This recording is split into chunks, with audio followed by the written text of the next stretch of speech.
Yeah, okay, fine. But he better not go poking around and trying to get in any locked rooms. Rob most definitely was going to try to do that. How many locked rooms? Justin asked. And what's inside of them? Dozens, including the wine cellar, Nigel said. Are any of them sex dungeons? Justin asked. Well, if you count... Nigel, Tanner hissed. I can neither confirm nor deny any such rooms exist, Nigel clarified. I think I'm in love with the two of you, Justin said. Nigel shook his head. I will let you down easy, Mr. Justin. I love the boobies. Brooklyn laughed. Big ones, but only real ones. I need them to jiggle around my face when I do the... He motorboated the air. My favorite thing in the world, and I've been all over every country in lots of decades. I have a rating system. Tanner cleared his throat. But I do have a rating system, Nigel said. The other thing? Tanner hissed. The lots of decades thing? Right. This decade, Nigel said. Because I'm a young boy. I went to high school in the 60s. That can't be right. Justin shook his head. Math is not my forte, and even I know that's not right. He turned back to Brooklyn. Any word about your father walking you down the aisle? Brooklyn shook her head. No service yet. I just checked with Donnelly again, too. No word. I'm worried we won't be able to reach him in time. Where did Richard go? Tanner asked. No one knows where he's going, I said. He's on his yacht somewhere. Oh, a fellow yacht man. Wait, you have a yacht? Why didn't I know that? Of course I have a yacht, Tanner laughed. I'm a billionaire. You wouldn't understand. I was pretty sure I could afford a yacht. I just had no need for one, and the upkeep was probably a lot. So you're having trouble getting a hold of him? Tanner asked. Yeah, he doesn't have service, Brooklyn said. I've called him a dozen times and left voicemails and texts. Why the change of heart? I found all these old letters he wrote my mom. She never saw them. They were all returned unopened to him. But he loved her so much and he wanted me. Her voice trailed off. I never knew. I can get a hold of him for you, Tanner said. You can? Of course. How? I asked. It's a boat thing you wouldn't understand. I know stuff about boats. Not as much as us, Nigel said. Port and starboard, stern, dinghy, windward and leeward. It's a billionaire thing. Why was Nigel being so savage right now? He wasn't a billionaire either. Wait, is he? Can you really help? Brooklyn asked. Tanner nodded. He'll be at the wedding, I promise. As the best man in theory, but not in title, I've got it covered. And I'll be hosting the rehearsal dinner. I'm definitely the best man. Definitely at least better than young Robert. I mean, if he could really get Mr. Pruitt to the wedding, that would be better than anything young Robert was doing. I laughed. Young Robert. All Rob wanted to do was plan the bachelor party, and I didn't even want one. We'd really appreciate it, I said. Anything for my best friends, Tanner said with a smile. But his smile looked a little sad. He cleared his throat and stood up. I guess I should be going if that's all. I don't want to impose, and I have some things to do and such. He pulled his mustache out of his pocket. So I guess I'll be going then. Tanner and I used to hang out most nights. Hell, I'd been living with him not that long ago. And I realized that maybe since Brooklyn got back, I'd kind of neglected him. He was an important part of my life, and I wanted him to know that. Unless you want to stay for a movie or something, I said. As soon as everyone left, Brooklyn and I were just going to snuggle up on the couch. We'd gotten in the routine when she decided not to leave the house. I loved our nights, just us. But I'd love this, too. I mean, if you're sure it wouldn't be a bother, Tanner said with a shrug, like he didn't care. But I could tell he wanted to stay. That sounds great to me, Brooklyn said. Tanner smiled and put his mustache back in his pocket. Yeah, I do love a good motion picture. Brooklyn grabbed his forearm to pull him back down on the couch.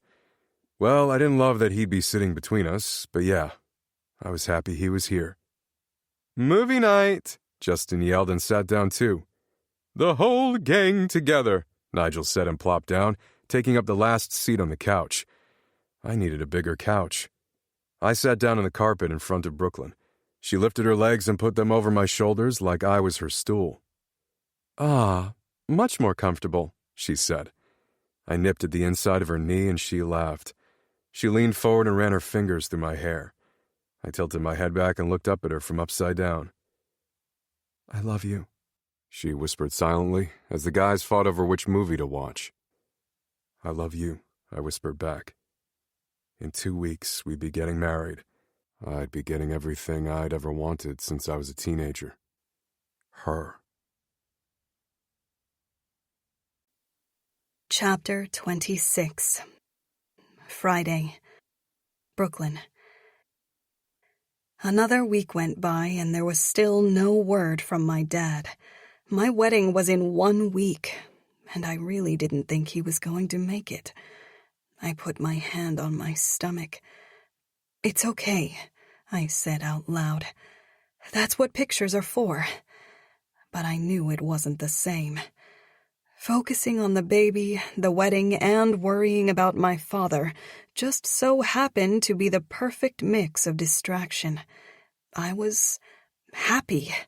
I couldn't help but laugh and smile every day. But that was mostly because Matt was always by my side. And I was worried about tonight. I didn't want to fall asleep without him. I was worried I'd reach out to empty covers and panic. Some nights I still rolled over expecting Miller to be sleeping beside me. It was always worse in the quiet. And Matt always chased away the shadows on my soul. He always hugged me as I cried. And as much as I liked my friends, I didn't think they'd understand me waking in the middle of the night sobbing over Miller when I was about to marry Matt. What would they say to him if that happened? What would they think of me? I put my hand on my stomach again. "Is he kicking yet?" Matt asked as he walked into the kitchen. "You know the baby is too small for all that." "I know no such thing." He leaned down and put the side of his face against my stomach. "I think I hear him." "Or her," I said. "Or her." He listened for another second, and then kissed my belly before standing up. He must have seen the worry on my face because he lowered his eyebrows. "What's wrong?" "Nothing, Mr. Best Coach in the city. I'm so proud of you." I looped my arms behind his neck. Empire High had won their last game of the regular season last weekend, and they'd be playing in the championship game the weekend after our wedding. They already knew they'd made it to the championship game, but it was still fun watching them all celebrate their final regular season win. "Thank you, but what's wrong?" he asked again. I sighed. He could read me so well. "I don't need a bachelorette party," I said. "I don't even want one. I just want to hang out with you. And you refuse to tell me where you're going. You won't even tell me what you're doing." "I did tell you. You." I groaned. He kept saying that. "You're impossible. I'm going to be worried all night." "How much trouble can we get into? We'll be with Jacob." It was really sweet that he was bringing Jacob along, but also, what the hell were they doing? That's part of why I'm worried. All my favorite men will be out of the house. Matt smiled. "I think you'll be plenty distracted." "I don't think so." I pressed my lips together. "Tell me what's going on in that beautiful head of yours." "You know I have nightmares some nights. My voice trailed off. "I don't want the Untouchables' wives to see that." "Can I tell you a secret?" I nodded. "You were the first woman in the Untouchables' lives. It's not about them liking you. It's about you liking them." I laughed. "That's not how anything works. I don't just get to come back after 16 years and pretend I'm the queen of all the Untouchables' wives." That's exactly how that works. And they're good people, Brooklyn. If you wake up in the middle of the night, Penny will hold you while you cry, Daphne will know just the thing to say to make you feel understood, and Bea will make you laugh. I smiled. He was probably right about that. And Kennedy knows you almost as well as I do. You're going to be okay. Besides, you'll see me sooner than you think. God, what does that mean? What are you doing? You, Matt said. I shook my head. I texted Mason about this, and he said we were doing this a week early because you're going to get so shit-faced. He said that? Huh. Matt shrugged. Well, is that what's happening? Or... Matt shrugged again. You can't take Jacob to a bar. He'd be a really good little wingman, though, don't you think?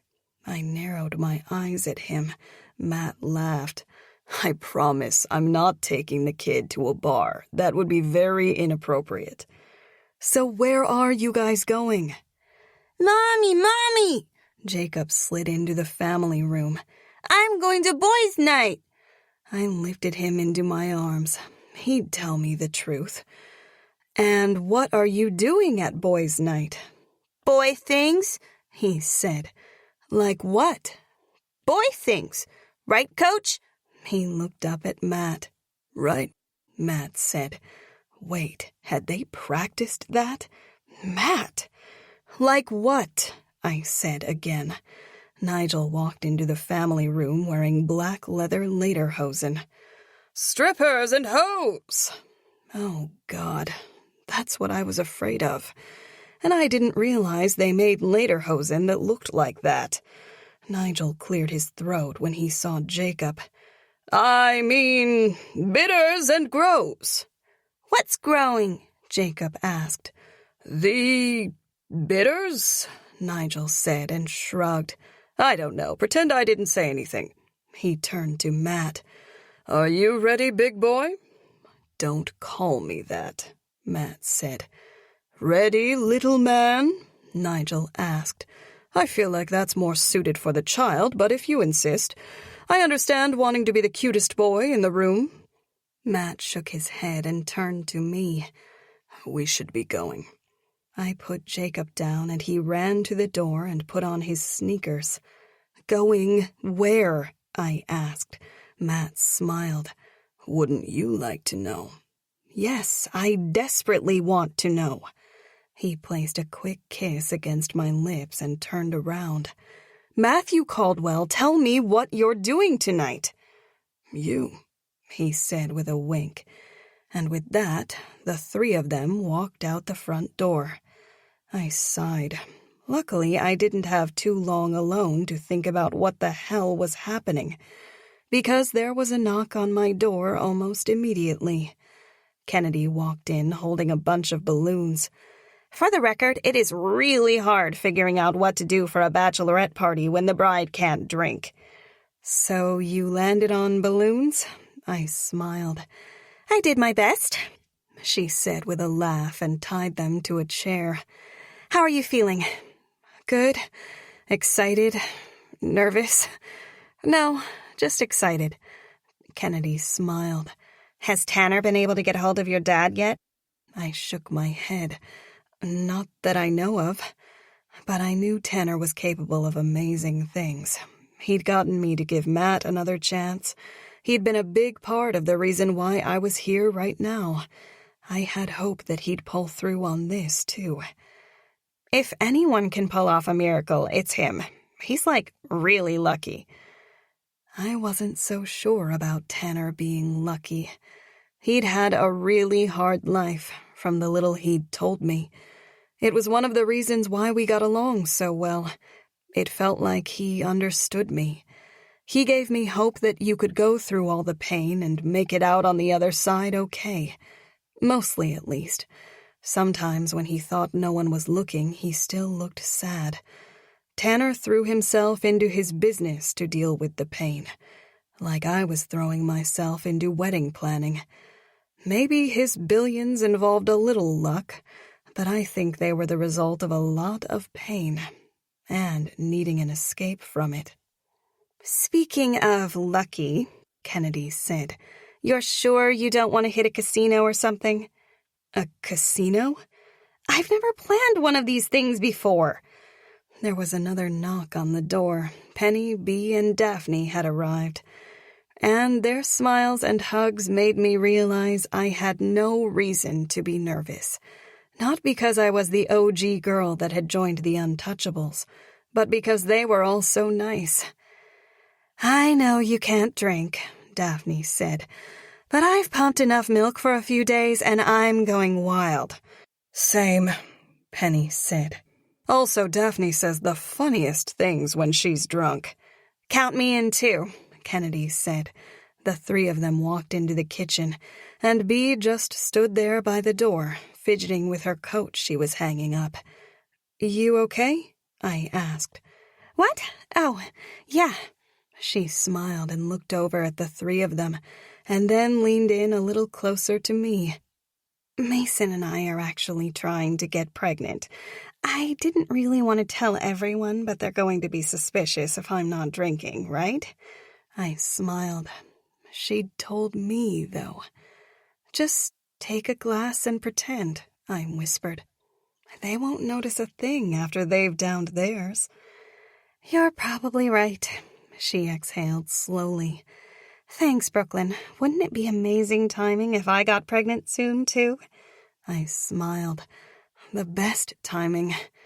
That would be wonderful. That was my dream back in high school, for all the Untouchables to have kids that grew up together just the way they did. Except no one's parents would be like Mr. and Mrs. Hunter. "I always felt a little behind since Penny and Daphne each have 2 kids, but maybe I was just meant to have kids at the same time as my new sister." I started blinking fast. "Bee." "I'm sorry. I didn't mean to make you cry." "You're fine," I said. "Pregnancy hormones, I swear." "For a second I thought you were horrified by the thought." She laughed. "Not at all. I would love that. I'm so excited for the two of you. Fingers crossed?" Bee nodded. "Fingers crossed." Kennedy handed Bee a glass. "Thanks," she said, and didn't take a sip. "I feel like we should be drinking out of penis glasses or something," Daphne said. "Ah," Kennedy said. "Penis glasses probably would have been better than balloons." "Did someone say penis glasses?" Justin asked as he walked into the house without knocking. He must have picked that up from Nigel. "Because I have all the penis things, honeys." He lifted the box in his arms. "It's not a party without that D."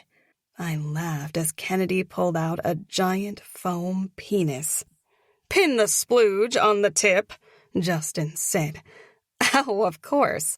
Kennedy nodded and picked up a foam picture of what looked like the squirt emoji. "We need to hang this up." "Is there a clock somewhere?" Penny asked while Kennedy and Justin looked around for a perfect place to hang the foam penis. Did she want to hang it over a clock for some reason? Yeah. I pointed to the display on the oven. "Why?" She stared at it for a moment. "No reason." But she was smiling ear to ear. "What's going on with you?" I asked. "Nothing. What's going on with you?" she said way too defensively and took a huge sip of champagne. I shook my head. "You know something, don't you?" "Me? No, never." I laughed. "You totally do. Tell me what the guys are doing tonight. I'm dying here." "Drinking too much, probably," she said. "Actually, maybe I should call James, just to check in." But she didn't look nervous at all. It seemed like she was acting. She made a big show of pulling out her phone and calling him. It probably would have worked, but I knew how happy James was with her. He wasn't drowning like he had been in high school. He wouldn't be drinking too much tonight. He would never risk his life with Penny and his family. Penny shook her head and laughed. she said into the phone. Sure you are.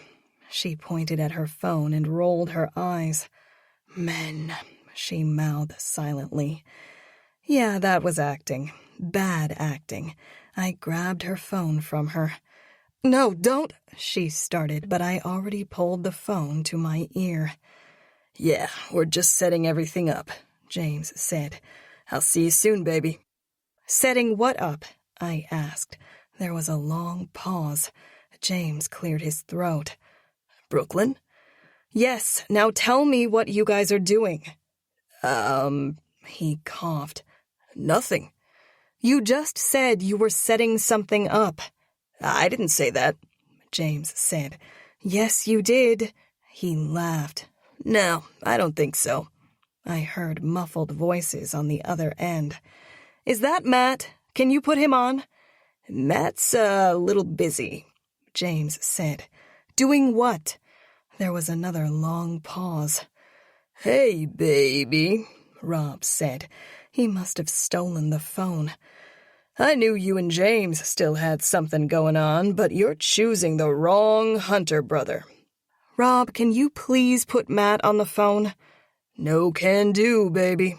Stop calling me that. You only like when my brother calls you that? Interesting. Noted, though. No, I don't. My voice trailed off. There was no use arguing with him. I prefer Sanders anyway, although it's not super sexy when you're riding me. I'll figure it out. But in the meantime, now that I have you, we do need to talk. We do? I asked. Yes, about that favor you owe me? I don't owe you a favor. We've already been over this, Rob said. We don't need to debate this again. You owe me a favor, and I know what I want. Which is? Well, I was saving it just in case you were on the fence about marrying Matt. I was going to use it to make you walk down the aisle. But you love him for real or whatever, so I don't need to waste it on that. Part of what he'd just said was really sweet. Would he have actually used it for that? I smiled. Okay, what do you want? I'm circling back to the prank idea on Thanksgiving. You don't need to remind me. I'm not talking about the prank 16 years ago. I'm talking about this Thanksgiving. Your rehearsal dinner. I want you to help me pull a prank on Tanner. Was he serious? Tanner was being so sweet to let us have the rehearsal dinner at his apartment. Rob, no. No means yes. No means no. You have to do what I ask. That's how deals and favors work, Sanders. Absolutely not. It's my rehearsal dinner. All my friends were staring at me. No pranks. Penny laughed and shook her head. Rob, you don't really get a say here, Rob started. I thought we were friends, I said. Friends, lovers, potatoes, potatoes. We were never lovers, Rob. Daphne shook her head. He's being extra Rob-y tonight, huh? I nodded. Only in your dreams, Sanders, Rob said. I'm not pulling a prank with you on Thanksgiving. That's not even funny. You know what happened last time. That's why it'll be so epic. No one will see it coming. I'm glad you're in, because I'm going to need the blueprints to Tanner's place. I shook my head. How would I even get them? I don't know, but I'll make the pudding. No pudding, I groaned. So much pudding. It's a classic Hunter Sanders mess-around. Robert Hunter, no. Brooklyn Sanders, yes, you owe me, and you waited 16 years to give me my favor. So it has to be very extra, and it has to be this. No negotiation. I'm taking Tanner down on his own turf. He won't even see it coming. I thought about the hole in the ceiling 16 years ago. He was going to ruin Tanner's apartment, and probably blame it on me, the night before our wedding. No, I said more firmly. I feel like you should be spanking me right now. Rob said. Or at least calling me Daddy. Grow up. Never. This is ridiculous. But for some reason, I was smiling. No, it's perfect. And so are you, baby. Love you. Gotta go. Let me know if you change your mind about that threesome. In the meantime, Matt needs help with the poles. Poles? Like stripper poles? Rob made a fake static noise with his mouth. Sorry, you're breaking up. He made the noise again, and then the line went dead. What the fuck? I looked up at my friends. He's going to ruin the rehearsal dinner. I won't let him, Daphne said. I wanted to believe her, but no one could control Rob when he was planning a prank. I knew that firsthand. Luckily, I had several days to figure out how to stop him. Penny glanced at the clock again. Seriously, what the fuck is happening? Chapter 27. Friday. Matt. We're going to get arrested, Mason said as he finished his bottle of beer and tossed it on the 10-yard line. I shook my head. I got permission from the principal. You got permission to drink on the field, run around like maniacs, and have sex on school grounds? I laughed. No, not exactly. But the season was over anyway, at least until the championship game in December. That would leave plenty of time for the field to be fixed up. Then we're going to get arrested. Mason made a one-handed catch on a pass from Rob. So we better get this touchdown before the cops show up. He turned to Jacob. You ready, little man? This one's coming to you. He pointed the ball at him. Ready, Jacob yelled and crouched down with his hand on the 10-yard line. He was the perfect little wide receiver. I smiled. Kind of like me. Hut, hut, Nigel yelled. I wasn't sure why he was yelling that. He was on the other team. It was me, Mason, Tanner, and Jacob against Rob, James, and Nigel. Team Caldwell versus Team Hunter. And somehow they were up by a touchdown. Nigel was their secret weapon. For someone who seemed to know very little about football and sports in general, he was kind of a beast. But I also didn't want to admit that the Hunters were whooping us. Mason stepped back from the line. I sprinted behind Jacob, trying to create a clear path for him to the end zone. Jacob caught the ball perfectly.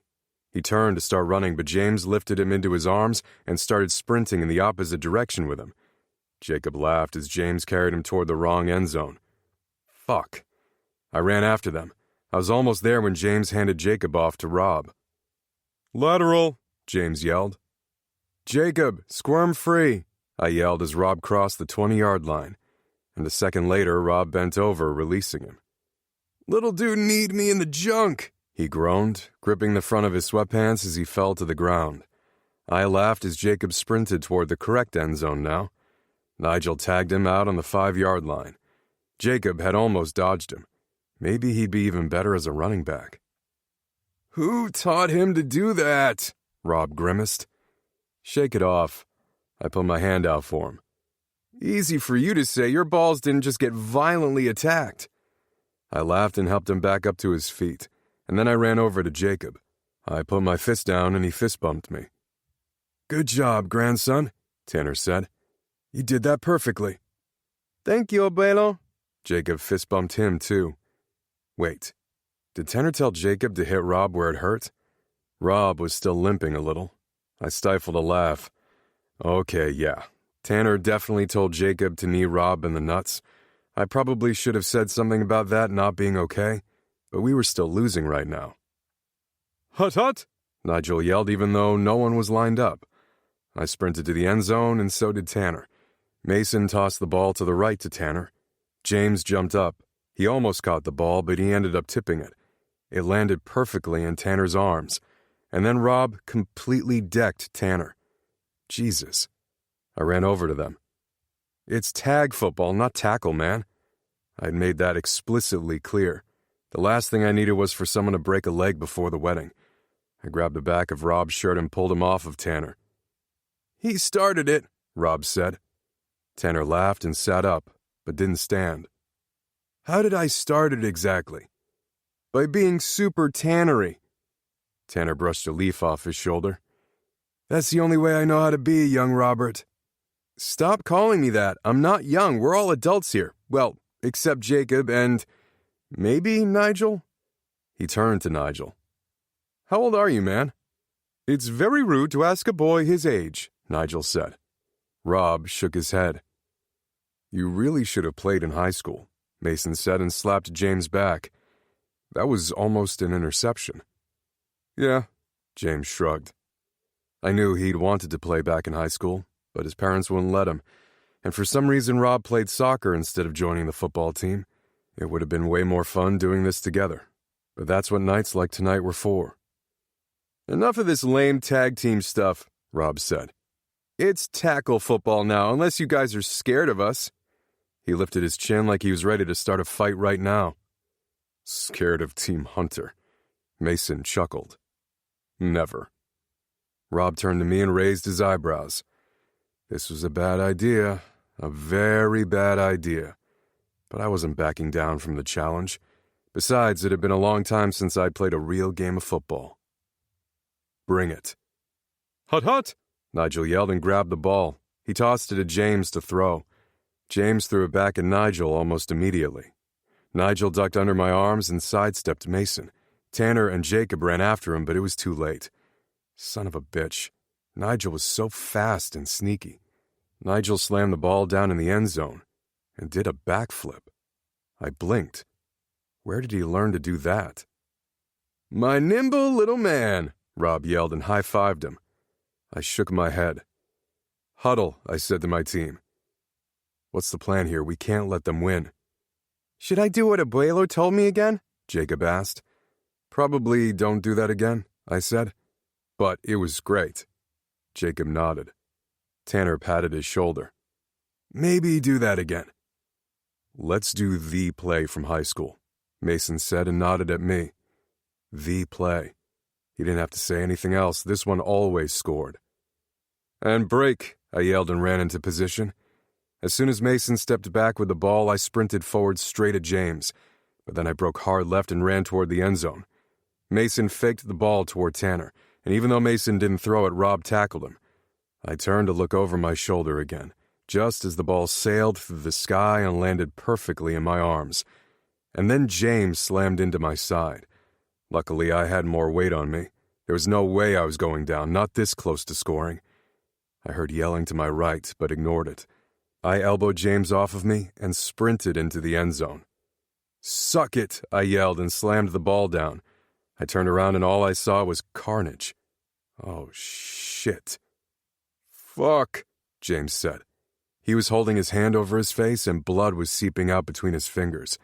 And Rob and Tanner were in a fistfight nowhere near the end zone. And Jacob and Nigel were circling each other like they were about to lunge. Everybody stop, I yelled. Rob paused with his fist in the air, like he'd been caught red-handed, which he had. Tanner shoved him off as I ran over to Jacob. I scooped him up before he could tackle Nigel, and then I turned to James. I'm so sorry, I said. I didn't mean to hit your face. James laughed, but then winced. He lowered his hand. It's fine. But it wasn't fine. His nose was gushing blood. Tilt your head back. I put my hand on his forehead so he'd look up. This is why we should have stuck to tag football, Rob said. He tore off his shirt and tossed it at James. You Caldwells and your crazy ideas. It was your idea, I said, as I helped place the shirt under James' nose. Rob lifted his hands.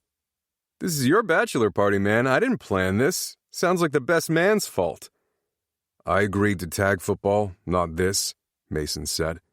This was all you, Rob. Psh, I don't remember suggesting this, Rob said. I remember it, Jacob said. You said it's tackle football now, unless you guys are scared of us. And we weren't scared of you. Damn right, Jacob. Rob laughed. Okay, yeah, fair. That sounds like me. In my defense, I drank a lot before we started playing. I stared at him and sighed. You have a black eye, Rob. I do not.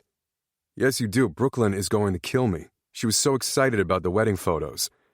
You should see the other guy, Rob said. I turned to Tanner, who looked perfectly fine, not a hair out of place. Tanner laughed. You barely touched me. He lightly kicked the back of Rob's legs and Rob fell to his knees. Stop it with the kung fu stuff, man, Rob said. I was trying to have a good old-fashioned brawl, not whatever you're doing. So you want me to crack a bottle of vodka against your head? What? Rob shook his head. No. He stood back up. But I'm not against putting your head in a toilet. Tanner shuddered. What in the world? Where do you even come up with this stuff? It's a swirly, Rob said. A whaty? You've never heard of a swirly. What planet are you even from? Nigel cleared his throat. This planet. Can we finish the game real quick? He asked. No. I gestured to the bloody shirt covering most of James' face. The game's done. It's a tie. But ties are for simps and paupers, Nigel said. What the hell did he just say? No, we're done. But, Nigel, the game is over. I really am fine, James said. He lowered the shirt. The blood had stopped, but the lower half of his face was covered in blood, and Rob's black eye was looking worse by the second. It's a tie, I said firmly. The Hunters and Caldwells are even. Rob made a farting noise with his mouth.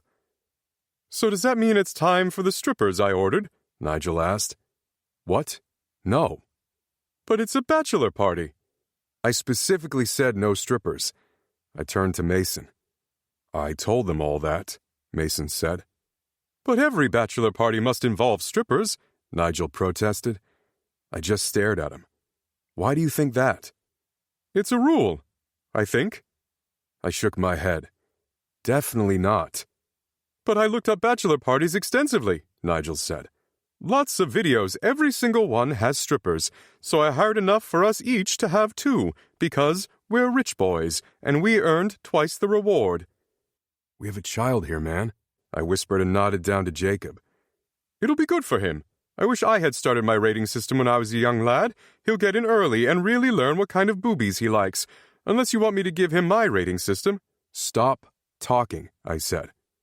But I even ordered 2 strippers for Francois. Nigel smiled. So I actually get 4 because I'm Francois, he whispered. As if I could forget him pretending to be Francois, the handsy waiter.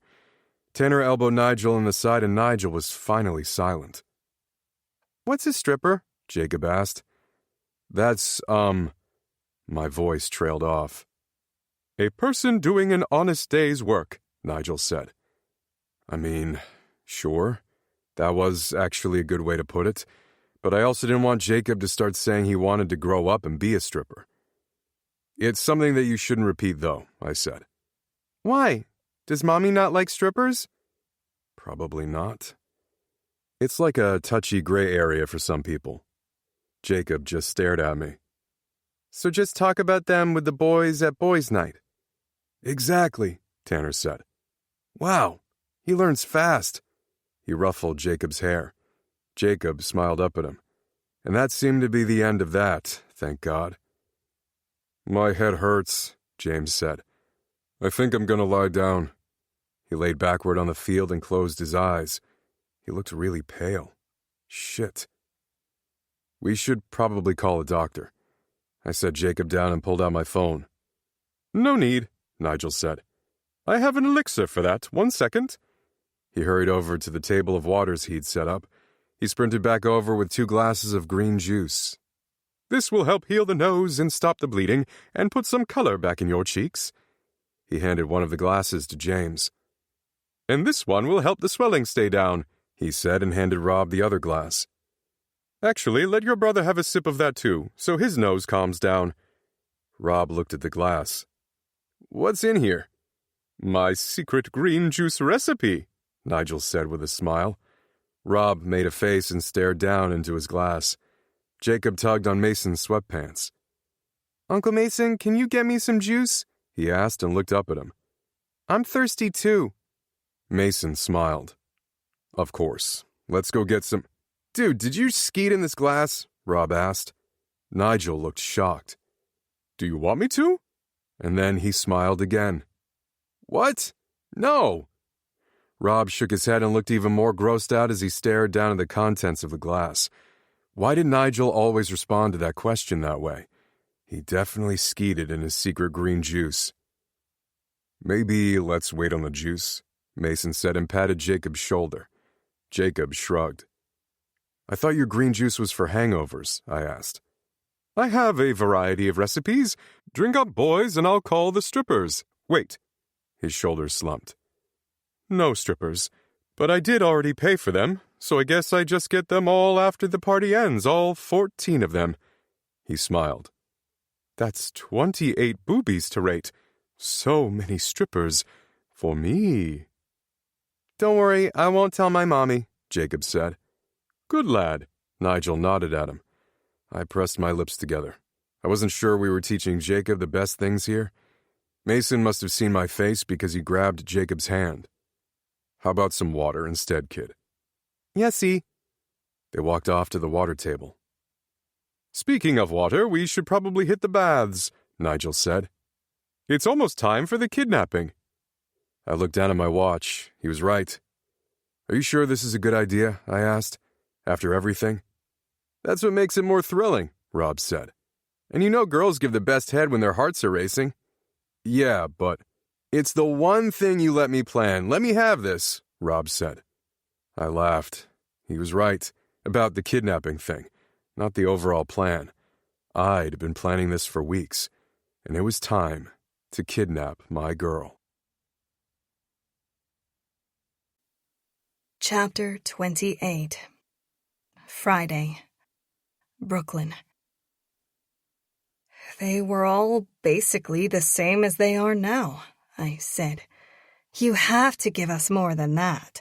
Daphne took another sip of her champagne. Seriously, what were the four of them like back then? I need all the details. Honestly, kind of mean until they let us into their circle, Kennedy said. Penny shook her head. I feel like I'm picturing them as little gangsters, probably because of the name The Untouchables. I laughed. In a lot of ways they were, except the mobsters were in my family, not theirs. Daphne nodded. But what were they like? I laughed again. I don't know. I let my voice trail off. Kennedy was right. They had been kind of mean. But there was a lot more to it than that. I'd gotten to know them better than she had. I could so easily picture them back in high school. James trying to forget his pain by drinking and smoking too much. Mason having the weight of the world on his shoulders. Rob masking his issues with jokes. And Matt, I remembered thinking he was the only one who truly knew how to smile. But I was wrong. He was hiding pain, too. They were all a little sad, I said, and I'd made Matt so much sadder. I pressed my lips together. Penny put her hand to her chest. I'm just picturing baby James all sad now. Teenage James, I said with a laugh. But baby James is such a better name for little James. Teenage James wasn't as innocent as a baby, especially when he was spending his free time blackmailing me. But the name Baby James was definitely better than wasted teenage blackmailer. I hated what I'd done to Matt, but I hated what I'd done to James, too. I'd added so much more pain to all their lives, and none of them deserved any more pain. And all I've ever known is sad Matt, Penny said. Until now, I mean, she clarified. Hearing about the time we were apart killed me. I still couldn't believe he hadn't moved on. I couldn't believe I was sitting here right now about to marry him. I couldn't believe any of it. Someone needed to pinch me every day leading up to the wedding. The idea of sad baby Matt makes me want to cry, Penny said. I guess they were all just sad, waiting to meet the loves of their lives. All girls from Delaware that had significantly less money than them. So random, And none of you knew each other? Like you didn't introduce each other to them?" Penny smiled. "No, it was fate." "Lucky bitches," Justin said. Bee smiled. So weird though, right? Like, what are the odds that 4 rich guys from New York City married 4 normal girls from little old Delaware? "Because they all had crushes on Brooklyn," Daphne said with a shrug. "Definitely not true," I said. Penny laughed. "James proposed to you. If that's not a crush, I don't know what is." She didn't sound upset about it, and I really appreciated how chill she was about this. "It was a cry for help," I said. "He knew he had to marry a Pruitt, and anyone would choose someone other than Isabella." Penny's eyebrows pulled together. "What do you mean he had to?" "Oh, I'd never gotten a chance to tell James what Isabella had told me, that their parents made a deal or something. I didn't even really remember exactly what she'd said, and everything she said was crazy. I needed to leave the past in the past." "It was just a crazy rumor," Kennedy said. "Oh," Penny shook her head. "Good. James and his dad are finally in a good place, and I'd hate for anything to cause another rift. It's been nice having Mr. Hunter around, and the kids love him. It's been really nice seeing James and his dad actually acting like father and son. I think James really needed that to move forward from everything." I nodded. Yeah, the past could stay in the past, buried with Isabella and whatever other lies and rumors she'd tried to spread. My father had told me there wasn't an arrangement between him and Mr. Hunter, and I needed to believe him. We were turning a new leaf. But thinking about my father made me press my lips together. I wanted to believe that Tanner could figure out how to get a hold of him, but we were running out of time. I glanced at my phone again. Still no word from my dad. James forgiving his father helped them move forward from everything. I needed to have a real conversation with my dad, and I wanted to do it before my wedding. I wanted to get married without a cloud hanging over my head. "Brooklyn, what was it like living with a gangster daddy?" Justin asked. "God, just saying it out loud is so hot." Bee laughed. "Such a daddy." "Right?" Justin said. "I'd call him daddy any day." "He's more scary than hot," Kennedy said. I smiled. Kennedy nailed that description, just like she had when describing the Untouchables. But just like with the Untouchables, there was more to the story. So much more now. I thought about the stack of letters in my bedroom. He was really protective, but it was confusing. I know now that he wanted me healthy for my kidney, but I do think he cared about me. I remembered him worrying about me. It felt real. It felt like how a father would worry, because it felt like how my mother worried about me. And he wanted to protect me from Isabella. I know that was real, because she was terrifying. Ugh, Penny took a sip of her champagne.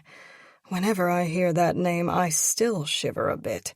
She shimmied her shoulders to get the ick out of her system.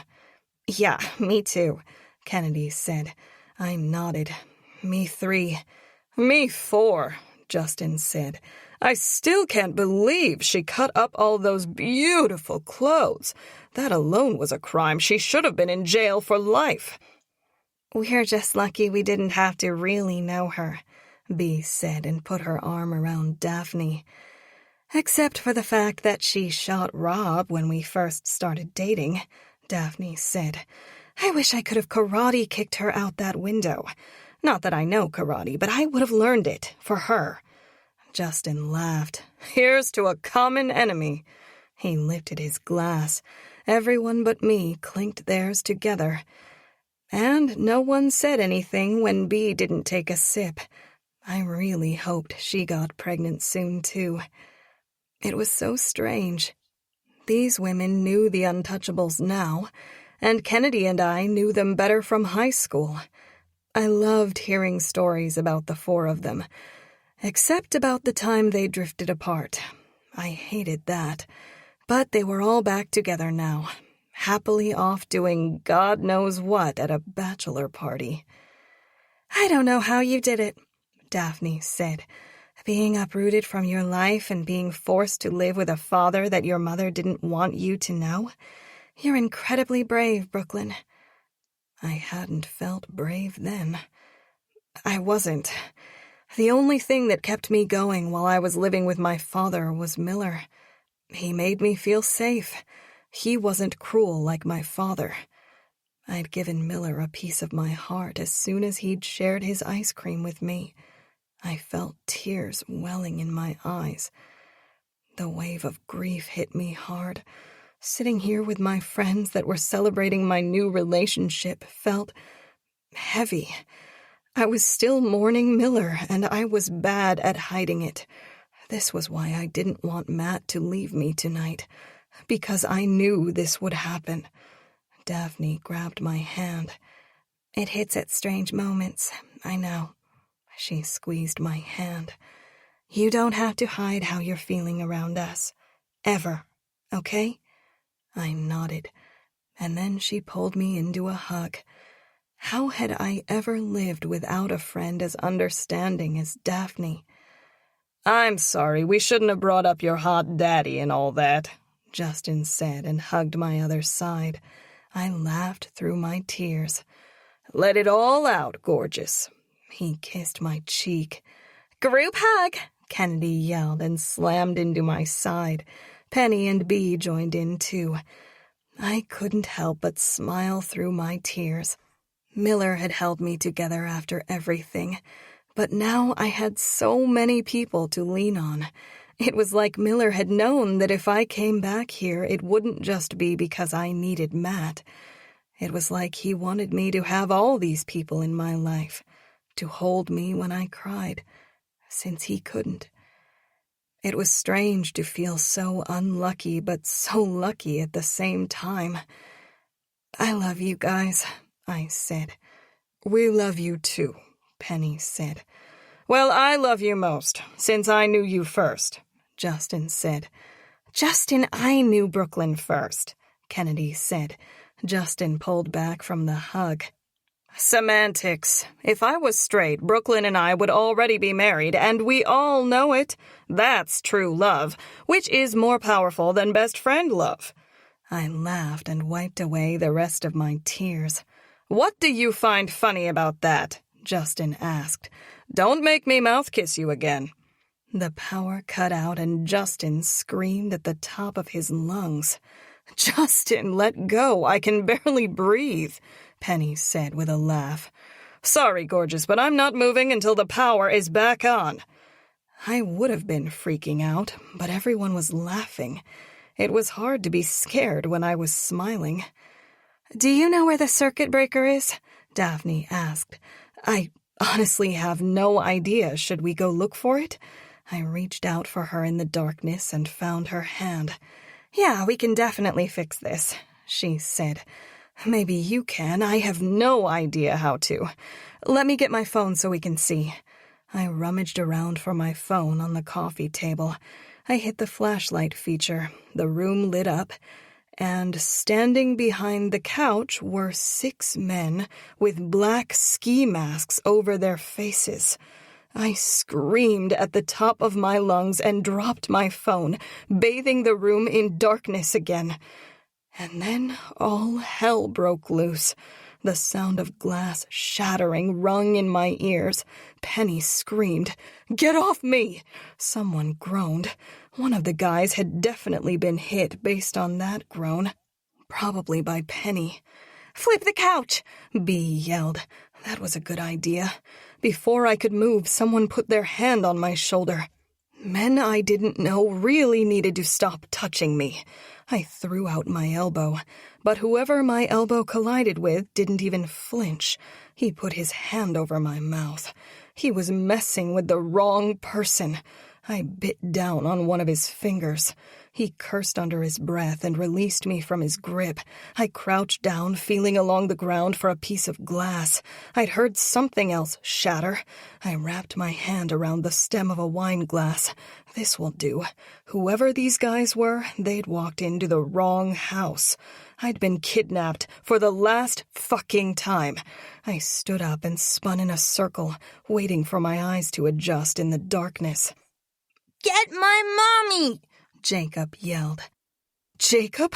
Panic wrapped around my throat. Jacob, where are you? I reached out my empty hand in the darkness, searching for him.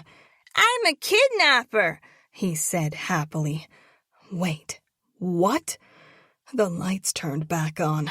Broken glass and wine covered the floor, and pillows had been thrown everywhere. A glass lamp was shattered. I recognized Matt, Rob, James, Mason, Tanner, and Nigel, even though only Rob had his mask off. They were scattered around the room.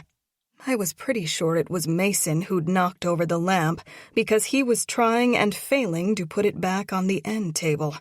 There was also a very little kidnapper I hadn't seen before, because you could only just see the top of his head over the couch.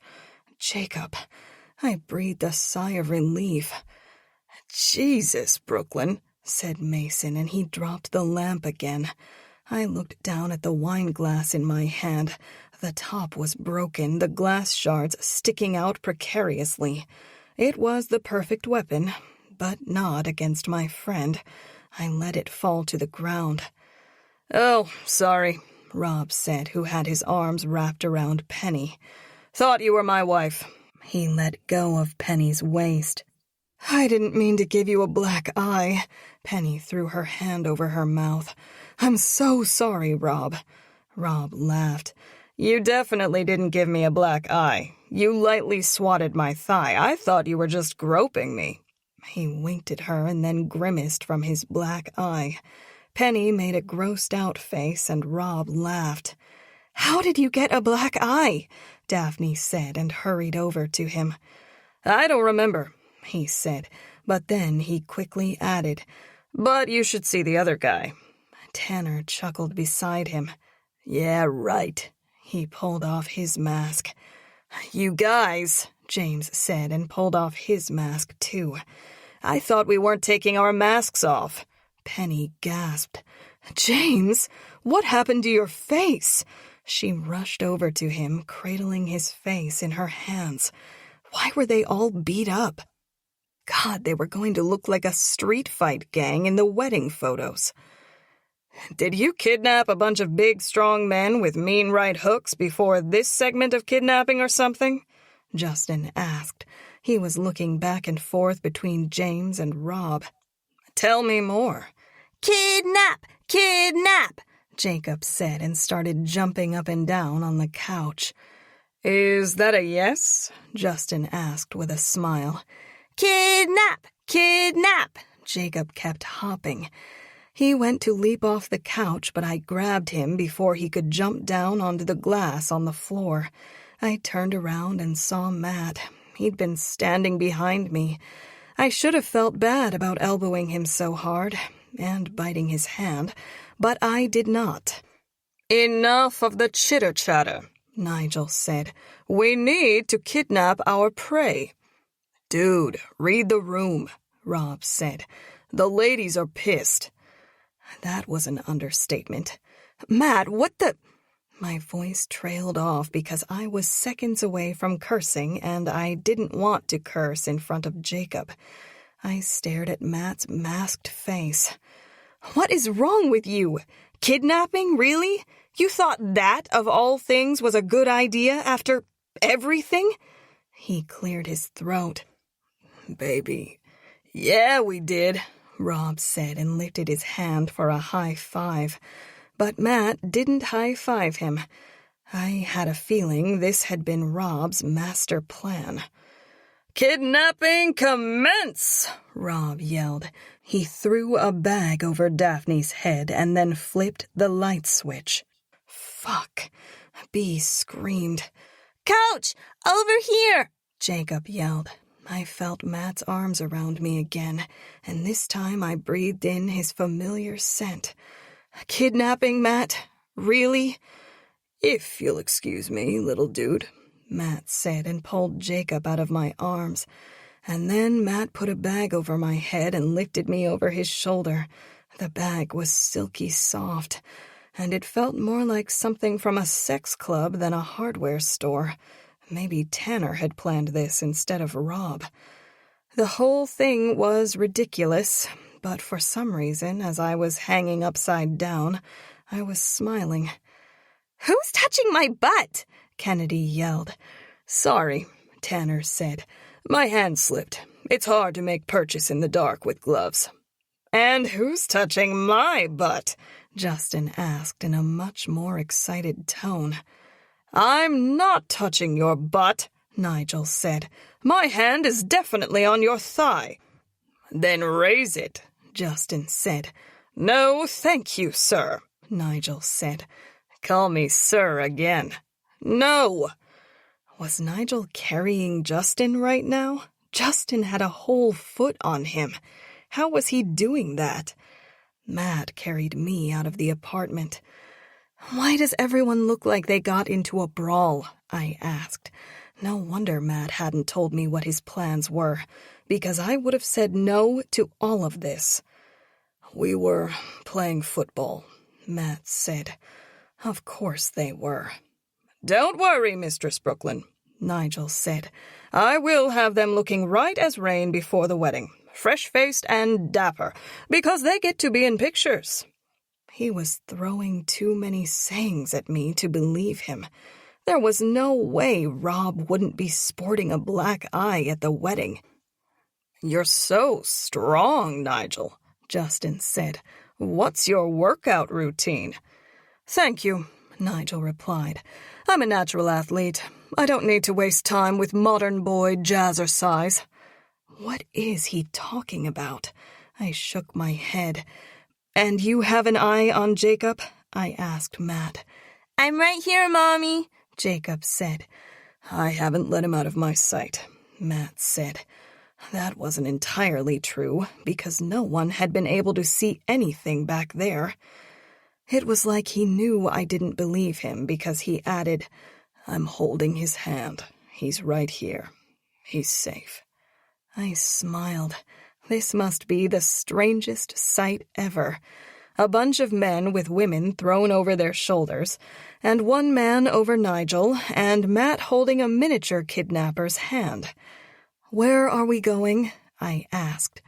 "It wouldn't be a proper kidnapping if I told you that." "You should probably tell your fiancé, who's been legitimately kidnapped a few times, where we're going." "It was Rob's idea," Matt said as he pulled me off his shoulder and set me down on a leather seat. I had a feeling we were in a fancy car. "He was sad about not being the best man. I thought he could have this win. Besides, this isn't the real surprise." "And what's the real surprise?" The car started moving, and I grabbed onto Matt. "You'll see." I kept a hold of Matt's arm. I could make out a few other voices. Penny and James were definitely here, and I heard Rob laughing. We must have been in a limo. I couldn't believe Rob had come up with this plan, right after telling me he was going to pull a prank during my rehearsal dinner. He was out of control. It was like my coming back to town had turned him into a high schooler all over again. Or maybe he was just always this poorly behaved. We pulled to a stop, and Matt grabbed my hand, helping me out of the limo. "Ready?" he asked. "As long as this is where the kidnapping bit ends." He laughed. "No more kidnapping, I promise." He pulled the bag off my head. I blinked. We were standing on the Empire High football field, but there were several tents erected on the field and a fire pit on the 50-yard line. Oh my God, we're going to get arrested. Chapter 29. Friday. Matt. "Matt, Brooklyn said and looked up at me. I don't want to spend our wedding behind bars. I laughed. I have the principal's permission. To set his field on fire and put a bunch of holes in it from tent poles? I said. Not exactly, but no one was watching. I wanted to bring you here after the prom. That's what the helicopter was for. But we got interrupted. That is the understatement of the century, Brooklyn said. Rob stepped in front of us. I tried to convince Matt to kidnap you for the proposal, but he said no. And then all that happened, so this time he trusted my judgment. He slapped me on the back. Besides, it's like a redo of prom, which was already a redo of the prom you missed. And now this is a redo of the proposal, but you're already engaged. My reasoning got lost somewhere in there, but you got it. Surprise! Do you want us more? He held up a bag of marshmallows. Yesy! Jacob grabbed the marshmallows out of Rob's hand and ran toward the fire. Brooklyn laughed as Rob ran after him. I pulled Brooklyn in close. On prom nights, I planned it just being us here, I said. But I thought you might like this, all of us together. I ran my fingers through her hair, untangling it from her time with a bag over her head. I love it, she said. I smiled down at her. Yeah, the whole thing, or... She lightly shoved my arm. Fine, I guess even the kidnapping thing was a little funny. You bit me, I said. You're definitely going to pay for that. And how exactly am I going to pay for that? She smiled up at me. You'll find out in the tent later. I winked at her. Aren't we sharing a tent with Jacob? Tanner offered to look after Jacob tonight. I looked over toward the fire pit. Everyone was already sitting around laughing and toasting marshmallows. Jacob was sitting on Tanner's knee.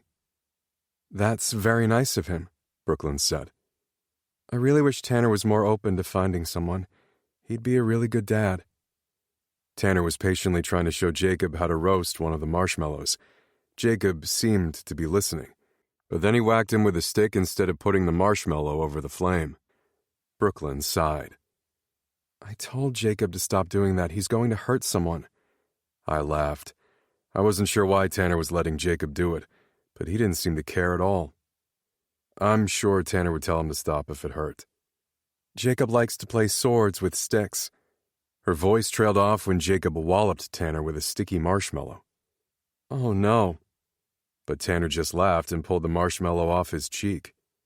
See? Tanner's fine, I said. It's like Jacob can do nothing bad in your eyes. I'm always the one who has to reprimand him. She immediately pressed her lips together. I saw the flash of pain cross her face, and I wondered if she used to say that to Miller. I cleared my throat. We have hot chocolate, too. Your favorite. She smiled up at me. Thank you. We're all going to be high on sugar. There's no way anyone is going to get any sleep tonight. No one has any plans of sleeping. I leaned down and lightly bit her earlobe in retaliation for earlier. She laughed. Lead me to the hot chocolate, fiancé. As you wish, fiancé. I wrapped my arm around her and led her over to our friends. I grabbed us each a cup of hot chocolate before sitting down beside her. She smiled at me as she blew the steam from her cup. I couldn't wait to have those lips wrapped around my cock later. So, about the tent situation, Rob said. Is it a spouse thing, or a who we're escorting down the aisle thing? Daphne lightly shoved his arm. I was just asking, Rob said, because B is going to be next to Kennedy, and I'm next to Mason, so I think that means B and I are supposed to shack up together tonight. Don't make me kill you, Mason said. James and Penny are actually paired up, Rob said, which is incredibly lame if you ask me. Then Tanner with Daphne. Rob's voice trailed off. Never mind. Let's do the spouse thing for the tents, and maybe I can just escort Daphne down the aisle too. I think that makes more sense. Afraid I'll steal your beautiful wife away? Tanner asked. Daphne blushed. Over my dead body, Rob said. Tanner shrugged. That can be arranged. Don't make me whoop your ass again. Language, Brooklyn said. Earmuffs, grandson, Tanner said. Jacob dropped his stick and threw his hands over his ears. Tanner cleared his throat.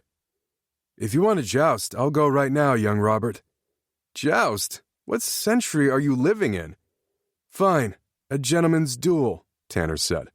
Unless you don't know your way around a pistol.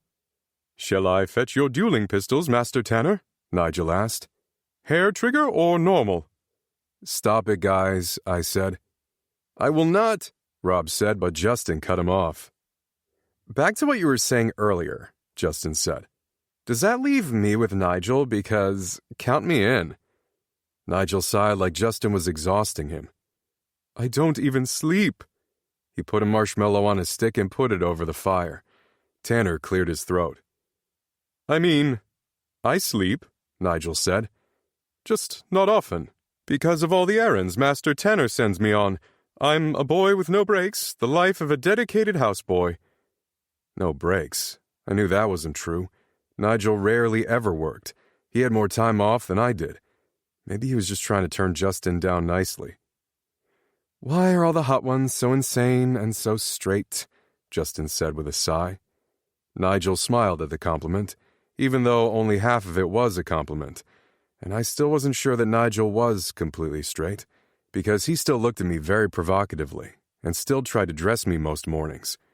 As if Nigel knew I was thinking about him, he smiled over at me.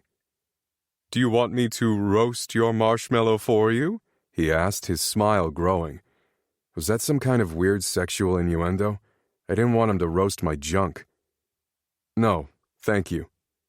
Nigel pulled his marshmallow off the flame, quickly made a s'more, and handed it to Jacob. Thank you, Mr. Nigel, Jacob said. What was that, Mr. Jacob? I didn't understand you. I meant merci, Jacob said and bit into his s'more. His eyes lit up. This is the best s'more I've ever had. And for you, mademoiselle, Nigel said, and handed Brooklyn a s'more. Thanks, Nigel. She took a bite. Wow, this really is the best s'more ever. What's your secret? A boy never tells his secretses. He pointed finger guns at me. Oh, God. I grimaced as Brooklyn took another bite. He better not have somehow snuck some jizz in there, but I knew he hadn't because he'd been in front of us the whole time. There was no way he could have skeeted anywhere. And now I was a little jealous that I said I didn't want one, because he kept handing them out and everyone was raving about them. Don't be jealous, Master Matthew. I made you one without your consent anyway, Nigel said, and handed me one too. I know that's how you like it. Without consent, or just like he'd made it the way I liked? I shrugged. Fuck it. I took a bite. Damn, it really was good. Rob, your eye's looking a lot better, Brooklyn said. Are you checking me out, Sanders? Brooklyn rolled her eyes. No, but really, your eye looks better. Daphne put her fingers under Rob's chin to turn his face toward hers. Brooklyn's right. The swelling's really gone down. It even looks a little less purple. All in the day's work, Nigel said. And now what should we do first? Strippers? Stop it, I said. But they're on their way. Here, man, seriously? I glanced at Jacob. He was having trouble keeping his eyes open. He'd probably be out in a couple minutes. I told you I was going to spend the night with all of them, so don't pretend to be gobsmacked. And I already erected my tent. It'll be fine. I'll be as quiet as possible. He waved his hand through the air. My tent is going to be very full, though, stretched to the seams, if you know what I mean. Rob laughed. Now, if you will excuse me, but here are more s'mores. He grabbed a tray and handed it to me before sprinting toward his tent. When had he made all these?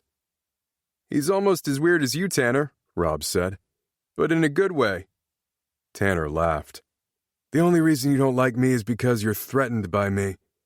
Psh, Rob said. I have way more muscle than you. Do you, though? Tanner asked. And I'm taller than you. I feel a very threatened aura coming off of you right now. You're just asking for it, Rob said.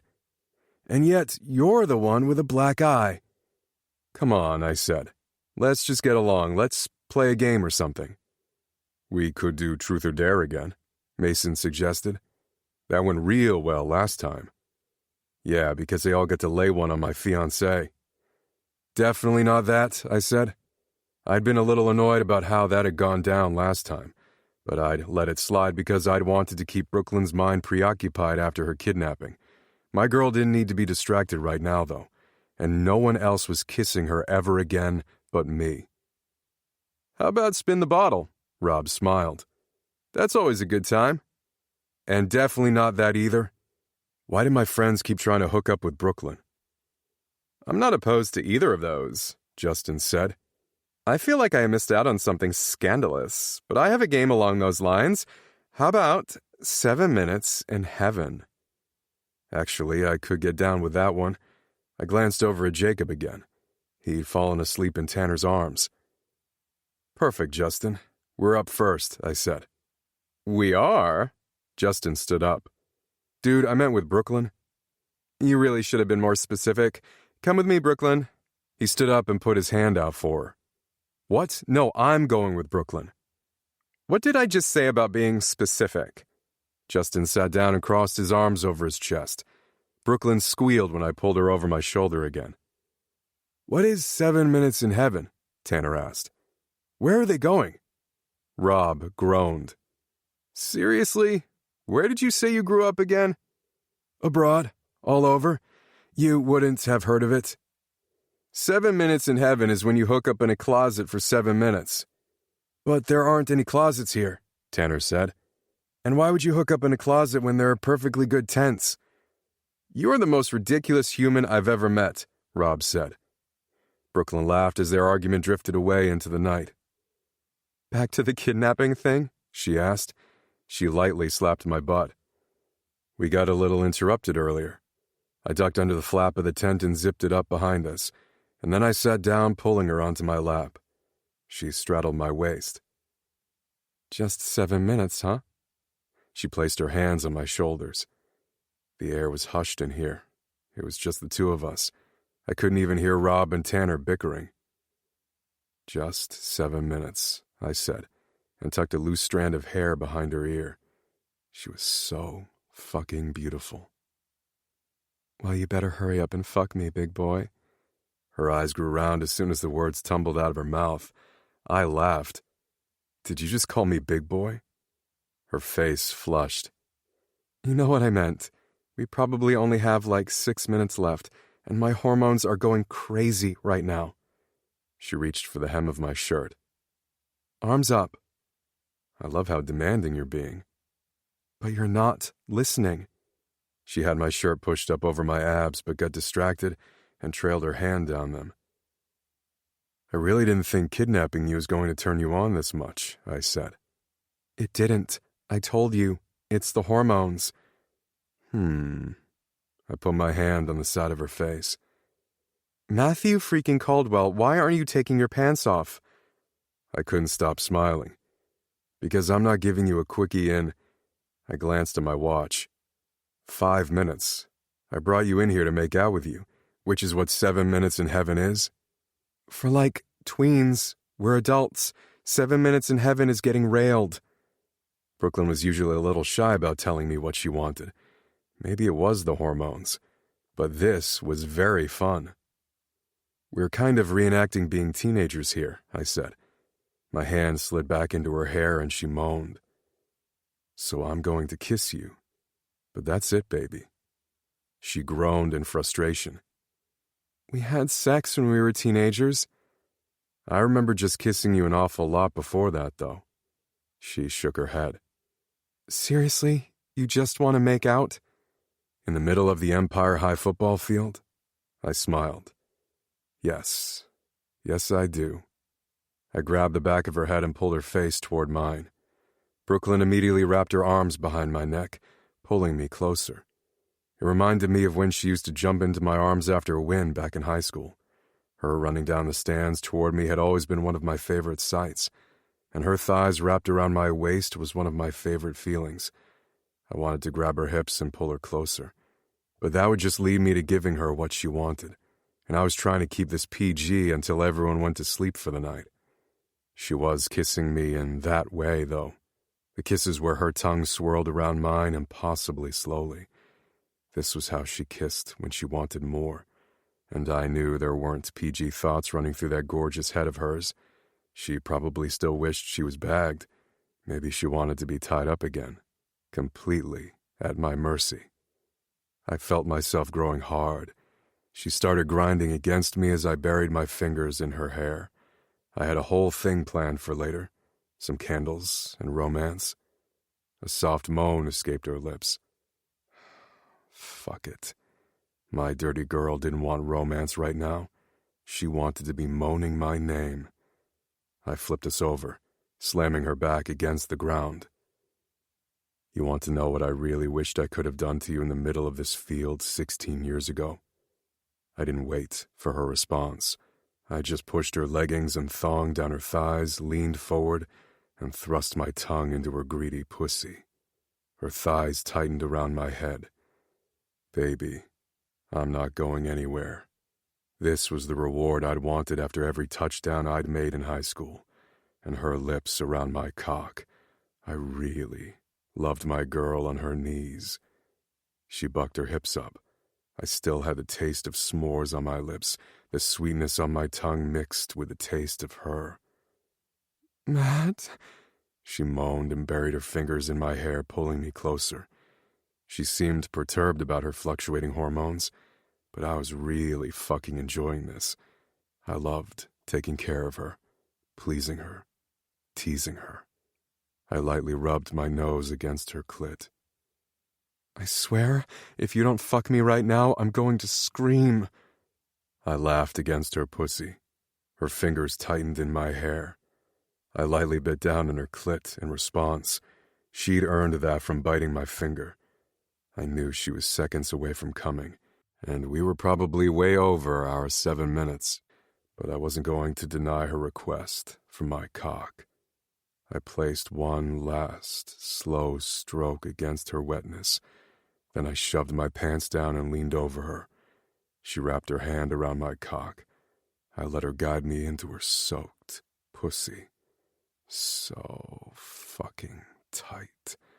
I pulled back and slammed into her, again and again. Harder, she moaned. Yeah, I really liked her crazy hormones. If she wanted it harder, I'd give it to her harder. You like fucking the star wide receiver, baby? She moaned. You wish you could touch yourself while you watch me on the field? Her fingers dug into my back. Because I pictured you spreading your thighs right in the stands, even though everyone was watching. I slammed into her again. But you're so greedy for me you can't even wait until after the game. Matt, she moaned. I grabbed one of her thighs, wrapping it around my waist, the angle letting me go even deeper. That's what I like to picture. Your fingers deep inside your greedy pussy, imagining my cock buried inside of you. Everyone staring, but knowing you're all mine. Her nails scratched down my back. I imagined running up into the stands and fucking you in front of everyone, claiming you. You're no one's dirty little secret, Brooklyn. Her pussy clenched around me. I dropped my forehead to hers as I exploded inside of her. My chest rose and fell as her fingers fell from my back. Brooklyn sighed and smiled up at me. I have to say, I never thought about doing this on the Empire High football field. No, this has always been a fantasy of mine, right in the stadium. It's always been a fantasy? So that means you've never done it before, right? I mean, not in the middle of the field. She lightly shoved my chest. I forgot that you used to be a whore in high school, and after. It's not a very nice thing to call your baby daddy. She laughed, making her pussy clench around me again. Fuck. I slowly pulled out of her. I watched some of my cum leak down her inner thigh. So fucking hot. The sound of the zipper on our tent made me jump. I quickly pulled up my pants and moved in front of Brooklyn before the flap opened. It's been like 20 minutes, Mason said. He smiled as he looked back and forth between us. Mason never knocked. Not that you could knock in a tent, but it was a bad habit he had. No one came to tell us the time, Brooklyn said. She cleared her throat. We were just making out. Sure you were, Mason said. But we need your help. It's us, B, Tanner, and Kennedy against the Hunters and Justin, and Tanner is terrible at charades. Charades? Brooklyn asked. I love charades. I looked over my shoulder. She was completely composed. I grabbed her hand and helped her to her feet. Rob was standing in front of the fire, pretending to drive a car around. This is the second word of a two-word movie, B said to us as we sat back down. Driving a Lamborghini, Tanner yelled. Jacob was asleep in his arms. He didn't seem at all fazed by the yelling. Rob shook his head. He pretended to drive around some more and then stopped, playing with some gears in the car. Driving a Bugatti, Tanner yelled next. Rob shook his head again. What the fuck is wrong with him? He said under his breath. Driving a Tesla, Tanner nodded like he'd definitely gotten it that time. Why so specific? I asked. And why are you guessing 3 words for the second word? Are you trying to guess the whole thing in one go? The more specific, the better in charades. He said charades really weird, with a long, drawn-out ah in the middle. Charades, I said, correcting him. Charades, Tanner said. Yes. And it's a movie, Tanner, B said. What movie has the word Tesla in it? He shrugged. I don't know. I'm not very up to date with the movies. I just watched all those new early 2000s movies for the Halloween party, though. New early 2000s? Mason shook his head. They're old, man. Hardly. Park, Daphne yelled. Damn it, Daphne. Rob stopped driving. Quit guessing for the other team. Sorry, she said and drank another sip of hot chocolate. I was pretty sure hers was spiked, especially since she then hiccuped. But was I right? Yes. Rob shook his head and started motioning with his hands. First word, B said. 3 syllables, third syllable. We're guessing the last syllable. She yelled at all of us. I forgot how competitive she was. Rob pretended to throw up into the fire. Vomiting into the fire, Tanner yelled. Dude, way too specific. It's charades, Matthew, Tanner said. Oh, bermiting. Bermiting? Mason asked. When you burp and a little vom comes up, Tanner said. He shook his head. I'm just going to guess the movie. Mansfield Park.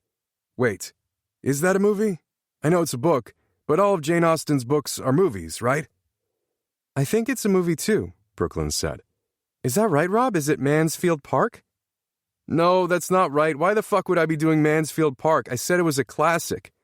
That book is a classic, Tanner said. Not a classic movie. You didn't even know if it was one. And Mansfield only has 2 syllables. I said 3, damn it. Ah, Tanner yelled. A classic, you say. Central Park. I literally just said it's a movie, Rob said. You're really not supposed to be talking, Rob, B said.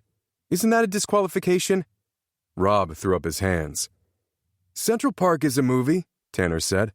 A modern-day classic. I've never heard of it, I said. Of course you have. It was from the 30s, good lad. It came out just a few years ago when the newfangled moving pictures were all the rage. We all stared at him. Tanner froze for a second, and then started laughing. Just kidding. Not about the movie. Central Park is a movie, and it's a classic. I meant about everything else, like time frame-wise. But you'd like the movie, Brooklyn. It's about some kids getting mixed up with New York City gangsters. Never mind, he quickly said. Let's forget I said anything. Rob shook his head. I don't know what all that was, but regardless, Central is 2 syllables too, you maniac. Tanner shrugged. I was just joking around. Rob started pretending to throw up in the fire again. Sick, B yelled and pointed to Rob. You're getting sick. He nodded. It's Jurassic Park. Yes, that's it, thank fuck, Rob said and sat back down. You're all so terrible at this game. One of you is up. I'll go, I said. No, not you, Rob said. I already know you're just going to squat and pretend to poop for Winnie the Pooh. Next. How did he know that? I shrugged. Okay, maybe I did like to do that one for charades, but it had been forever since we played this game together. Brooklyn laughed as I sat back down and put my arm around her shoulders. I smiled down at her. This was not at all a normal bachelor or bachelorette party, but all the matter was that she was smiling. 1 week, she whispered. 1 week. I'd waited a lifetime for her to be Mrs. Brooklyn Caldwell, and this time, next week, she finally would be. Chapter 30. Thursday. Thanksgiving Day. Brooklyn. I always felt a little sick to my stomach on Thanksgiving. Remembering what happened that day 16 years ago was always hard. Matt's words had haunted me for half my life, and my father's betrayal the following day haunted me too. So yeah, this time of year my stomach tended to churn. But today I was actually sick, not from memories of the past. I leaned over and threw up in the toilet. Matt pounded on the door. "Brooklyn!"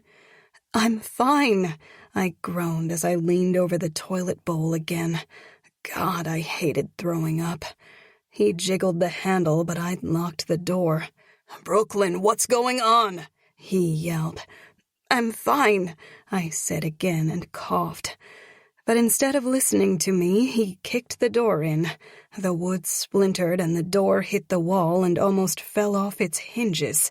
I stared over at Matt, standing in the doorway with a bewildered expression on his face, and I couldn't help but laugh. And then I leaned over the toilet and threw up again. Jesus. He knelt down beside me on the floor and pulled my hair back for me. "What's going on? Is it the baby? Do you feel okay? Should I call the doctor?" He put his hand on my stomach. "It's just morning sickness, Matt." I laughed again, but again it made my stomach turn over. My cheeks puffed up, but I didn't throw up anymore. I was pretty sure there was nothing left in my stomach. I took a deep breath and stared at him. "I can't believe you just broke down the door because of a very normal pregnancy symptom."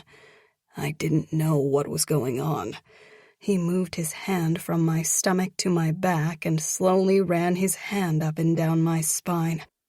"I'm okay, I promise. I just need some paper towels." He grabbed some paper towels off the vanity for me. "Are you sure that's what it is? Morning sickness?"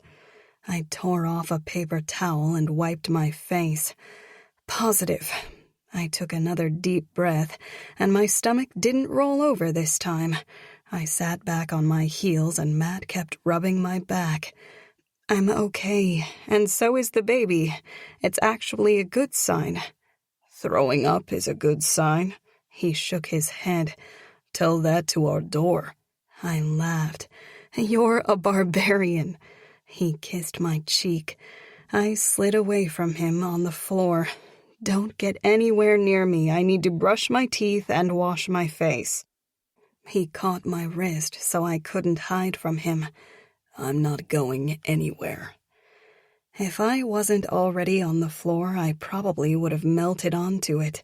This was probably the grossest thing I'd ever done in front of him. But he was still staring at me with stars in his eyes, and he'd broken down a freaking door to get to me. He pushed some hair off my face. "You scared me. No more locking the bathroom door." "Is that a house rule?" I raised my eyebrows at him. "Yes," he smiled. "I didn't think we had any rules in this house. We're kind of lawless." His smile grew. "As much as I like the sound of being lawless with you, no locking the door." I looked at the broken door. "I don't think that's going to be a problem." "I'll fix it." I glanced over his shoulder. "What are you looking at?" He turned around, but there was nothing there to see. I shook my head and laughed. I just kind of thought Nigel would pop up and say, "No, I'll fix it," before you got a chance to do it yourself. Matt laughed. He probably would have, but he's busy getting everything ready. The smile on Matt's face grew. Our rehearsal dinner is tonight. I couldn't wipe the smile off my face either. It is, and I can't wait to go to town on some turkey. I'm pretty sure Thanksgiving was made for pregnant women. He chuckled. I'm sure it was. And hopefully I don't throw up again tonight. I thought it was morning sickness. I got sick more than just in the mornings with Jacob. Interesting. Matt helped me to my feet. Is there anything I can get you that will help with that? Actually, a cup of tea might be nice. He nodded. A cup of tea. Got it. I need to order some books about all this baby stuff, so I don't break any more doors. You do that, while I freshen up. I pushed him out of the bathroom. I would have closed the door, but it was hanging off its hinges. He chuckled and walked away. I pressed my hands against the vanity and stared in the mirror. My days fluctuated between thinking about the baby constantly to trying not to think about the baby at all, just in case. But this really was a good sign, a great sign. I smiled. The baby was healthy. I removed one of my hands from the vanity and ran it over my stomach. This Thanksgiving was going to be perfect. It was going to erase the Thanksgiving 16 years ago from my head. I was glad we'd decided to do our rehearsal dinner tonight and our wedding tomorrow. It felt like we were fixing a wrong from our past. I didn't regret what I'd done in my time apart from Matt, but I wanted to fix this wrong for him. I wanted to erase the last words he spoke to me back then. I wanted to erase all the hurt. I wanted to move forward. All four of us. I couldn't stop smiling. And Rob hadn't even texted me once about the silly prank he said he was going to pull. So hopefully that meant he was ready to move forward too.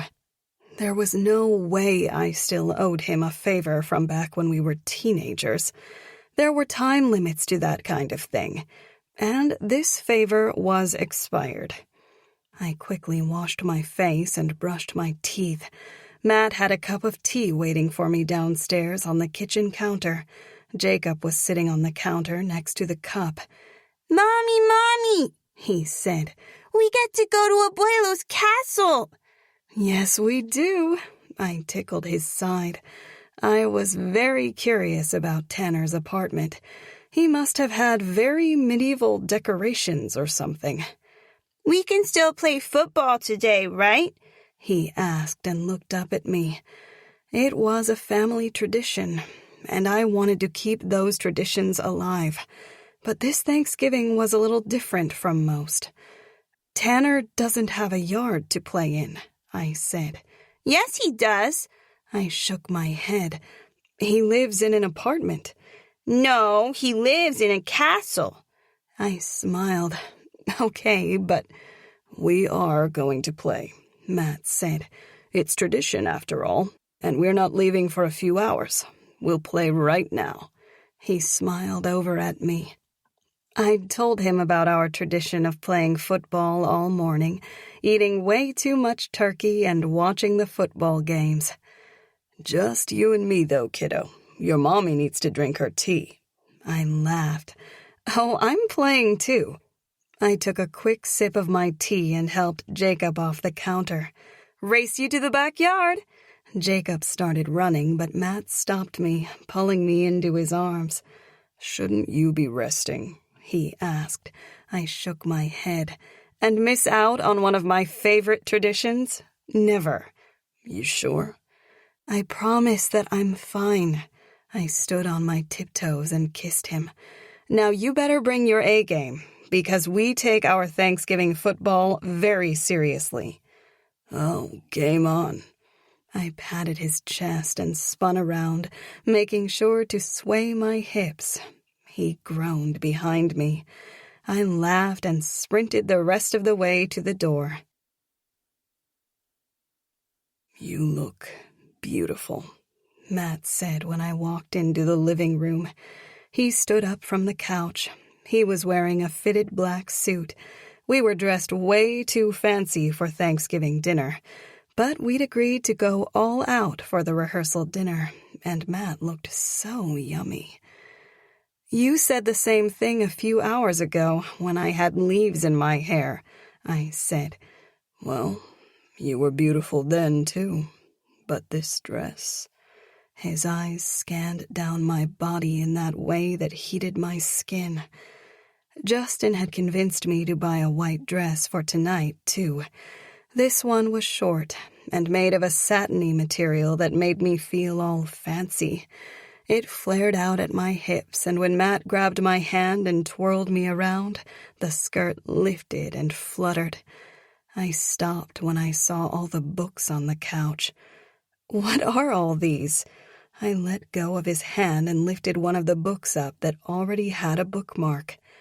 "I told you I needed to buy some pregnancy books. They were delivered when you were in the shower."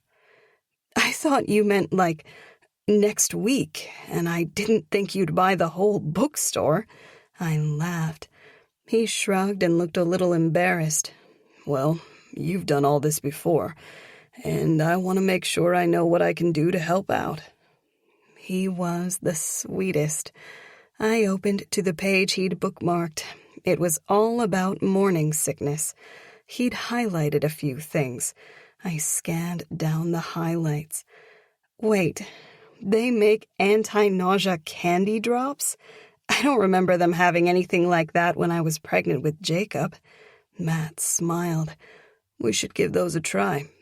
I liked when he said "we" like that. "We definitely should." "Do you want me to order some now?" He pulled out his phone. I laughed and grabbed his hand. "Stop torturing the delivery people on Thanksgiving. We'll go shopping after the wedding." "After the wedding." He smiled. God, I love the sound of that. Jacob came running into the room. He skidded across the floor in his socks. "You all ready?" Matt ruffled his hair. "Yesy, just let me get my sword." He picked up a stick off the floor. "Ready." "We can leave the sword here, I think, kiddo." "But you need a sword in a castle, Coach. How else will we play knights? I'll get one for you, too." He went over to his basket full of toys and pulled out a second stick. "And one for my abuelo." He selected a third stick. I shrugged. That made sense to me. "You definitely need swords to play knights," I said. Matt laughed. "Okay, you guys, let's get going." He helped Jacob into his coat and shoes. I pulled on my coat, too, as I smiled at Matt lacing Jacob's shoes. Matt was always meant to be a dad. I felt tears welling in the corners of my eyes. God, it was like I had no control over my emotions. I blinked fast, getting rid of the tears. Tonight was not for tears. We were celebrating. Someone must have been burning leaves nearby, because the smell of fall was everywhere when we walked outside. Matt opened the car door for me before getting Jacob situated in the back seat. The heat was turned up full blast, but it was still chilly. I would have been lying to myself if this smell and this temperature hadn't reminded me of Matt over the years. I smiled as Matt pulled away from the curb. Soon the city would be decorated for Christmas. I'd never seen the city in winter before, and I couldn't wait to see everything lit up even more. I couldn't wait to spend every season with this man. "I love seeing you this happy," Matt said. How could I not be happy? My 16-year-old self dreamed of this day just as much as my 32-year-old self. "I love you." Matt smiled as he paid attention to the traffic. It didn't take us long to get to Tanner's apartment. I looked out the window. "This looks very fancy." "Because it's a castle," Jacob said. I smiled. "I can't wait to see it." "Grab the swords." "Got him, Mommy." I held Matt's hand and Jacob's hand as we walked toward the apartment. A doorman opened the door for us, welcoming us in from the cold. Matt dropped my hand and pulled an envelope out of his inside suit pocket. He handed it to the doorman. "Happy Thanksgiving," he said. "Happy Thanksgiving," the doorman said with a big smile. "What did you give him?" I asked as we stepped in front of the elevator. "Oh," Matt shrugged like it was nothing. "Just a little present." "What kind of present?" He scratched the back of his neck. "When I visited your, grave," he whispered so Jacob didn't hear. "I used to see your uncle's grave, too, and it always reminded me of how I never really knew him until you. His job was important, and I just treated him like he was invisible. So, I don't want anyone who I come in contact with to ever feel that way. I was living here for a while. I know the doorman, and I wanted to make sure to thank him." Tears were welling in my eyes again. Uncle Jim would have really loved you doing that for people. I couldn't think of a better way to honor him. Matt smiled down at me. The elevator doors dinged open and Jacob jumped back. "Nunca," he said. "Sweet boy Tanner lives at the very top of this building. I couldn't walk up all these steps in heels. Let's just give the elevator a try." "No," Jacob said and took another step back. "I have an idea," Matt said. "How about you close your eyes and count to 100? "I don't know how to count to 100. Matt and I looked at each other. "You go on up," he said. "I'll take the stairs with Jacob." "It's so many stairs," I said. "Jacob, maybe—" "I want my abuelo," he said. "He never makes me get in those." He pointed one of his sticks at the elevator. "Tanner is busy getting ready." "But I need him," Jacob said. "Please." I could never say no to that. I looked at Matt and nodded. "Okay, I'm going to go get Tanner then," Matt said. "Unless you want to go up?" he asked me. "You go ahead. We'll wait here." Matt stepped onto the elevator and the doors closed behind him. "Jacob, there's nothing scary about elevators. They help you get from one place to another quicker." "I'm not in a hurry," he said. I smiled. "And they're kind of fun. It's like a ride." Jacob shrugged. "Like at the carnival?" Miller and I had taken him to a carnival once about a year ago, but we'd left pretty quickly because I was paranoid that I'd felt someone watching us. Well, not paranoid. Someone probably had been. Jacob hadn't gotten a chance to get on a ride. "Yes, like the carnival," I said. Jacob shook his head. "I didn't want to ride those rides, and I don't want to go in the elevator." "Okay, sweet boy, but it's always good to try something at least once." "Not if you know you don't like it." He did kind of have a point, but I really needed him to start riding elevators. The doors dinged open and Tanner walked out. He was wearing a dark suit with stitches that glimmered slightly in the bright light down here. "Stop checking me out, woman," he said. "We've been over this. I can't date my best friend's girl." I laughed. "I wasn't. But I do like your suit." "Thank you. And you look beautiful, as always." He turned to Jacob. "Hey, little man." He held up his hand. Jacob high-fived him. "I want you to do the magic thing, so I don't have to go on that." He pointed his stick at the elevators again. "Right," Tanner said. "The stairs. Yep, we can do that." "No," Jacob said. "The magic portal to your castle." Tanner laughed and looked at me. "Kids and their imaginations," he said. "But abuelo," "You go on ahead, Brooklyn," Tanner said. "We'll see you in a few minutes after taking the stairs." Jacob scrunched his mouth to the side as he stared up at Tanner. Tanner really was good at playing make-believe with Jacob. I stepped toward the elevator. "Oh, and Brooklyn," Tanner said and caught my wrist. "If you need to talk at all tonight, I'm here." I nodded. I knew Tanner was the easiest person to talk to about loss, because he'd lost someone too. "And about your dad," he said and let his hand fall from my wrist. "I tried everything.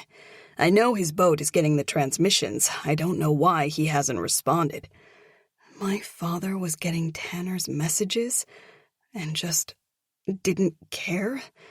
I knew my face fell. Tanner cleared his throat. "Or maybe he's not. Maybe he—" Tanner shrugged. "I don't know, Brooklyn." "It's okay." I forced a smile onto my face. "I really appreciate you trying. And we already have a pretty great abuelo here, don't we, Jacob?" "The best abuelo," Jacob said. Tanner smiled. "Thanks, little man."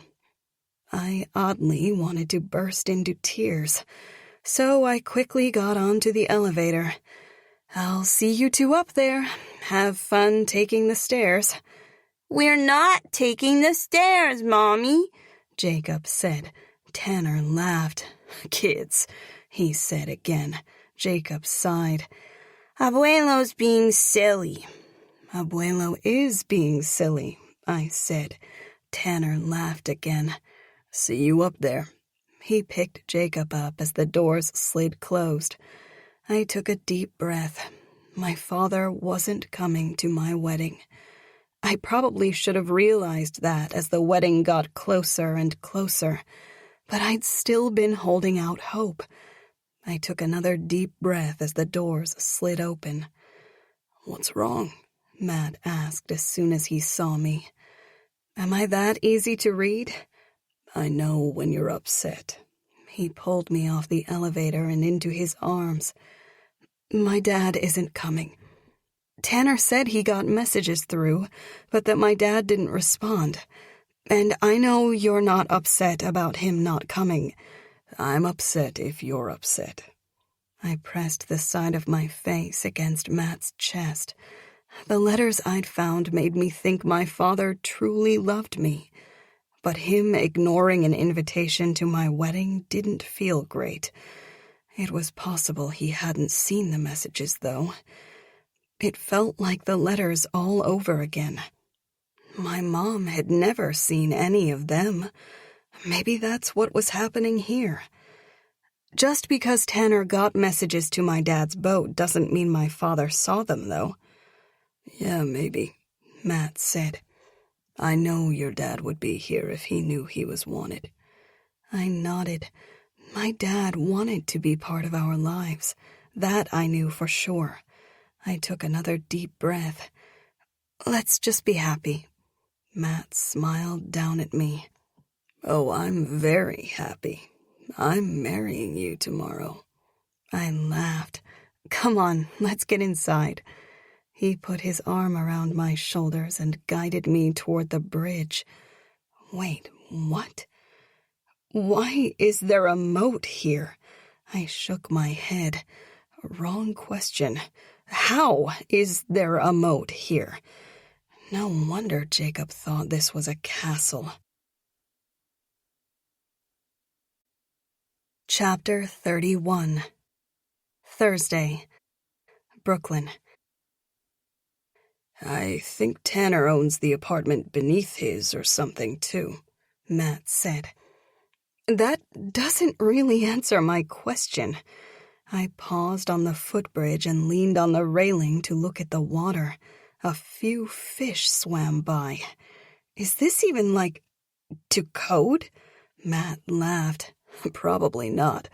At least he took the tarp off. Usually it's covered. I thought there were sharks under there for the longest time." I watched another colorful fish swim by. No sharks, but it's very cool. A little flashy, if you ask me, Matt said. I laughed.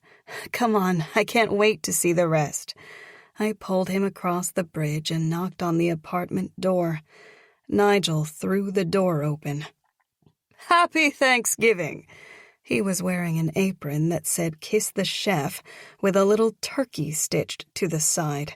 He was also wearing an Indian headdress, which was a pretty bold move. The feathers trailing down his back almost hit the floor. None of it made any sense over top of his lederhosen. Matt shook his head. What are you wearing? Nigel adjusted his headdress. I couldn't remember if you wanted a traditional Thanksgiving or a modern-day one. I forgot to write it down. So I did a mix. This is my war bonnet. Matt shook his head again. You maybe shouldn't be wearing that, man. Why? It's a celebration, and this is a sacred headdress. Not for you, though. It's very sacred to me, Nigel said. I keep it with all my bonnets in locked boxes. I treat all my relics with respect. A strange smell suddenly hit me. My nose scrunched up and my stomach churned. Oh, no. Nigel, what are you cooking? I took a deep breath through my mouth to try and calm my stomach. Like I said, it's a mix between a traditional Thanksgiving and a modern-day feast. So we have your classic turkey with all the fixings, including my world-famous biscuits. I even made a Jell-O mold, which was all the rage in the 60s. One of my favorites. The dish, not the era. He shuddered. And I also have the classics. Fresh hand-caught and butchered venison, of course. A variety of fish. Cod and bass have been highlighted heavily.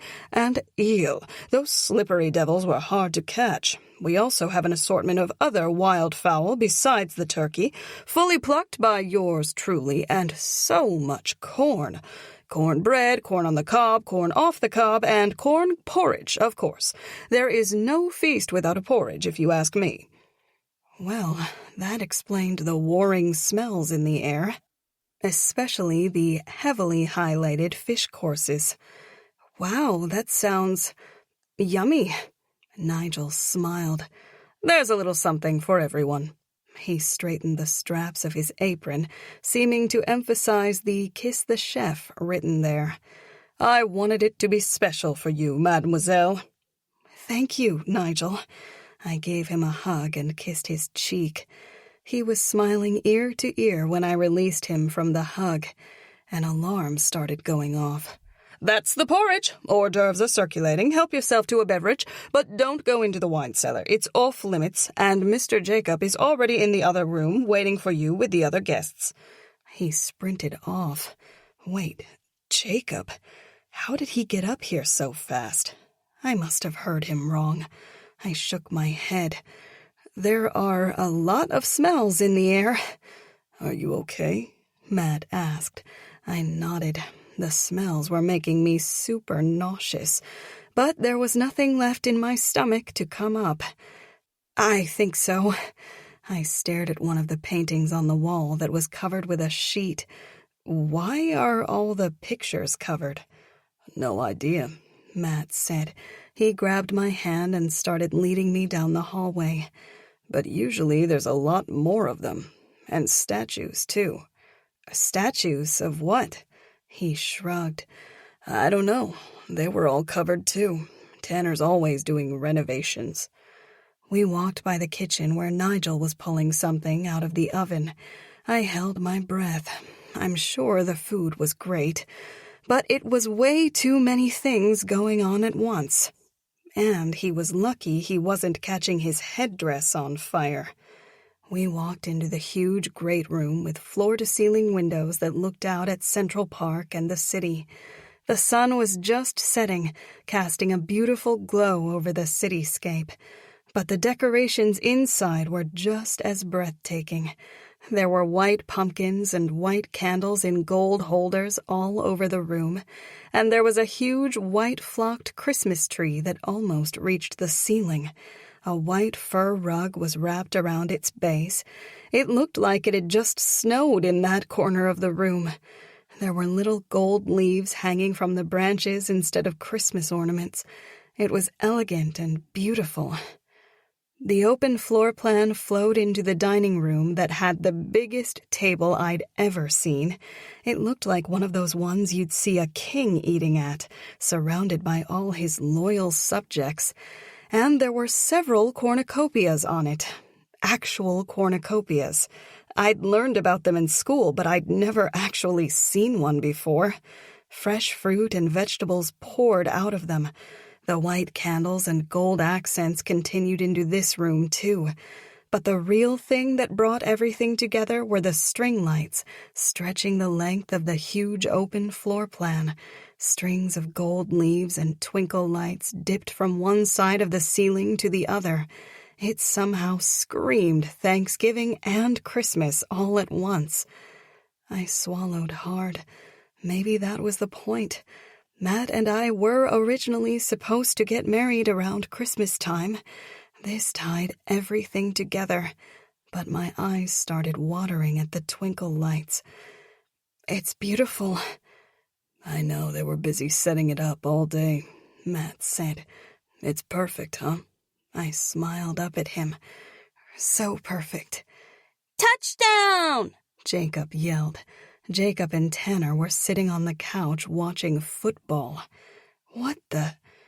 We'd literally been standing in the entranceway. There was no way they'd passed us, and there were a million stairs they'd needed to climb. How are you two already up here? Matt asked as he escorted me over to the huge white couch. Jacob stood up on the couch and turned around. The magic portal! Tanner laughed. The stairs. But Abuelo...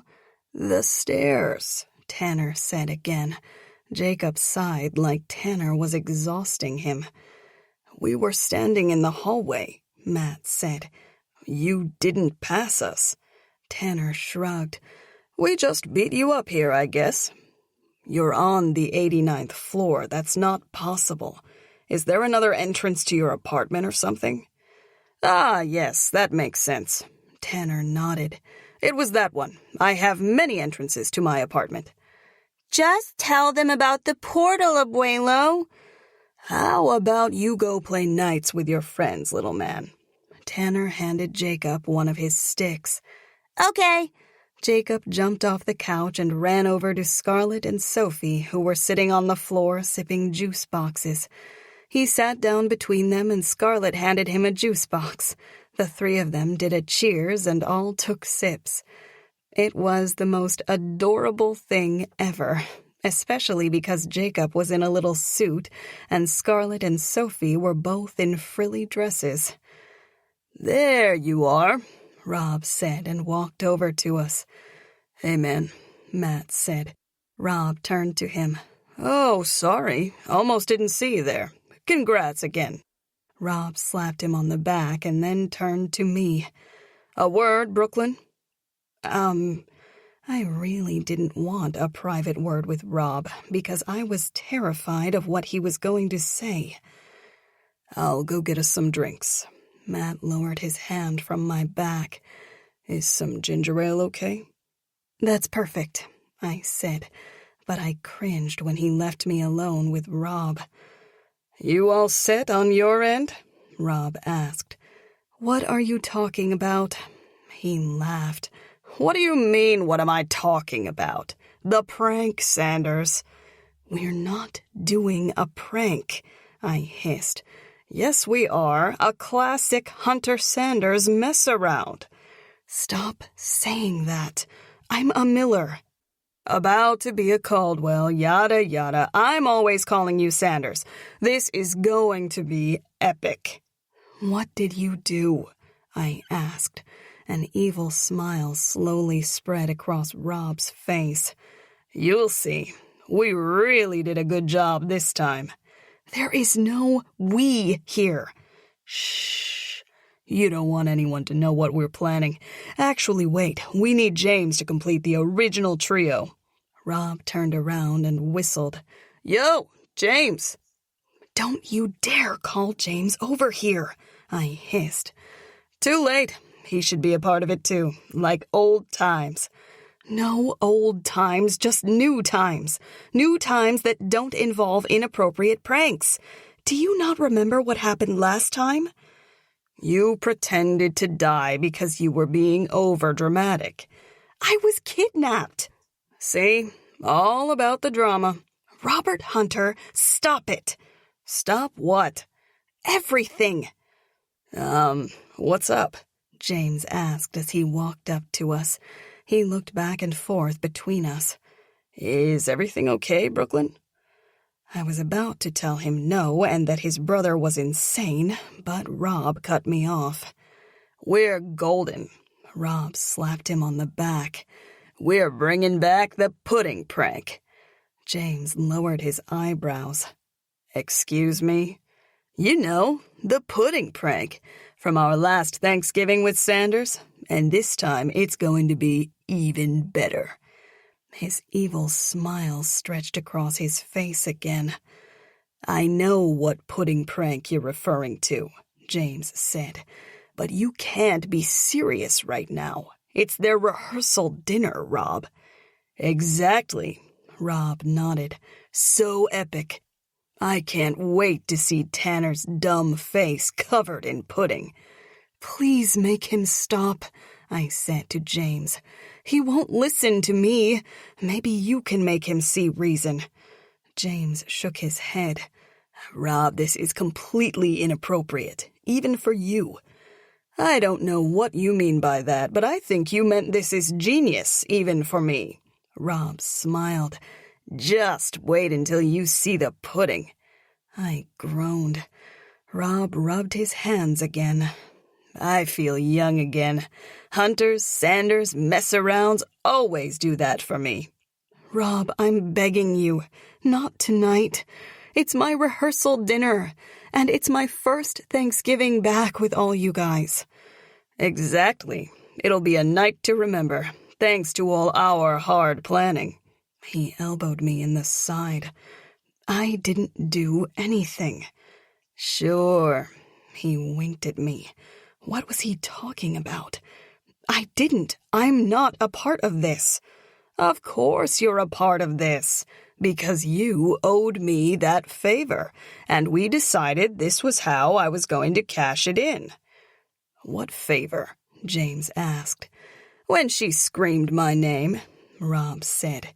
Did I never tell you about that? James shook his head. I have no idea what you're talking about. When did she scream your name? When she was beneath me, begging me for more. Rob raised his hand for a high five. I shoved his arm back down. False. That never happened. He pushed me into a dark room back in high school after betting me I wouldn't scream his name. Of course I screamed his name. He was holding the door shut and I was terrified. Rob laughed. I shoved her into a room with Matt. Definitely terrifying. That wasn't why. I didn't even know he was there. I was just scared. But you do owe me a favor.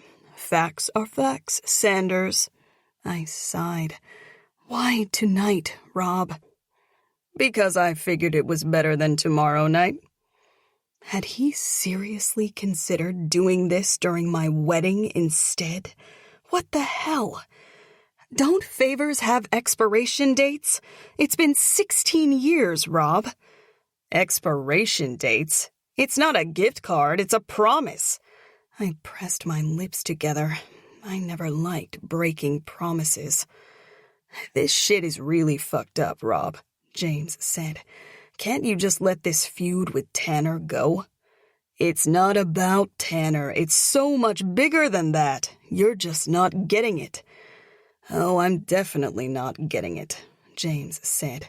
You're letting your beef with him ruin the rehearsal dinner of two of our best friends. I smiled. It was sweet of him to refer to me as one of his best friends. Ruin it? Rob shook his head. I'm making it a night to remember. Rehearsal dinners are always overshadowed and forgotten, but no one's going to forget this shit. He giggled. So much pudding. I still have nightmares from the last time, I said. I don't want nightmares about my rehearsal dinner. But Matt's not going to be mad about this one, so it's cool. It's like you don't know Matt at all. I stared at him. James laughed. She's right. You know he has a terrible temper, and Tanner is one of his best friends. But not his best. That's me. This ends tonight. Rob. Sanders. He put his hands on my shoulders. We're all haunted by what happened 16 years ago. This will erase all that with a good memory. I'm doing this for you. For all of us. It was sweet, in a weird way. Wouldn't my rehearsal dinner just being a rehearsal dinner erase all that hurt? Rob shook his head. Didn't you hear what I said about rehearsal dinners always being forgotten? This will make it unforgettable. Shit, Matt's coming back over. Everyone be cool. He tapped James's chest with the back of his hand, even though James was just standing there. Not a word about this, Sanders. It has to be a surprise, and if you say anything, you'll just owe me another favor, and I'll cash in tomorrow instead. Good God, the only thing worse than today was tomorrow. I hate you. Love you too, Rob said. James shook his head. This is a really bad idea, Rob. Just call it off. It is a great idea. You're right. Was Rob hard of hearing or something? Or did he just refuse to listen to reason? Here you go, Matt said and handed me my glass of ginger ale. What were you guys talking about? It looked like a very heated discussion. He smiled, not at all aware that Rob was turning our rehearsal dinner into a shit show. Almost literally. Just reminiscing over the good old days, Rob said. Definitely not. We were reminiscing over one of the worst days of my life. We were supposed to be erasing all that today and tomorrow. That was the reason we'd chosen the day after Thanksgiving for our wedding. And Rob was just bringing it all back up. You look a little pale, baby, Matt whispered. Are you feeling all right? I felt like I was going to be sick to my stomach, but not because of morning sickness. I looked over at Rob. He pretended to zip his mouth shut and then threw away the key, which made no sense. But I did believe his threat. If I didn't let him do this tonight, he'd just do it tomorrow. And Rob was not going to ruin my wedding day. And I honestly kind of understood where he was coming from. Emphasis on kind of. I wanted to erase all the hurt, just like he'd said. But did he really have to make me promise not to tell Matt? I didn't want to keep secrets from him. I'd learned my lesson the last time. I cleared my throat. Everything is great, I said. Rob smiled. Yeah, it is. And about to be better. You know what I love? I said. Telling people stuff. Being open and honest. Best friends shouldn't have secrets. I agree, Rob said, but didn't offer any more information. Robert Hunter was going to be the death of me. A waiter walked up holding a tray of hors d'oeuvres. I went to grab one. No, thanks, Rob said and grabbed my hand and lowered it. We're saving our appetite for the main course. He leaned over and whispered in my ear. Remember last time when people started throwing up? It's better if our stomachs are empty so we don't embarrass ourselves. Fuck me. I was already nauseous. This was going to be a disaster. Chapter 32.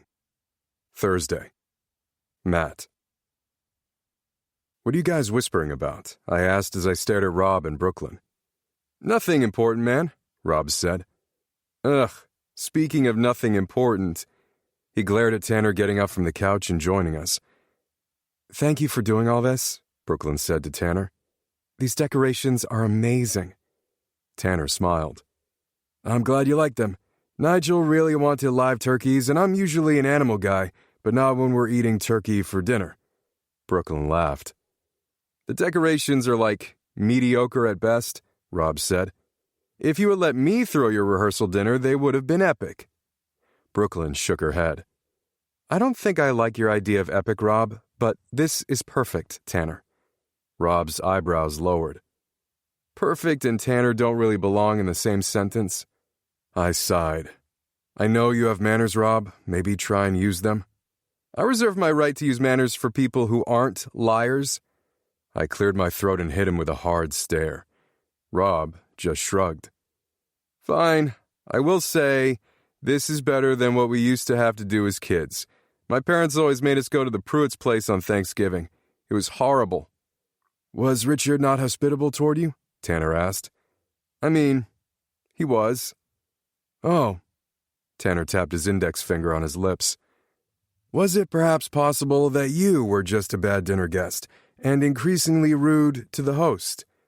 Rob lowered his eyebrows again. "I'm a great guest. The best guest." "Then maybe be kind to the host, Rob," Brooklyn said. "Like, really kind? Like, don't do anything weird to his home?" Rob laughed. "You're hilarious, Sanders." He threw his arm around her shoulders and then whispered something in her ear again. "Actually, we're going to go circulate because someone can't be trusted alone right now," he said, and pulled Brooklyn away from me. What the hell was he doing? And who was he saying couldn't be trusted? Tanner? Tanner shook his head. "Boys will be boys." "He's older than you," I said. Tanner laughed. "He certainly doesn't act like it." Fair. I watched Rob and Brooklyn making the rounds, saying hi to everyone. It was like Rob was trying to commandeer my role here. Penny walked over to us. "Hey, Tanner, your home is amazing. I didn't think apartments in New York City could even be this big." Tanner smiled. "Thank you. And this isn't even the main living area." What was he talking about? I was pretty sure we were standing in his living room. "I'm definitely going to need a tour after dinner," Penny said. Tanner suddenly looked a little uncomfortable, probably because he didn't like people poking around just as much as Nigel didn't. Something about snoopers getting burned. I really needed to ask him about that, but I wasn't sure Penny noticed his apprehension. She just smiled and turned to me. "I got you something," she said. "It's just this small thing. Don't worry, we got you a real wedding present, too." She handed me a velvet box. "Are you proposing to me right now?" I asked with a smile. She laughed. "Just open it, Matt." I flipped open the lid. There was a set of plain silver cufflinks. "Thanks," I said. I looked back down at her. "For James' wedding present to me, he got a tattoo of the date he met me." "I remember," I said. "And I was just thinking about that a lot over the last few weeks, with your wedding coming up and everything. And you're one of my best friends, Matt. You always made me feel so welcome here in New York, even though you were struggling." She started blinking fast, holding back tears. "I feel so awful about how much pain you were in, and you faced it all alone. I wish you had let me in sooner, but I understand why you didn't. I want you to know how much I appreciate you, how much I love you. Like a brother," she quickly added with an awkward laugh. "I know it's something old, new, borrowed, and blue for the bride, but I figured it was okay for you to have something new with a memory of old, and I just thought that you should have these, to remember." To remember what exactly? How much she loved me like a brother? I already knew that. And how was it new and old? I smiled at her. I didn't really understand the gift, but unlike Rob, I did have manners.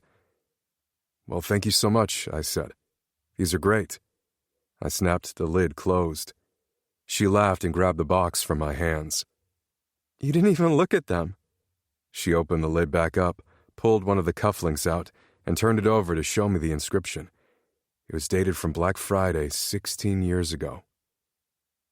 The day your life stopped. Penny dropped the cufflink in my hand and then pulled out the other. And the day your life started again, when Brooklyn came back to you. She dropped the second cufflink in my hand. I stared at the second inscription, the date of the homecoming football game. I swallowed, hard. I just thought that you fell in love with Brooklyn as a teenager, and you re-fell in love with her now, and it was important to have that be a part of you tomorrow, that you're okay with both halves of your story, that you're at peace with the past, because you love every side of her. You always have, and always will. Thank you. My throat suddenly felt all clogged up. I leaned down and hugged her. These are perfect. Penny had always been good at giving gifts.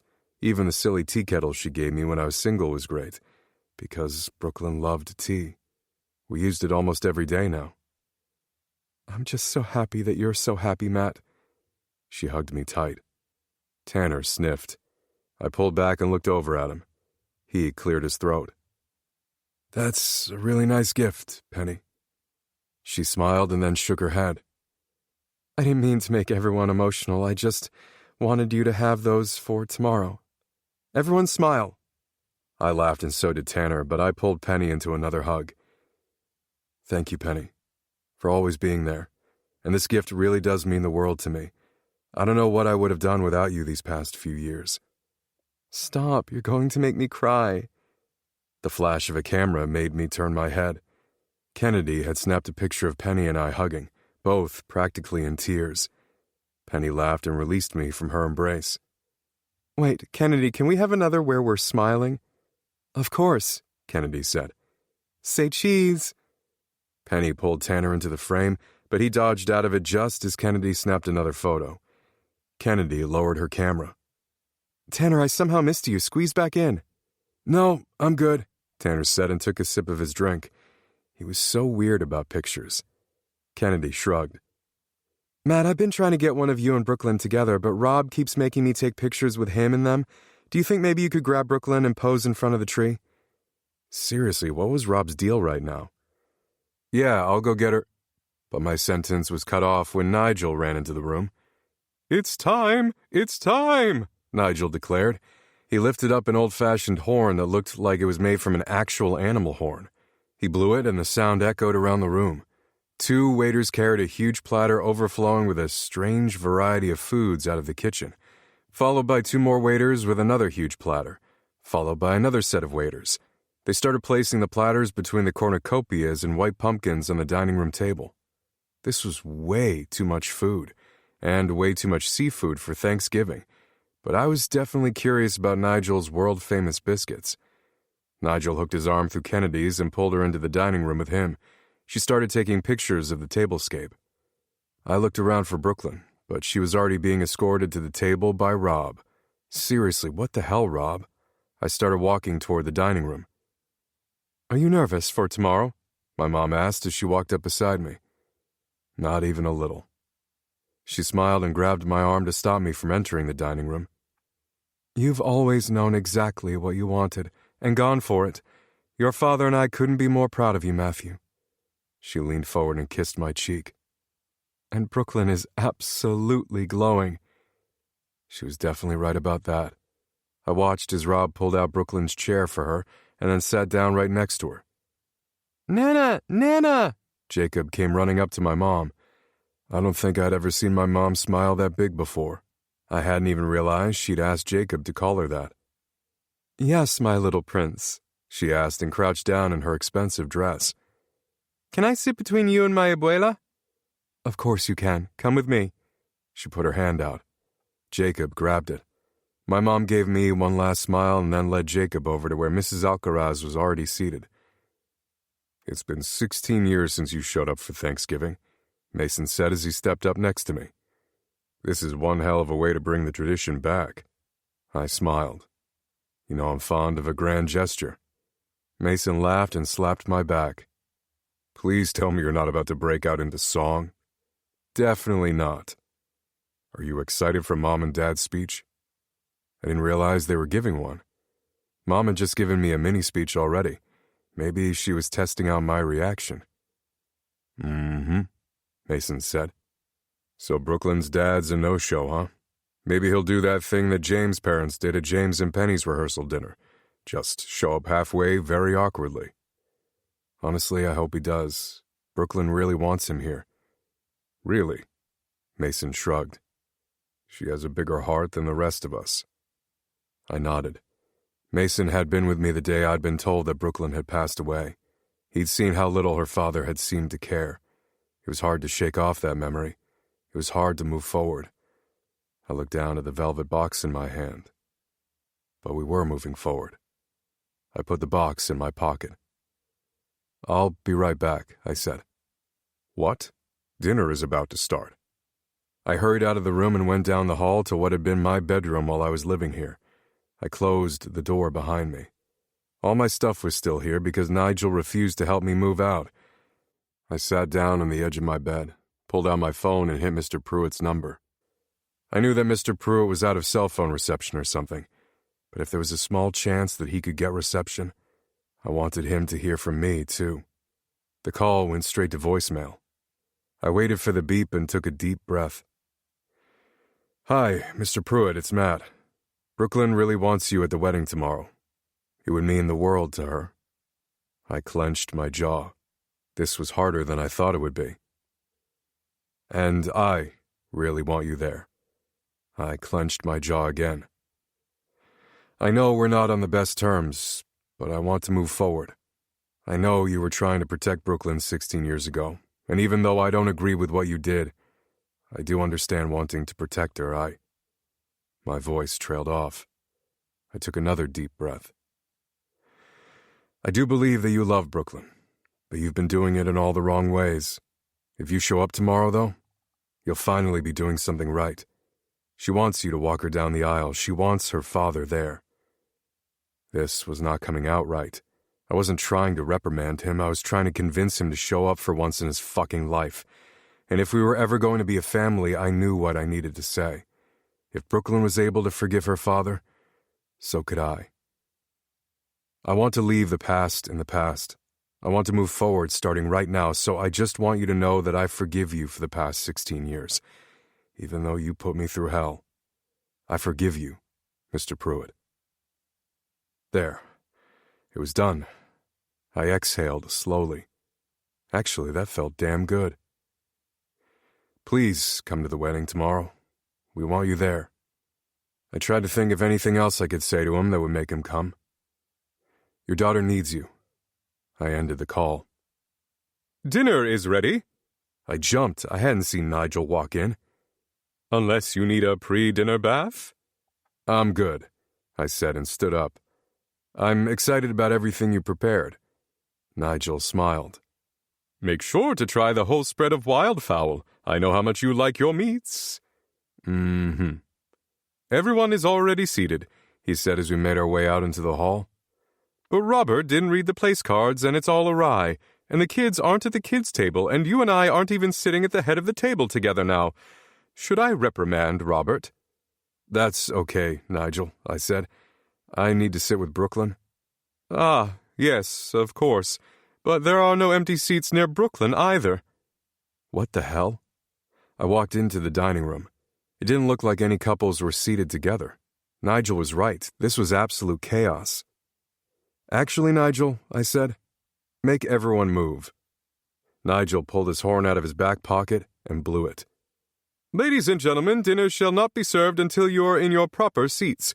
Please make your way to your place cards." He blew his horn again. And everyone actually got up and started moving around. The kids sat around the kids' table, and all the couples started to sit down next to each other. But Rob leaned over the table, swapped his place card with someone else's, and then sat back down next to Brooklyn. I didn't know what he was up to, but at least there was still an empty seat on the other side of Brooklyn. "Thanks, Nigel," I said. Nigel nodded. "All in a day's work." He made his way over to the kids' table and sat down. Why was he sitting? Never mind. Whatever made him happy. I sat down in the empty seat next to Brooklyn. "Hey, baby." She smiled up at me, but it wasn't one of her normal, carefree smiles. She looked nervous. Hey. She pressed her lips together, like she was forcing herself not to say anything else. Is everything all right? Everything is fine, Rob said and leaned forward so I could see him. Brooklyn and I are having a marvelous evening.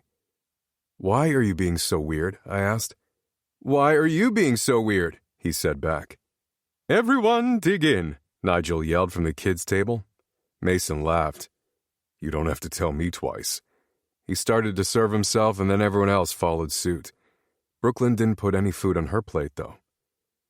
You were looking forward to turkey all day, I said. Is your stomach bothering you again? Mm-hmm, Rob said and leaned forward. She was just telling me that.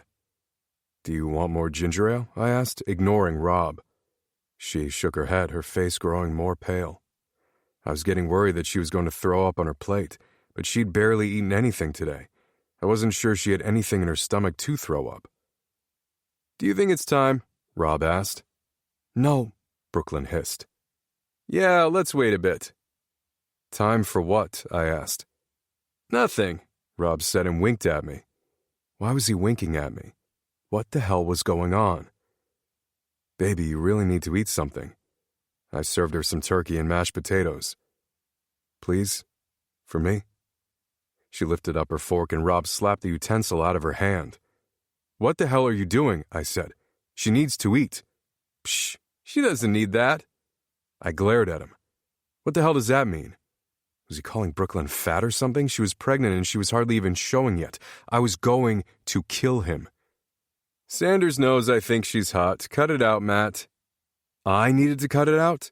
I put my hand on Brooklyn's thigh and leaned in so I could whisper in her ear. Blink twice if you're under duress.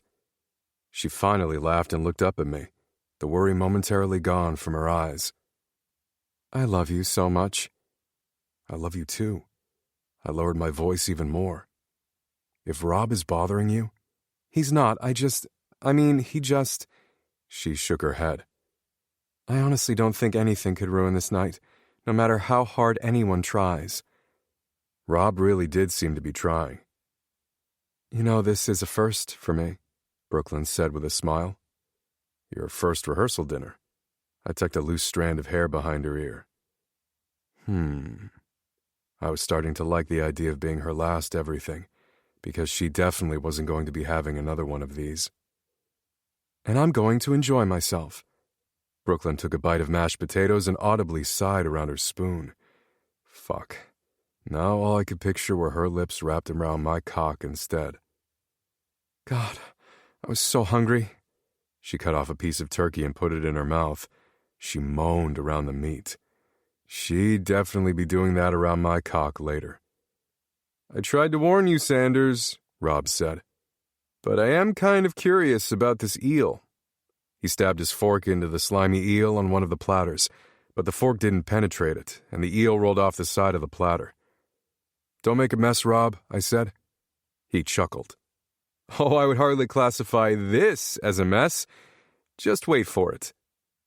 What the hell did he mean by that? But I had a sinking feeling in my stomach. Rob loved to say that, right before he did something stupid. I took a deep breath. I was going to kill him if he messed up this dinner. Chapter 33. Thursday. Brooklyn. Rob already had several opportunities to ruin this evening, and he hadn't taken one yet, so I was going to enjoy everything on the platter in front of me, at least everything that I recognized. My stomach was not in an adventurous mood. You sure everything is all right? Mad asked me. I glanced at Rob out of the corner of my eye. He was busy eating, just like everyone else. When he'd paraded me around Tanner's living room, I jokingly told him the knives on the table looked sharp. Maybe he was actually scared that I'd cut him if he went through with the prank. I mean, it wasn't that far of a stretch. I was from a mobster family. I would never actually hurt Rob, though, and I hoped he'd never hurt me. He knew how I felt about the prank, and for all his teasing, I knew he loved me. "Everything is great," I said and grabbed a biscuit off one of the trays. "Oh my God, this is so good. I'm going to need Nigel's recipe for these." "He's pretty shady about his recipes," Matt said, "but these are really good." He took another bite of his biscuit, too. "So you really skipped Thanksgiving for 16 years?" I asked. Matt took a slow sip of his champagne. "My mom always made the same things for Christmas, too. I hardly missed anything." I knew that wasn't true. He'd missed out on time with his family because he was busy missing me. Tonight righted a lot of wrongs.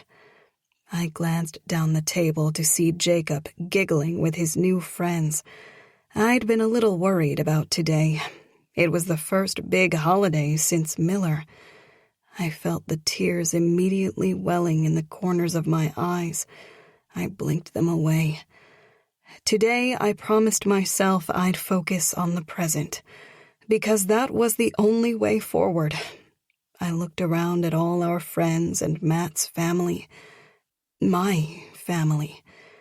No, my father wasn't here, but I loved everyone in this room. Matt had helped me see that I didn't always lose those I loved, because I had a whole room full of people here who felt like family. Someone clinked their knife against their glass. I turned to see Mr. and Mrs. Caldwell stand up. They were both smiling at me. "Our son already knows how proud we are of him," Mr. Caldwell said. "And his ego is big enough, so we have a few words for you, Brooklyn." Matt laughed. "We know your father couldn't be here," he said. Couldn't? Didn't want to be? I wasn't sure anymore. I pressed my lips together. "But we're your family, Brooklyn. We have been since you were a teenager." The tears were back in my eyes again. I did my best to blink them away. "And we're so thrilled that you made your way home to us." He could probably tell I was about to burst into tears because he quickly added, "And I feel like I've been waiting forever for grandchildren." I glanced at Bea.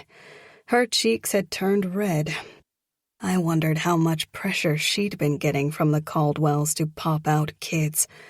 If there's one thing I knew for sure, pressure did not help the situation. I'd thought about babies nonstop for the past few years, and it wasn't until I stopped thinking about it that I got pregnant again. I put my hand on my stomach. Matt reached over and put his hand on top of mine. My whole body felt warm and tingly. "And now we finally have a grandson," Mr. Caldwell said and smiled at me. I loved how quickly they'd accepted my son as their own grandson, how open their arms were. I remembered how vehemently Mr. Caldwell didn't want my father's bodyguards in his house. For some reason, that made me smile. Miller would always be around now. "And another on the way." Mr. Caldwell cleared his throat. "We're both a mess," Mrs. Caldwell said with a laugh. "We love all you boys." She put her hand on James's shoulder. "And we love everyone you all chose to spend your lives with. We're just so proud of each and every one of you." She put her hand on her heart. "And Matt, my baby." Her lower lip wobbled as she tried to keep it together. "I feel like I finally have my son back, and I can't ever thank you enough for that, Brooklyn." Her voice cracked. I couldn't stop the tears now. They started streaming down my cheeks. I grabbed a napkin and blotted my face as Matt put his arm around my shoulders and pulled me closer. "We love you both," Mr. Caldwell said, "and we're so happy for you. Here's to the happy couple." He lifted his champagne glass. Matt tapped his glass against my water glass. I laughed and patted away the rest of my tears, but I knew they'd be back as soon as Mrs. Alcaraz stood up.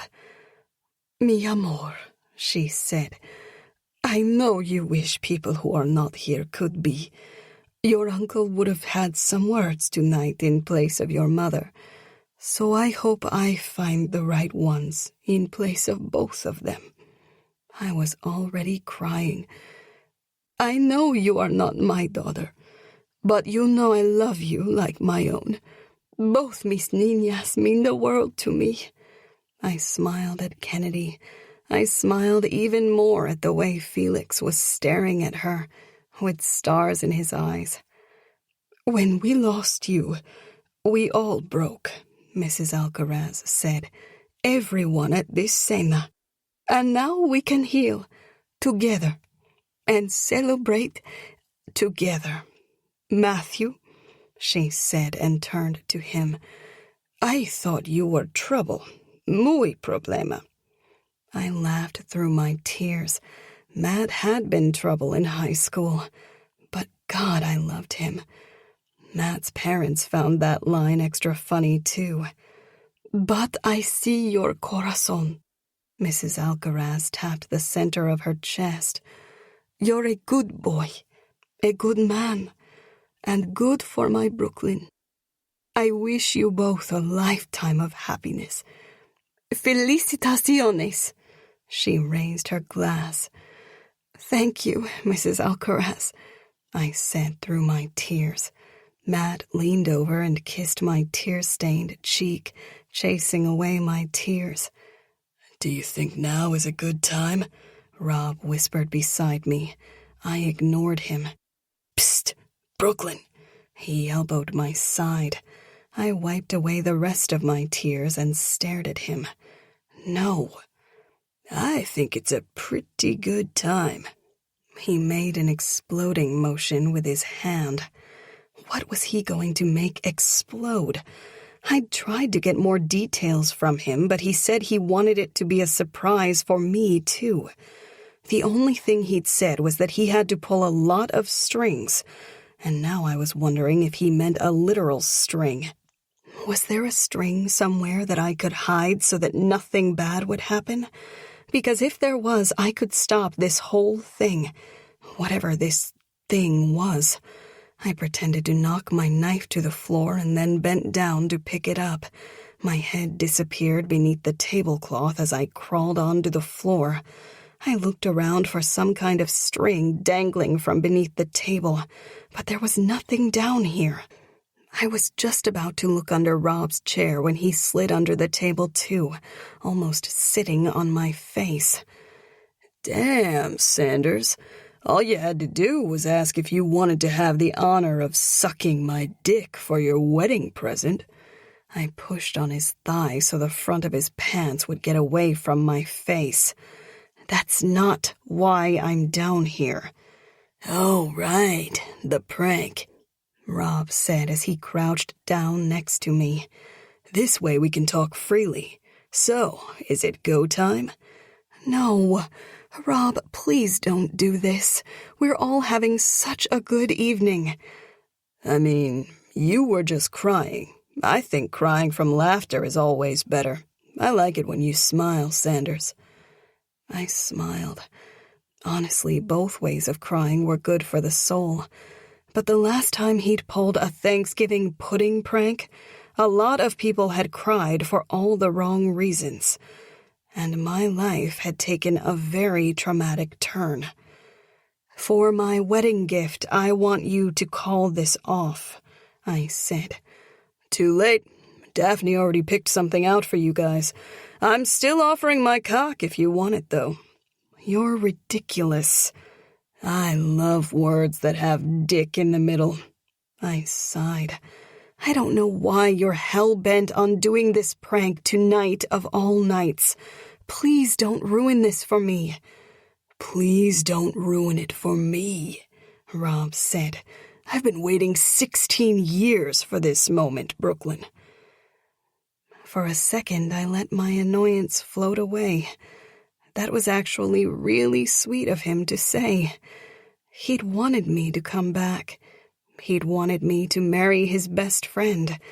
He'd been looking forward to our reunion for 16 years. You've been waiting for tonight for 16 years too, huh? Yeah. He smiled at me and then shook his head. I can't believe you made me wait 16 years for this prank to come into fruition. Tonight is very important to me, Sanders. And just like that, I was annoyed. Again. Of course, he was just saying he'd waited 16 years for the favor. I thought you were being sweet and saying you were excited for tonight because Matt and I are finally getting what we wanted since we were teenagers.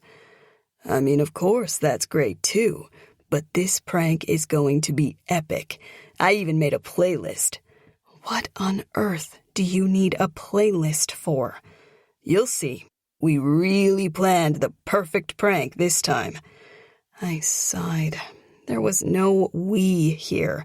I had no idea what the hell he had planned, but I knew I was going to hate it. Maybe we can make a new deal, I said. I didn't know what else to do. A new deal would probably be awful. He'd probably ask for 2 favors instead of just 1, and 1 was bad enough. But I was out of options. Rob shook his head. As much as I'd love to negotiate a new deal, the plan is already in motion. Nothing can stop it now. Screw me. What the hell are you two doing down here? Matt asked as he ducked his head under the table. Strategizing? Rob said. Matt shook his head. Strategizing what exactly?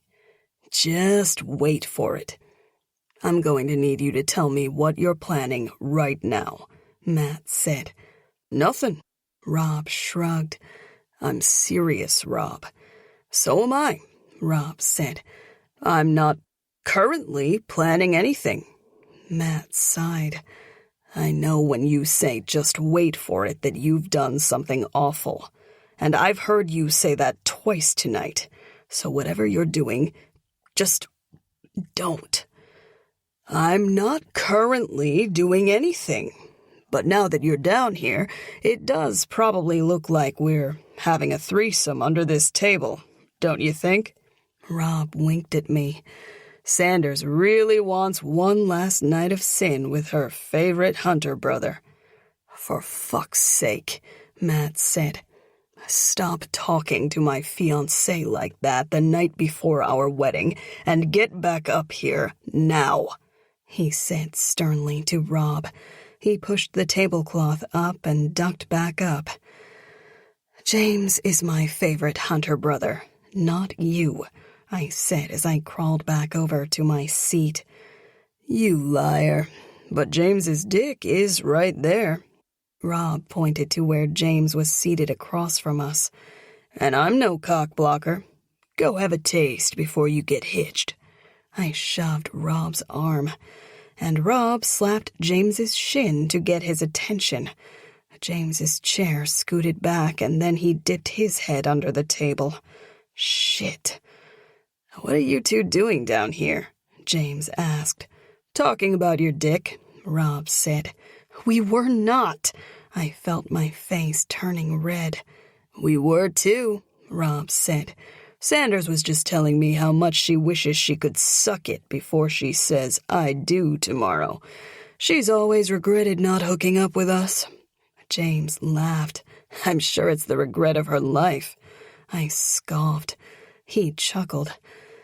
But I know it's much more likely that you were actually down here talking about the prank. And I hope you've called it off. Never, Rob said. The 3 of us planned a real winner this time. James shook his head. I only just found out about it. And yet you're down here whispering, looking like our number 3. Shit. James quickly sat back up.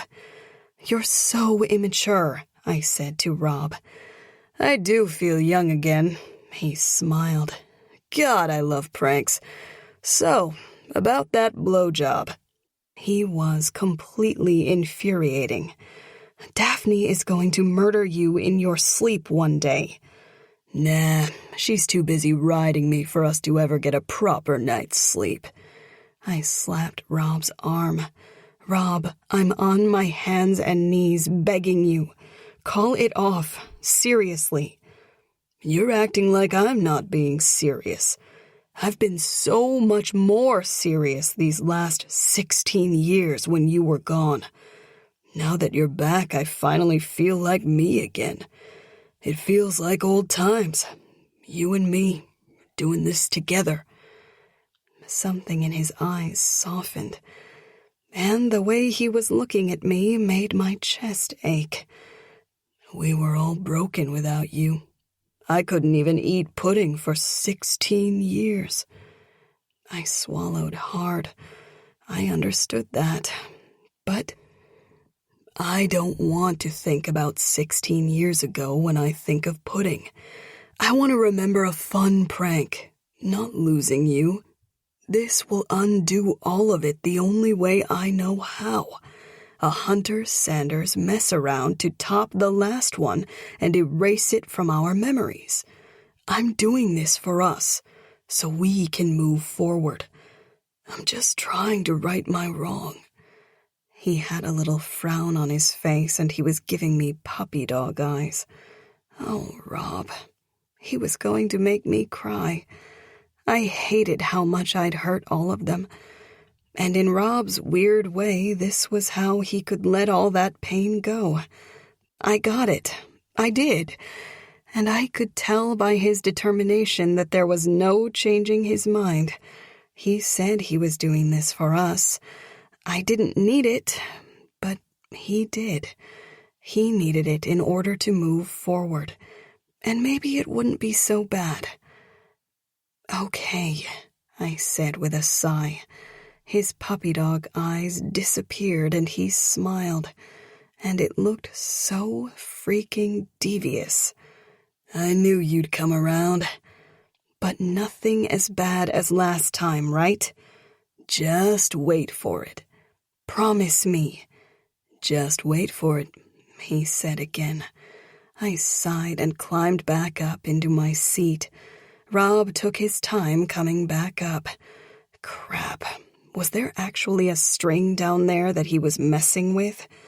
When Rob finally re-emerged, he winked at me.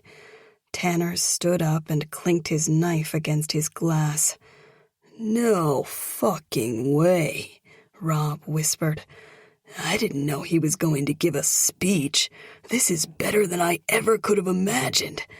Game time, Sanders. He pulled a small remote out of his pocket. What the fuck is that for? Chapter 34. Thursday. Matt. I put my hand on Brooklyn's thigh. I wasn't sure what was going on with Rob tonight, but I hoped he wasn't seriously hitting on Brooklyn. Not that I didn't deserve it. I did. Karma, or whatever. I'd constantly hit on Penny over the last several years, and Daphne, and B a bit too. But that was different. I'd been a mess. Rob had his shit together. He had a very patient and understanding wife who somehow put up with his shit on a daily basis. He didn't need to be flirting with my fiancée. Tanner cleared his throat. I'm so happy to welcome you all into my home for such a special occasion. My best friend is getting married. Oh, please, Rob muttered under his breath, but loud enough for at least me to hear. And I couldn't be happier for you, Matt, Tanner continued. He opened his mouth to continue his speech, but music started playing. Tanner looked around the room in confusion. The music was playing pretty quietly. It sounded like it was coming from the floor for some reason. Were there speakers beneath the table? Probably a Billionaire thing, as Tanner would say. I was pretty sure the music was Dance of the Sugar Plum Fairy from The Nutcracker. Rob started giggling. Nigel, where is that music coming from? Tanner asked and turned around to look at Nigel at the kids' table. Nigel shrugged. From the second story? He looked up. I was pretty sure it was coming from beneath us. Or maybe it was above. The music was very disorienting. Wait, there was no second story here. Rob giggled even louder. I turned to look at him. I got him so good, he whispered to Brooklyn. Brooklyn just looked confused. But Rob was barely controlling himself. It looked like he was seconds away from exploding with laughter. I breathed a sigh of relief. Rob loved pranks, but sometimes he went way too small, and this seemed like one of those instances. I'd hardly even classify this as a prank. The music was too quiet to interfere with Tanner's speech, and the music combined with the fairy lights crisscrossing above the table was actually quite magical. Tanner shrugged. Anyway, where was I? I am so glad the two of you found your way back to each other. I can't believe I almost made a terrible match for Matt, which would have ruined both your lives in the process. Or I guess, 3 lives? He shrugged, like he didn't care. I was pretty sure that was a weird stab at Kennedy. No, 4 lives, Tanner said. He nodded to himself, like that was definitely the right number. I guess that included Felix. I was glad that Tanner had been a little rude to Kennedy when we dated. She belonged with Felix, and I'd always belonged with Brooklyn. All 4 of you certainly made me work for it. Love was staring you all right in the face, and you were all trying to run in the opposite direction or latching on to the wrong person. He shook his head, and this time he did look at Kennedy. Brooklyn and Kennedy both laughed. Tanner turned his attention back to us. I really can't remember meeting 2 people more perfect for each other, with so many excuses on why they couldn't be together. But true love always prevails. That's why I started my club in the first place. Where was he going with this? I wasn't sure this was the right time to talk about his sex club. My parents were here. I cleared my throat and stared at him. Right, Tanner said. I gave so many speeches in boardrooms, but not many like this. I've had a ton of best friends over the years, but none as great as Matt. What other best friends? And why did he have so many? Tanner smiled, but it looked sad. I've experienced more love and loss in my life than anyone else here. I wasn't sure he knew that for a fact. And I know moving forward isn't easy, but I am just so proud of you, Brooklyn, for embracing today, for being fearless, for believing that the love Matt has for you isn't replaceable, because you're not replaceable. You're perfectly you. And the 2 of you are a perfect match. I looked over at Brooklyn.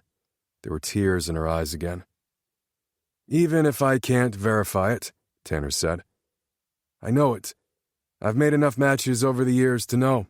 This right here is true love in its most pure form, and it's worth waiting 100 years for.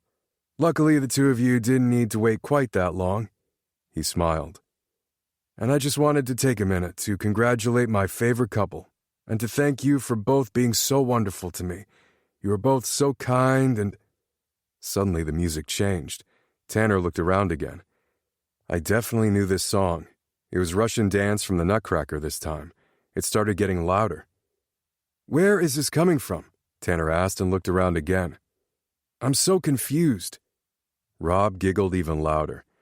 And then the volume increased again and the white pumpkin closest to Tanner exploded, sending brown goo in every direction. Some of it hit him right in the face, speckling his cheeks in brown. Fuck. Was that chocolate pudding? Everyone near the pumpkin pushed their seats back, trying to get away from the mess. Tanner wiped his hand across his face, smearing the chocolate pudding. Rob burst out laughing. Brooklyn threw her hand over her mouth in horror. James groaned and shook his head. Rob started pointing at the pumpkins as one by one they exploded down the length of the table. Each hard note of the violins caused another explosion. Rob kept pointing, acting like he was the conductor of this nightmare. And I realized he definitely was. What the fuck, Rob? One of the cornucopias exploded, sending chocolate pudding and an assortment of zucchinis flying through the air.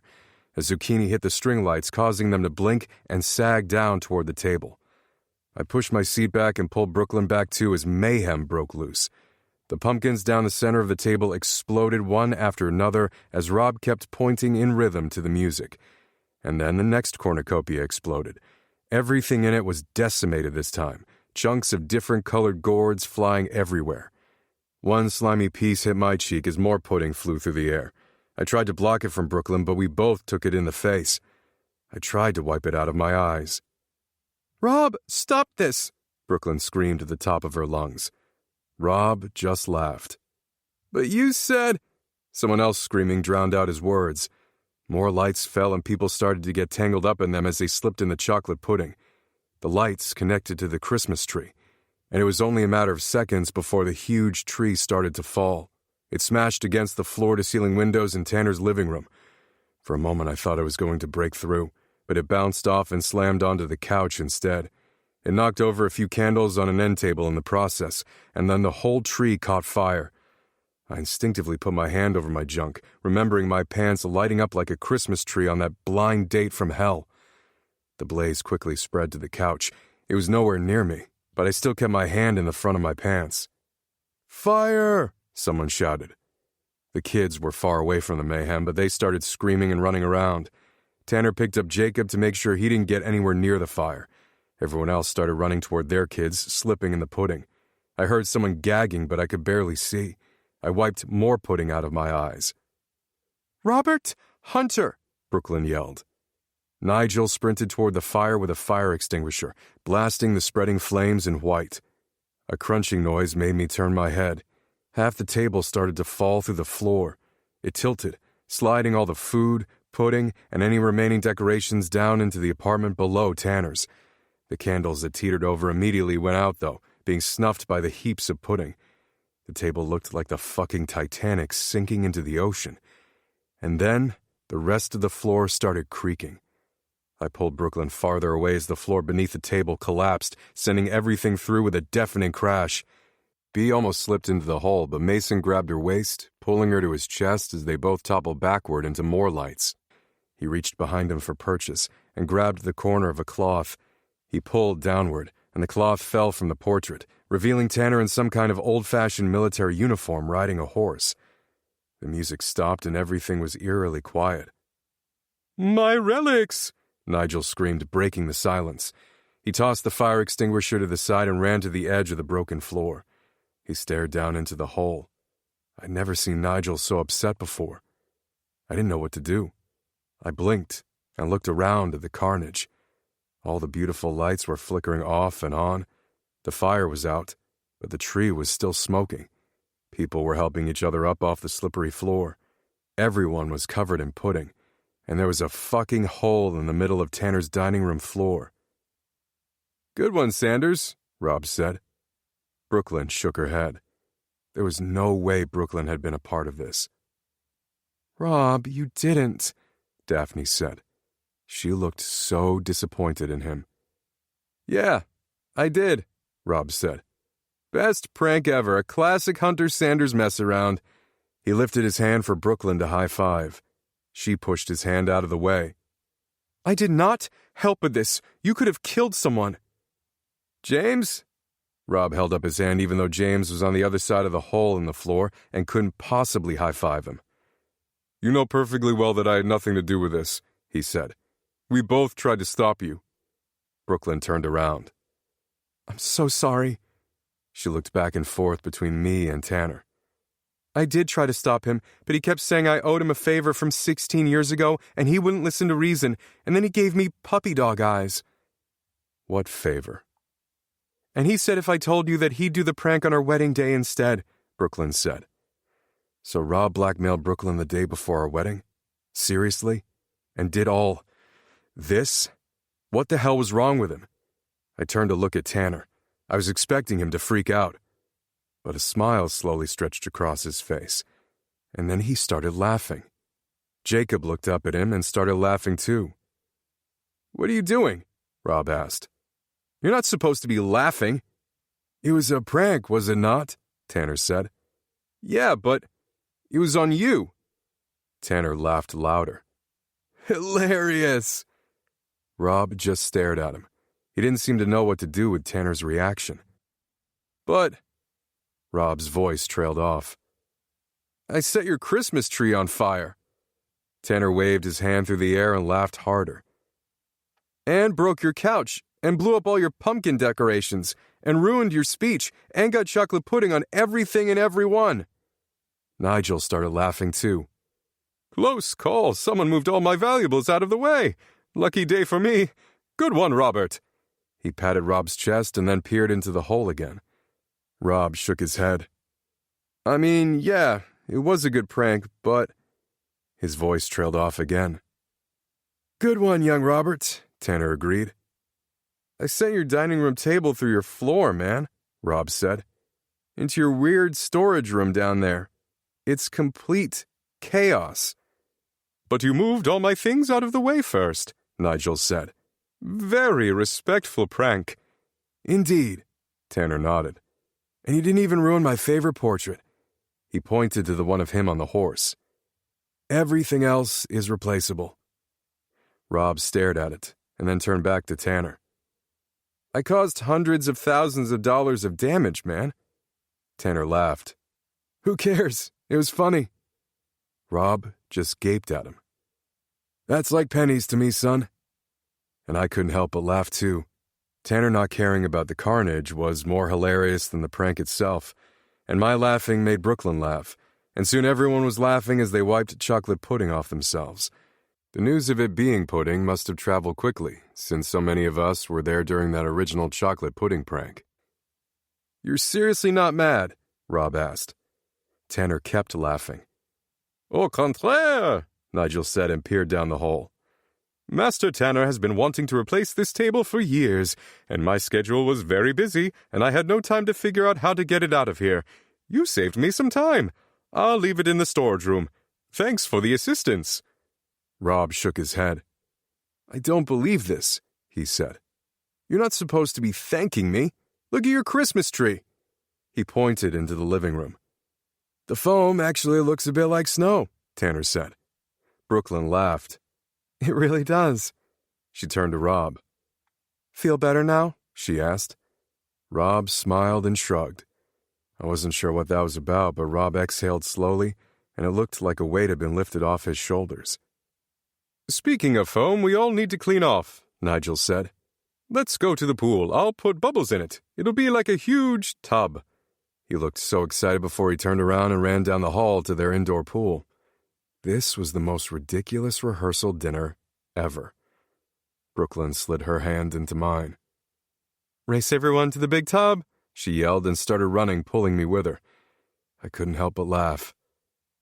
"What favor was Rob referring to?" I asked as we ran down the hall. We'd gotten a good head start on everyone else. "Remember that party at your house sophomore year? Rob bet me I would scream his name. I had no intention of ever doing that, but then he pushed me into your bedroom, which was dark, and I didn't know you were there. I was scared and banged on the door, calling his name to let me out." I shook my head. That was such a cheap bet by Rob, and to hang it over her head 16 years later? Actually, that sounded just like him. And the asking him if he felt better thing? We ran in silence for a moment. "He wanted to undo his wrong 16 years ago, with another prank, to erase the prank 16 years ago from our memories." She smiled to herself. "It looked like it helped. I hope it did, because we're not doing that again." I laughed. Yeah, we were all trying to undo a lot of wrongs, but I did feel bad about all the damage to Tanner's place. It was a good thing he'd just thought it was funny. It definitely looked like it helped him. I pulled Brooklyn to a stop and opened the door to the pool. It was already overflowing with bubbles. "This is so cool," Brooklyn said. She looked up at me. "I don't have a ton of great memories of you in pools, and it seems fitting that we make that right tonight, too." "How can I right that wrong?" I asked. Tonight had suddenly turned into a time for healing old wounds, and it seemed fitting before the wedding to make amends. I wanted her to forget about whatever the hell she'd seen with Jen. It meant nothing, and I hated how something that meant so little had changed everything for us. "Well, there was one thing I wish I'd done," Brooklyn said. "Yeah?" I raised my eyebrow. "Oh, yeah." She put her hands on my chest and then pushed me backward into the pool. I laughed as I fell backward, splashing into the water. When I rose to the surface, Brooklyn was jumping in. I pulled her into my arms as everyone else finally made it to the pool. "Cannonball!" Rob yelled and splashed into the water next to us. The water turned brown around him, which made me laugh. He came to the surface. "I'm free!" he yelled at the top of his lungs. I thought I'd be mad at Rob, but I understood what he was trying to do. I understood that we all needed closure from 16 years ago in our own way. I should have known his way would be destructive. I hadn't realized it, but he'd been holding on to that pain for a long time, especially since I'd forbid my friends from even talking about Brooklyn. It was also easy not to be upset with him when Tanner was so cool with everything, and Brooklyn seemed happy too. Besides, ending tonight this way actually felt kind of perfect. I couldn't think of a more memorable rehearsal dinner. Everyone started jumping in, screaming and splashing water. "Bath time!" Nigel yelled and belly flopped into the pool. I shook my head. That man and his baths. Brooklyn wrapped her legs around my waist. "We're getting married tomorrow," she shouted over the noise. I dropped my lips to her ear. "Just so you know, Tanner was right. I would have waited 100 years to have you in my arms again." Brooklyn's cheeks flushed. The bubbles grew around us, blocking us from seeing anyone else. We were in our own little world, just the two of us. "Next time I do something wrong, push me in the pool right away," I said. "No reason to wait 16 years. She laughed. "Now that I can promise, as long as you re-promise me something." "Anything," I said. "Don't break my heart, Matthew Caldwell." Chapter 35. Friday. Brooklyn. I stared at Matt, sleeping peacefully beside me. The light streaming in through the blinds made his hair look lighter. It made him look more like the boy I knew back in high school. My first love, my first kiss, my first time. The boy I promised all my firsts to. The boy whose heart I broke. Tanner's words had been swirling around in my head all night. During his toast, he said the love Matt had for me wasn't replaceable. It was the second time he'd told me that.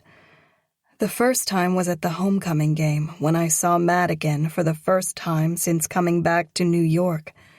I think Tanner brought it up last night because he wanted to remind me. He knew there were two sides to today, joy and pain. He was probably worried I'd be a runaway bride or something. But I wasn't really focused on his words from last night. My mind had settled on something else he'd said to me at the homecoming game. That I'd had a great love twice. That I was one of the lucky ones. And yes, I lost it, but only once. Matt never stopped loving me, and I'd never stopped loving him. My heart still had a hard time admitting that, but it was true. I'd never stopped loving Matthew Caldwell. As soon as I gave him my heart, it was done. He owned a piece of it. And lying here in bed on the day of my wedding, I still loved Miller. Just like when I'd said I do in the snow to Miller. I still loved Matt. Apparently, I was one of the lucky ones. Who knew that luck could feel so painful? I took a deep breath and exhaled slowly. But Matt knew my heart. He knew me. And he still wanted me, just as much now as he did back in high school. I took another deep breath. I couldn't wait to marry him tonight. He slowly opened his eyes and smiled when he saw me. "Were you watching me sleep?" "Maybe," I said with a smile. "I still think it's bad luck to sleep together the night before the wedding." "No, I was lucky. Tanner said so. And I'd learned that Tanner was right about most things. I don't think that sounds right." He reached out and put his hand on my cheek as he stared at me. I loved when he looked at me like that, like he adored me. I would have risked it either way, Matt said. I don't ever want to wake up without you by my side ever again. I feel like I'm seconds away from crying or laughing. My emotions are haywire. Today is going to be crazy. Laugh, cry, as long as you're happy. I'm very happy. I leaned forward and kissed the tip of his nose. How could I not be? I'm marrying the most eligible bachelor in the city. Matt laughed. Hardly. I saw a tabloid with that exact headline the other day. He shook his head. At least it didn't say most notorious playboy in the city. Matt tickled my side. I squealed as I tried to get away from him, but he caught my arms and pinned me against the bed beneath him. For a few seconds we just stared at each other as we caught our breaths, and I wondered if he wanted to freeze time as badly as me, because I always wanted to smile this hard. I was a little worried about this morning, he said slowly as his eyes searched mine. Why? I thought you might be sad. I shook my head. I'm so happy. Right here, right now, with you. He leaned down and kissed my forehead. I have something for you. Is it another tickle attack? He laughed and shook his head. No, I'll save that for later. He climbed off of me and grabbed a wrapped box out of his nightstand. What is this? I asked. My wedding present for you. He placed the small box in my hands. Wedding present? What was a wedding present? No one had told me about this. I didn't have a present for him. I couldn't believe I didn't know about this tradition. A million thoughts ran through my head at once. What the hell could I give him at the last minute? All I could think about was the fact that I was pregnant with our baby. That seemed like the best possible present, but he already knew about that. Open it, he said. I slowly unwrapped the box. My mind was completely blank. Seriously, why didn't I know about wedding presents? I lifted the lid on the box. It was the most beautiful necklace I'd ever seen. A huge teardrop blue sapphire was surrounded with diamonds. I don't think I'd ever even held something so expensive before. Old, new, borrowed, blue. I looked up at him. The sapphire is new and blue, Matt said. The chain is my mom's, so it's borrowed, although I'm sure she wouldn't mind if you kept it. And the diamonds were on a bracelet I found in one of your mom's boxes. I had the jeweler be extra careful in case you want to put them back on the bracelet. Matt, my voice cracked. This is perfect. It's so beautiful. I lifted the necklace out of the box. I'd wanted a piece of my mom with me today, and he'd made sure I had it. Thank you. God, he'd gotten me this perfect custom piece of jewelry, and I'd gotten him nothing. Let me. He lifted it from my hands. I pushed my hair out of the way, and he clasped it behind my neck. It fell right between my clavicle bones.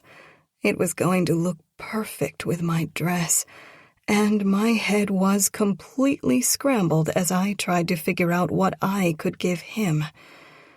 Beautiful, Matt whispered, but he wasn't even looking at the necklace. He was just staring at me. Close your eyes, I said. What? Close your eyes, I said again. He smiled and closed his eyes. God, why had I asked him to do that? Now he was expecting something amazing for sure, and my mind was coming up empty. I grabbed my cell phone and ran out of the room. I closed the bedroom door behind me to make sure Matt couldn't hear me, and then I hit Tanner's number. One of Matt's best friends would surely have an idea. "Hey," Tanner said.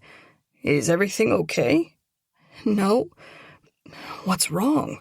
He sounded very concerned. "Sorry, yes, everything is fine.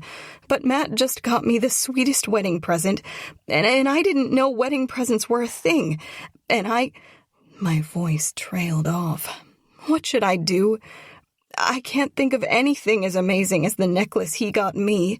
I can't believe I didn't know people exchanged presents the morning of their wedding." There was a long pause. "Tanner, are you still there?" "I was just thinking," he said, "but I got it." "Yeah?" "Head." "What?" "Give him head." I laughed. Hilarious. "I'm serious. Just give him head." "You're not helping." "That's all any man really wants, anyway." He was definitely not being helpful. But whatever. I had more people to ask. Maybe Rob was right, and he really was still Matt's best friend, not Tanner. "Thanks, Tanner. Gotta go. Bye." I hung up the phone and called Rob. "Hey, Sanders, get the rest of the chocolate pudding out of your hair?" I ignored him. "I didn't get Matt a wedding present." "Why?" "Because I didn't know it was a thing," I hissed. I looked over my shoulder to make sure the door was still closed. What should I do? I need something last minute, and he got me something so sentimental. "Easy," Rob said, cutting me off. "Just give him head." What? Seriously? How did Rob and Tanner not realize how similar they were? "A blowjob." "I know what head is," I said. "I need something sentimental." "Give him really good head, so he'll always remember it then." "You're not helping." "It's all he really wants, Sanders. It's all any guy wants as a gift. If you need to practice on someone first, I could be over in a few minutes." "No, thank you." "Want me to call James to come give you some practice instead?" "Of course not," I said. "Well, I'm sure Mason would be up for it too, but I'd really recommend a Hunter brother for this, since our cocks are bigger." "You're the worst." "You know you love me. Go give my boy a good memory. See you later." He hung up. God, Rob. I would have called Mason, but I was worried he'd say the same thing. And I really didn't want to call James and talk about head on my wedding day. I sighed. Maybe Matt's friends were right. They did know him. And an idea was finally forming in my head. I walked back to the bedroom and opened the door. "Eyes still closed?" I asked. "Mm-hmm," Matt said. I opened the door the rest of the way. His eyes were closed and he was resting the back of his head against the headboard. I hurried over to one of his drawers and started rummaging through it. I opened another and another until I found what I was looking for. I pulled off the old t-shirt I'd slept in and exchanged it for Matt's jersey. Then I slid into the blue high heels I was going to wear with my wedding dress tonight.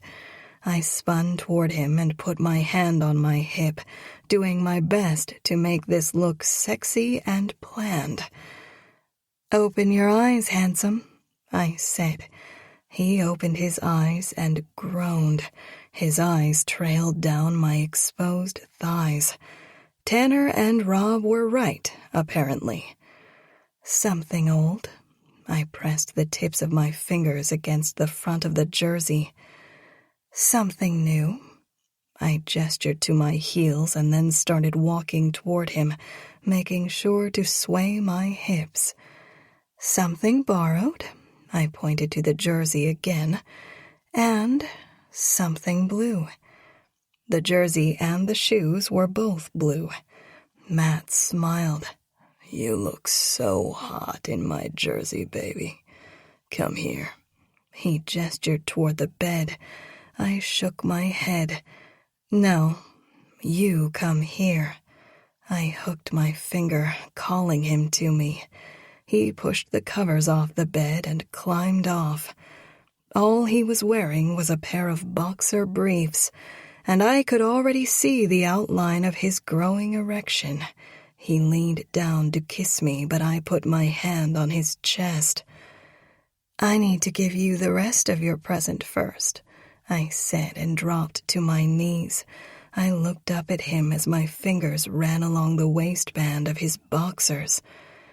I wasn't sure I'd ever seen so much hunger in his eyes before. Hunger for me.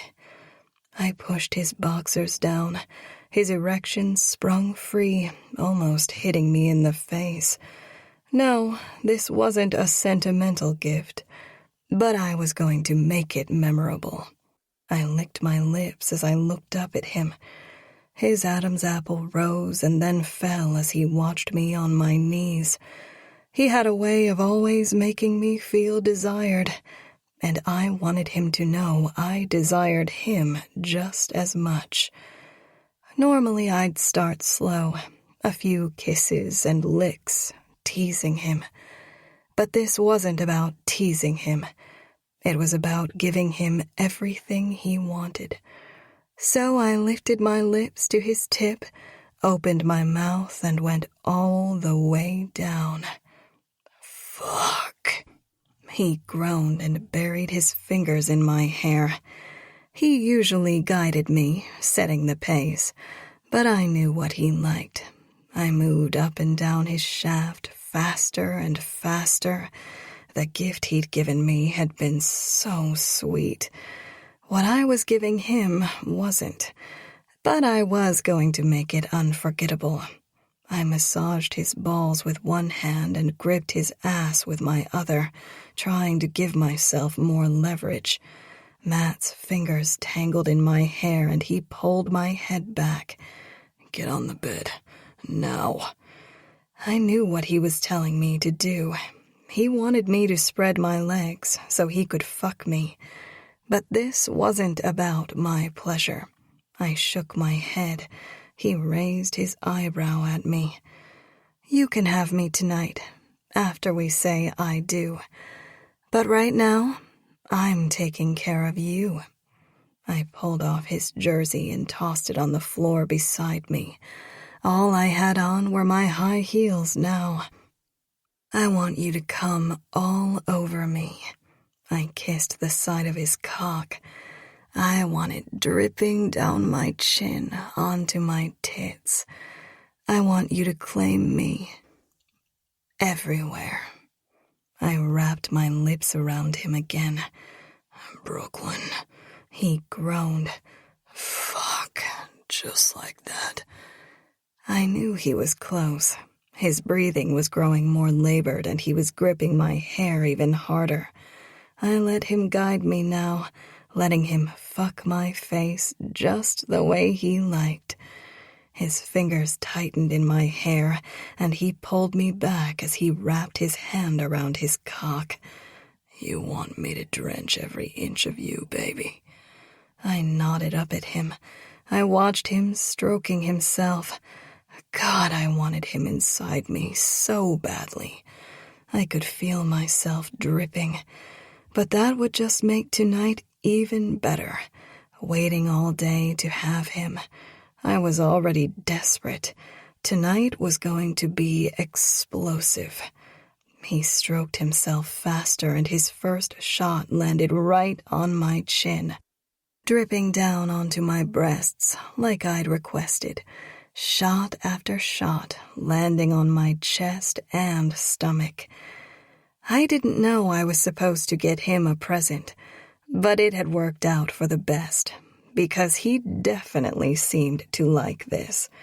One last shot landed against my lips. I licked my bottom lip, and he groaned. "There is nothing hotter than you in my jersey, baby. Well, except your naked body covered in my cum." His eyes raked over me. "Just wait until you see me in my wedding dress." Chapter 36. Friday. Matt. Scarlett opened the door when I knocked. Hi, Uncle Matt. Hi, Jacob. I sighed. Kiddo, we've been over this. You really shouldn't be opening the door. I set Jacob down on the ground. Luckily, the building wasn't as many floors as Tanner's, but I was still a little out of breath. Scarlett shrugged. Okay, I won't. But the shrug kind of contradicted her words. What do you want to play? She asked. Kickball? Jacob nodded. Scarlett rarely offered to play anything but Barbie with me. She was much sweeter to Jacob. But we weren't here to play. Come on, guys, she said and turned to start running down the hall. Penny walked out of the kitchen just in time to grab her. Nope, no kickball in the house. Can we go to the park then? Scarlett asked. Not today. We're on our way to Aunt Brooklyn's. I smiled. It was the first time I'd heard anyone call Brooklyn that. But I want to play kickball with Jacob and Uncle Matt, Scarlett said. As fun as that sounds. Penny smiled at me and then looked back down at Scarlett. You get to get ready for the wedding with all girls, and you finally get to wear your yellow dress. Scarlett's eyes grew round. Okay, Mommy, you have a deal. She was terrible at negotiating, but I'd teach her more about making proper boardroom deals after the wedding. James, Penny called over her shoulder. We're heading out. James walked into the hall in nothing but boxers. He was taking the skin-on-skin thing a little too seriously, but Liam was sleeping peacefully in his arms. See you in a few hours. He kissed Penny's cheek. And be good, Pumpkin, he said to Scarlett and kissed the top of her head. I'm always good, Scarlett said. She'd literally just answered the door even though she knew it was against the rules. But James didn't disagree with her. Penny pushed a little hair off of Liam's forehead. Have fun, guys, she said. If you need anything, just call me. Which was code for, if Liam wakes up and starts crying, I'll come back to help. But we had this. Jacob watched the two of them walk out the door, his eyes trained on Scarlett the whole time. She waved down at him and then blew him a kiss. Jacob's cheeks turned rosy. It was the cutest thing ever. Jacob turned toward me after the door closed. Can't I go with Scarlett, please? Nope, James said. He didn't seem to think it was as cute as I did. You get to get ready with all the guys, I said. I promise it'll be fun. Jacob eyed James warily, and so did I. Where are your pants, man? I asked him. I'll change into my tux in a few hours. Changing kind of requires an outfit change, not just putting on clothes. James laughed. Liam burped up on my shirt earlier. That still didn't explain his lack of pants, but it was his house. I just didn't want to give Jacob any ideas. He'd finally started wearing clothes thanks to Tanner's Odegar line that I was pretty sure was exclusively for Jacob. Don't worry, Jacob, James said. We're going to have fun. Are we playing football again? Jacob asked. Brooklyn would kill me if we played football right before the wedding. We were lucky James and Rob's faces were good and not swelling, or Nigel's juice had just worked its wonders. Also, I was pretty sure Penny wouldn't love us breaking everything in her living room. Rob walked in without knocking, holding RJ in his arms. RJ's eyes were closed and he was sniffling, like he'd been crying the whole way here, and I was grateful for the distraction. Maybe Jacob would forget about playing football for a few minutes. Coach, Jacob tugged in my hand. Is Axel coming? Jacob did not seem that excited to hang out with a bunch of babies, which I understood, especially since they were both sleeping. No, I said, but he'll be at the wedding later, and your abuelo will be here any minute. Jacob's eyes lit up. Why do you call Tanner your abuelo? Rob asked. Because he's my abuelo, Jacob said. But why? Jacob shrugged. Because he is. What about your actual grandfather, Mr. Pruitt? Jacob lowered his eyebrows. Me and my daddy don't like him. If I see him again, I'm going to have to hit him again. Whoa, what? Did you hit Mr. Pruitt? Jacob nodded. Yeah, when I met him, I hit him like this. He threw his fist out toward me, but stopped an inch in front of my nuts. Like my daddy taught me. Holy hell, Jacob was a little boss. Rob laughed. Are you seriously telling me that you hit Mr. Pruitt in the nuts? Jacob looked confused. Right there, Rob said and pointed to my groin. In the nuts. Stop pointing at my dick, man. I pushed his arm away. Yesy, Jacob said. I punched him right in the nuts. That's amazing, Rob laughed. I think we've all wanted to do that in our lives. James put his hand up for a high five, and Jacob high-fived him. Mommy hit him too, Jacob said. She gave him a black eye. I knew about that one. Honestly, it kind of made sense that Mr. Pruitt had skipped town. He was probably sick of being hit by his family members. I probably should have told Jacob not to hit his grandfather. We were trying to move forward with Mr. Pruitt, but it wasn't really my place. If his father had told him to do it, I was going to respect Miller's wishes. James smiled. You're a good kid, Jacob. Come on, let's go hang out in the family room. Everyone started walking out of the hall. A few minutes ago, he didn't like the way Jacob was looking at his daughter, but now he seemed thrilled with Jacob. He probably thought Jacob would be a little bodyguard for Scarlett. I knew James hated the way Axel seemed smitten with his daughter. They were just kids, but James was reading this wrong. Jacob looked at Scarlett with stars in his eyes, the same way Axel looked at Scarlett. Scarlett was going to be trouble when she grew up, if she already had 2 boys obsessed with her. James was probably going to try to lock her at the top of a tower when she turned 13. I sat down on the couch and Rob plopped down beside me and handed me RJ. RJ was sound asleep now, his sniffling done. It's weird how much like you he is, Rob said. I looked up from RJ. I swear I didn't have sex with Daphne. Rob laughed. I meant Jacob, not RJ, but good to know. I looked over at Jacob, who was tossing a football up and down. I smiled. Yeah, he was a little piece of me. The bell rang and James went to go answer the door. Let your mind drift gently with the melody, as if carried by a soft breeze across a quiet night.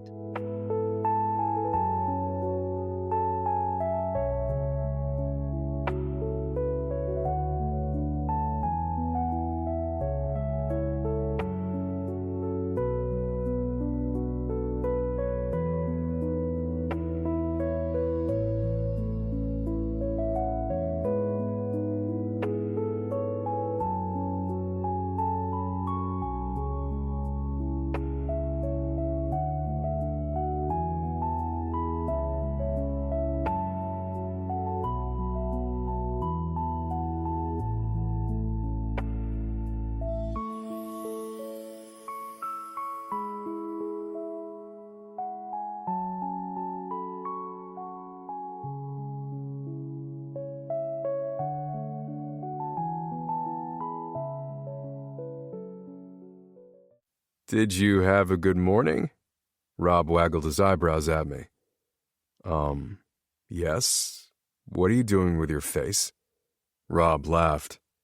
I've just always wondered how good Brooklyn was at giving head. I mean, probably better now than she was in high school. A lot more practice and whatnot. I didn't love thinking about that. On a scale of 1 to 10, Rob said. Hit me. Are you watching our security feed or something? Nah, was all he offered. I'd changed the password, but only Nigel had access to it. I'd have to talk to him about that. A 10, I said. God, she was so fucking sexy with her lips wrapped around my cock. Knew it. Knew what? Mason asked. He and Tanner had both walked into the room. I was just asking about how good Brooklyn is at giving head, Rob said. Tanner smiled. I'm guessing you had a good morning, Matt? He winked at me. Why does everyone know I got head this morning? Because Brooklyn called me, Rob said. At the same time, Tanner said, because Brooklyn called me for some advice? They glared at each other. She called you? Rob said and stood up. Probably first, Tanner said. Lies, Rob said. I'm Matt's best friend, so she called me about giving him head. Why was Brooklyn calling any of them about this? Tanner shook his head. If she called you about giving him head, it was because I already suggested it to her. Mason laughed. All this best friend talk, while I'm sitting here as the best man. He sat down next to me, stealing Rob's seat. I'm sorry, Why was Brooklyn talking to you two about blowjobs? I asked. Rob and Tanner looked at each other. Rob sighed.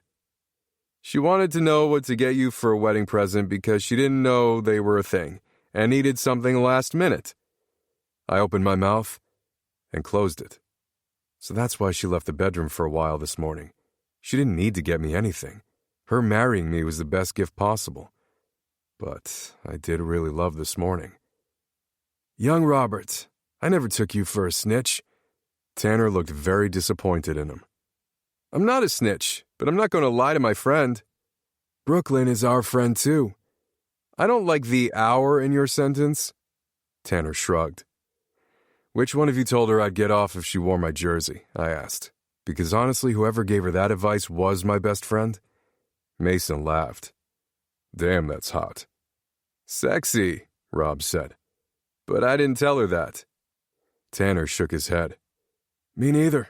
I would have told her to wear a football jersey. I knew he meant soccer by that, but that meant that no one had told her to dress up. They'd just told her to give me head. I smiled. I said whoever told her to wear my jersey was my best friend. It made sense that Brooklyn had come up with it all by herself. She knew me best. I never thought this day would come. It's what I'd always wanted. But for 16 years, I'd given up on it. I'd given up on living. There was a knock on the door. It's almost time, Mason said from the other side. You ready? Yeah, 1 second. I finished putting on my tie and then opened the door. Mason was dressed just like I was, in a navy tux with a yellow tie. The tie matched the yellow bridesmaid dresses. Could you help me with these? I handed him the box of cufflinks that Penny had given me as I finished buttoning my vest. Mason popped open the lid and pulled one of the cufflinks out. He stared at the inscription but didn't say anything. He put one on, and then the next, not saying anything about the second inscription either. I slid my tuxedo jacket on and straightened my lapels. Were those from Brooklyn? Mason asked. I shook my head. No, Penny. He smiled. Figures. The day my life stopped, and the day my life started again. But today felt the most momentous to me. Everything had led me to this point. Mason folded his arms and leaned back against the vanity. I was worried about that for a while. Worried about what? Penny. Yeah, all my friends have been worried about that. You put me in a very awkward position, Mason said.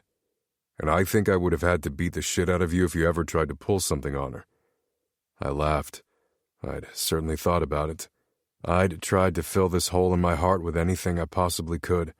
My crush on Penny was probably the most destructive, though, because it would have hurt all my friends, Penny included, and James and I had been through enough fighting for one lifetime. But it was hard to be mad at you when you were walking around like your life was over, Mason said. I'm so glad Brooklyn came back. Me too. I think I'd always have a hard time thinking about the time she'd chosen to stay away, but the important thing was that she'd come back to me, and that was all that fucking mattered. Mason cleared his throat. And here you are saying that you're ready, and your tie isn't even straight. He adjusted my tie for me. There. Let's do this thing. He cleared his throat again. My brother was not an emotional guy, but I could tell he felt it today. I'd put him through hell the past 16 years. I think I'd worried him the most because he saw me the most. Thank you, man. He nodded, like he knew I was thanking him for more than straightening my tie. We walked out of the bathroom, down the hall, and into James' living room. My father and all my friends were all dressed, standing around talking. Except for Nigel. Where's Nigel? I asked. He'd been popping in and out all afternoon, but he'd promised he'd be ready on time. I had no idea where he'd been running off to all day. James turned around in a circle. I swear he was just here. Liam was crying and he quieted him down. He was definitely here a minute ago, Rob agreed. I think he may have said to just meet him at the venue, Tanner said. He snapped his fingers. That was definitely it. He's just helping out with last-minute stuff, I'm sure. Should we leave him a note, just in case? I asked. The door will be locked, James said. A note on the door, then. Sure, I guess, Tanner said.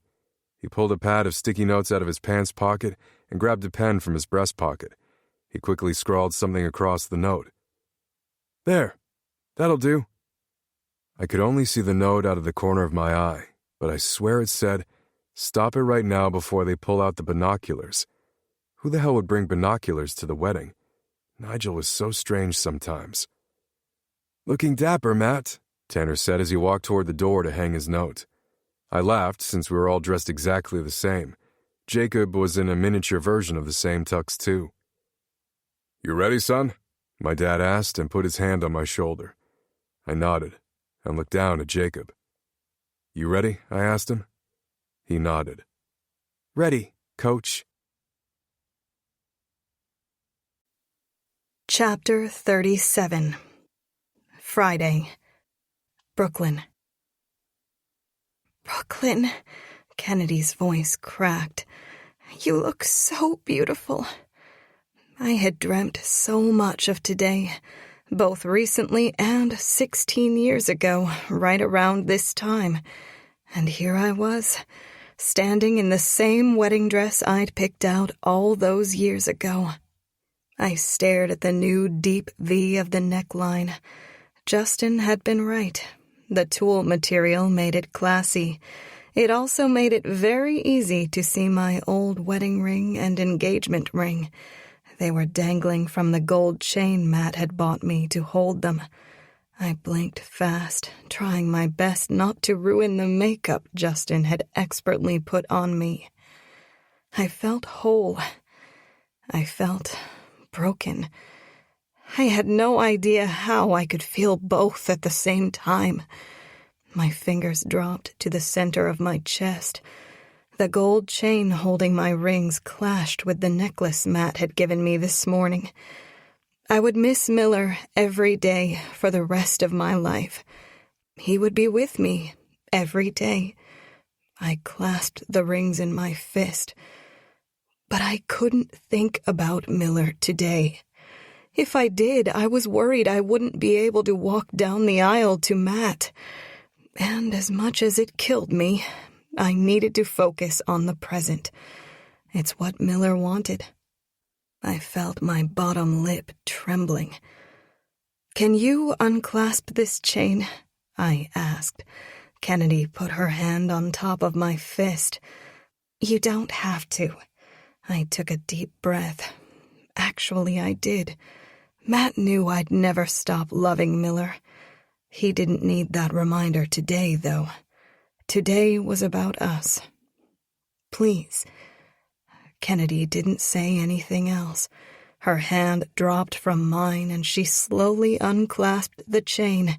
She placed the rings and chain in my hand. I'd put it back on tomorrow. I tucked the rings into a drawer and turned back to Kennedy. Are you okay? She asked. I nodded.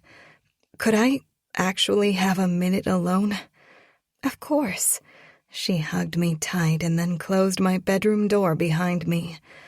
I opened the drawer I'd just put my ring in and pulled out the letter Miller had written me. I needed to remember his words, exactly how he'd said them. Hey, kid. Fuck. I stopped reading. I couldn't read the whole letter. My tears were already threatening to fall after that one line. I just needed to find the part about Matt. I scanned down the letter. I'll always love you. And I know you loved me too. I know that.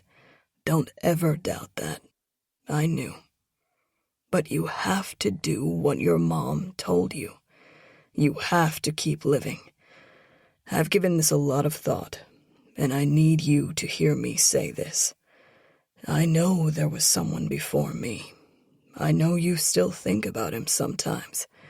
I just want you to be happy and safe, and I want the same for Jacob. This isn't easy for me to say, but I need you to know that I'm okay if you choose him now. because I never want you to stop smiling. The tears were streaming down my face now. Justin was going to kill me, but I skipped down to the end of the letter and kept reading anyway. And when you miss me, just look up at the stars, because we were always written in them. Yes, we promised each other forever, but we both know forevers are sometimes cut short. So you need to forget about all those promises. The only thing I want you to do is keep living. Embrace life. Be happy. Be so blissfully happy every day that you have. Don't waste another second of your time on this earth. Will you promise me that? Do this one last thing for me. Keep living, kid. Love always. Miller. I promise, I whispered out loud through my tears. I let my face fall into my hand as I kept crying. I pictured dancing with Miller in the kitchen, and swimming with him in the lake, and staring up at the stars together in our garden. It was almost like I could feel his arms around me if I closed my eyes tight enough, like he was right here with me, snuggling in front of a warm fire. I promise I'll keep living, Miller. I opened my eyes and the image of him beside me vanished. There was a knock on the door. I quickly put the letter back in the drawer and closed it. Justin walked in. Kennedy said you might need me. His voice trailed off. Oh, no. I waited for him to scold me. Instead, he opened up his arms. Come here, gorgeous. I closed the distance between us and hugged him. He held me for a minute, rubbing his hand up and down my back. I actually have someone on the phone for you, Justin said. What? I pulled back. He was holding his cell phone in one hand. I'd been too busy crying to notice. He placed it in my hand. Talk to him while I fix your face. No more crying, deal?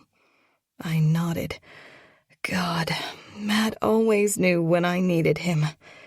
Hey, Matt, Justin smiled at me as he wiped beneath my eyes with a wet cloth. And the person on the other end of the line cleared their throat. Brooklyn, said Tanner. I can get mad if you want, but I was hoping I could talk to you first. I smiled. I should have known it was him. He was the first person I really opened up to when I came back to New York. And he had a really good habit of showing up exactly when I needed him. I just had a feeling you might need to talk before the ceremony. Thank you, Tanner. I was just reading the letter. Miller's letter? I exhaled slowly. Yeah. Oh, Brooklyn. He sounded so sympathetic, even through the phone. Are you okay? I just wanted to read the part about Matt. Miller was giving me his blessing. He wanted me to keep living, and I just needed to remember that. I need to remember that most days, I said with a sad laugh. Of course that's what Miller wanted. Humans have such a bad habit of wasting time, even though their time on this earth is so fleeting. I laughed. He always said stuff like that, as if he wasn't one of us mere mortals. Does Matt seem nervous? No, Tanner said firmly. He's wanted you and only you since he was 16 years old. His words eased the ache in my chest. I know. Justin started fidgeting with a few strands of my hair, even though I was pretty sure I hadn't messed it up. I'd left it down and Justin had put some loose curls in it. It was the same way I'd worn it back in high school, only 1,000,000 times better with Justin's help. Remember what I told you? Tanner asked. That you're one of the lucky ones, I said. Yes, because I got to experience a great love twice. Exactly. And it's okay to love both of them equally. I think I may have forgotten to mention that bit before. It's okay that you loved Matt when you were married to Miller. And it's okay that you will continue to love Miller when you're married to Matt. It's okay, Brooklyn.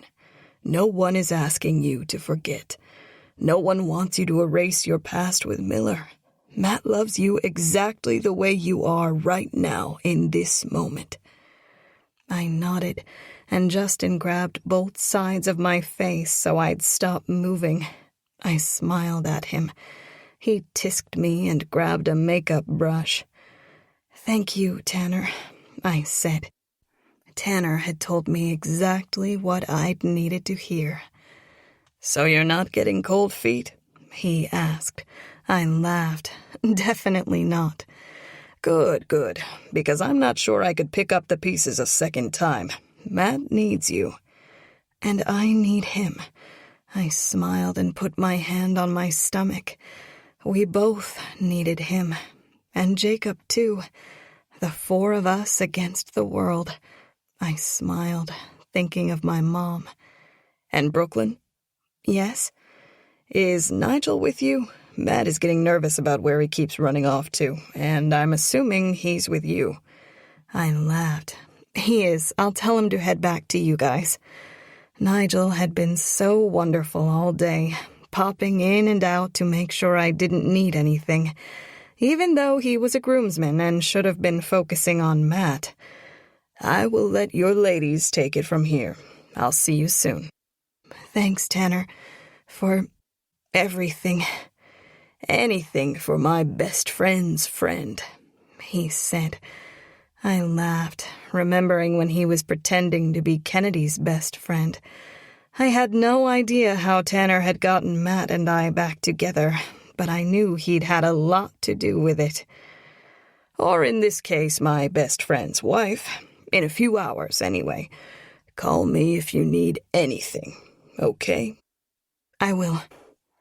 We both hung up, and now I couldn't wipe the smile off my face.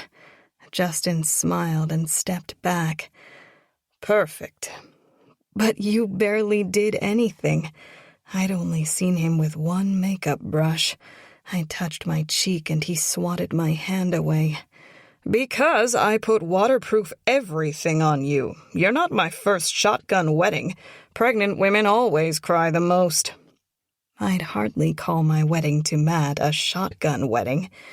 Yes, we'd quickly planned it when we found out I was pregnant, but it was 16 years in the making. We were 16 years in the making. I took another deep breath. "You're all ready," Justin said. I nodded.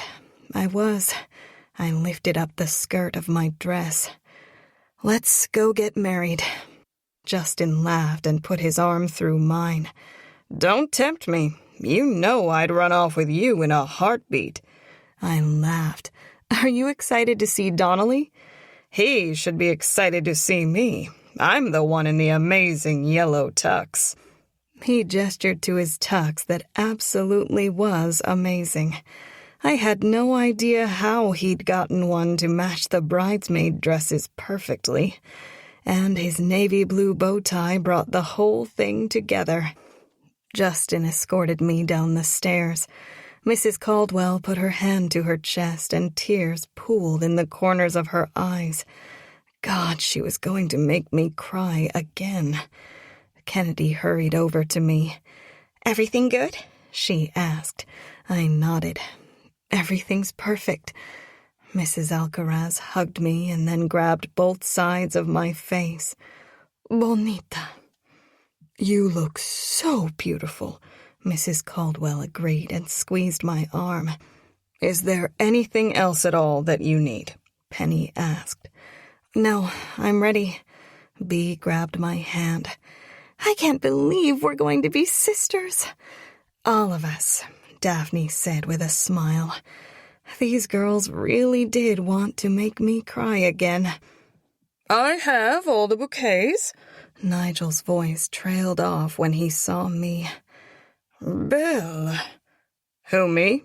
Justin asked. "What?" Nigel looked confused. "My last name is Bell," Justin said. "I often go by Mr. Bell." He winked at Nigel. Nigel shook his head. "No, I was talking about Brooklyn." He turned back to me. "Belle Femme, you are the most beautiful bride." "Thank you, Nigel, but you need to get back to the groomsmen. Matt is wondering where you are." "He requested my services?" Nigel asked. That was a weird way to put it, but kind of. "Mm-hmm. I must be going then." He quickly handed us all our bouquets. The flowers were a combination of white and yellow roses, and some baby's breath arranged throughout. "But please telephone me if you need anything, mademoiselle, or fax if you're in a hurry. Wait, unless you want me to drive the limo?"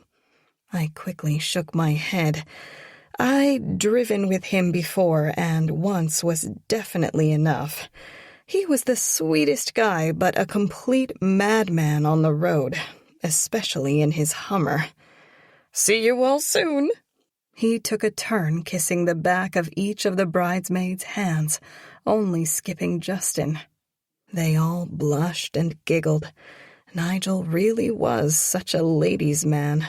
He did the same with Mrs. Caldwell, Mrs. Alcaraz, and Scarlett and Sophie. The two little girls were both in frilly yellow dresses. They made the most adorable flower girls. "Au revoir," Nigel said. Then he ran through the door that connected our houses and quickly closed it behind him. Justin looped his arm back through mine and then started snapping instructions at everyone. "Do you need me to grab anything?" I asked as he guided me out of the house. "You don't need to lift a finger. I'm handling it all. I just got a text saying everything is ready at the venue and the men are en route." A chauffeur opened the limo door for us. "Thank you," I said. He nodded and smiled at me as Justin and I climbed in. Justin's phone buzzed again. He started texting furiously. As everyone else climbed into the limo, I noticed that there was a little envelope sticking out the top of my bouquet. I pulled it out and opened it. I thought it was a thank you note from the florist, but instead there was a Polaroid inside. A picture of me and Matt on the field of Empire High 16 years ago. He'd just won a game and he was twirling me around in his arms. My heart felt all warm and fuzzy. He was smiling so big in the picture. I remembered falling in love with that smile, dreaming of that smile, promising forever to that smile.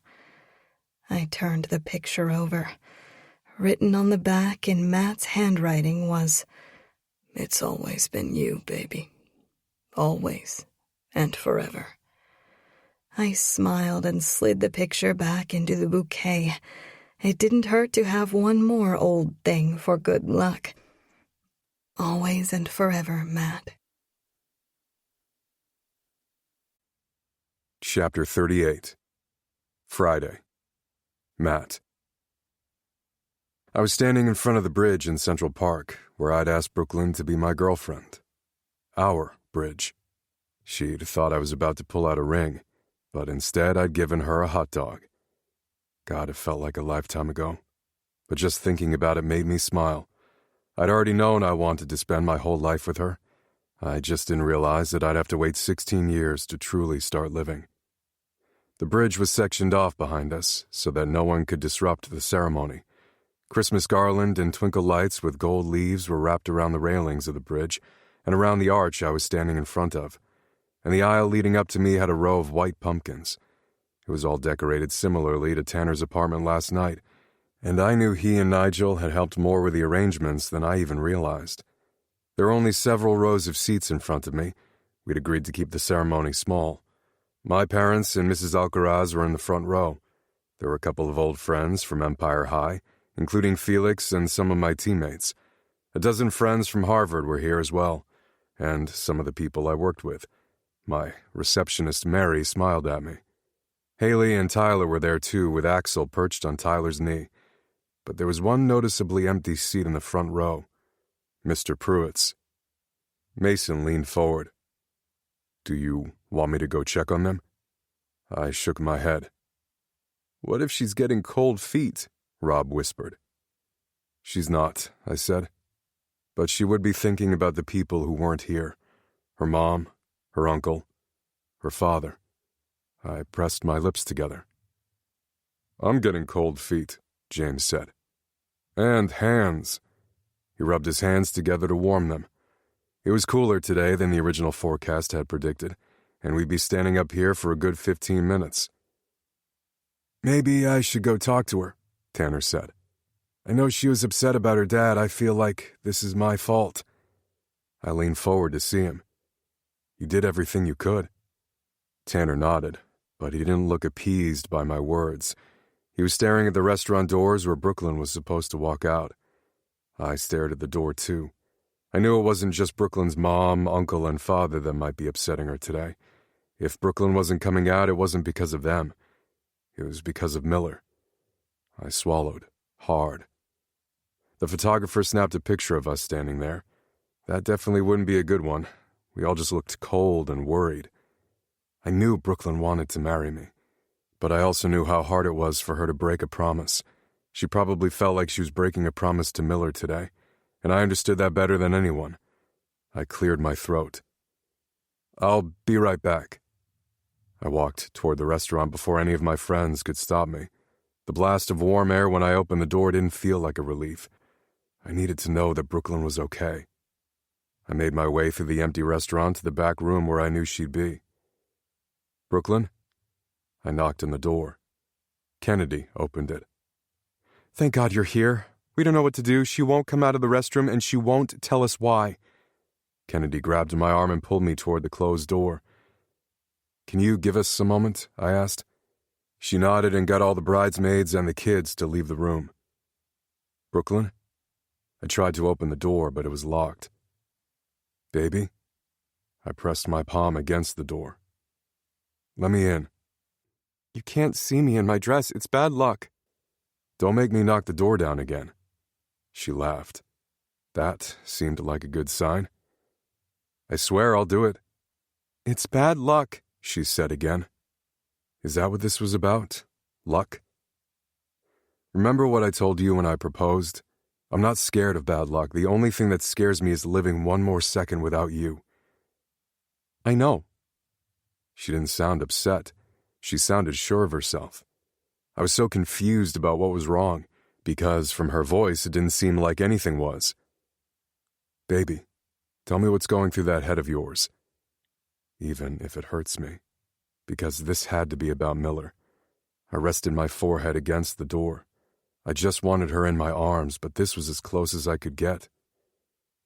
I just want to wait a few more minutes, and everyone is rushing me. I'm not trying to rush you, but it's kind of cold outside. She laughed again. The sound made me smile. Tell me why you want to wait, because I've been waiting for 16 years. I don't mind waiting a little longer, but I want to understand why. It's not about that. Then what is it about? She sighed, and I could tell she was right next to the door. Maybe she'd pressed her hand against the wood to get closer to me, too. I am 1000% in, she said. I love you with all my heart, Matt. And I love you. If she wasn't thinking about Miller, then... I just need to wait a few more minutes. Okay, I said. I didn't understand, but maybe I didn't need to. Maybe she just needed me here beside her. Then I'll wait with you. Silence stretched between us. I so badly wanted to break down the door, but I didn't want her to ever think she was bad luck. I just thought... Her voice trailed off. I didn't respond. I just waited for her to keep going. That maybe if I waited just a few more minutes, my father would show up. I wanted today to be a fresh start, a clean slate. I know I don't need him. I can walk down the aisle to you all by myself. But I wanted him here. Her voice cracked. Oh, baby. I wanted answers. I wanted to move forward. I just wanted him to show up for me. Just for me, for once. Not showing up in some twisted reason for his own gain, but showing up because he loves me. She sniffed. Because he wants a relationship not full of secrets and lies. I just want him to be my dad. He does love you, Brooklyn. He just didn't get the messages. She sniffed again. Maybe just a few more minutes. We can wait as long as you want, baby. I know it's silly, she said. I have all the letters. I know he wanted me. I know he loves me. I just wanted to talk to him before I walked down the aisle today. I don't want to hold on to all this hurt anymore. I just want to be free. It's not silly. I wanted today to be everything she'd dreamed of. She wanted a fresh start with her father, though, and it was the one thing I couldn't give her, and I understood wanting to be free from the pain of our pasts. But even though you can't talk to him today, it doesn't mean you won't be able to soon. He loves you, Brooklyn. I know he does. Someone cleared their throat behind me. I lifted my forehead from the door and turned around. Mr. Pruitt was standing there, with a smile on his face. He put his hand on my shoulder. I think I can take it from here, Matthew. Fuck. He actually came. I did the first thing that popped into my head and hugged him. For a second he went completely stiff, but then his arms wrapped around me and he hugged me back. Thank you for your message, he said. And your friend Tanner is relentless, but I'm glad he was, or I would have missed today. I pulled back from our hug. I'm going to give you two a moment. I'll be outside waiting when you're both ready. Mr. Pruitt nodded. I started to walk out the door.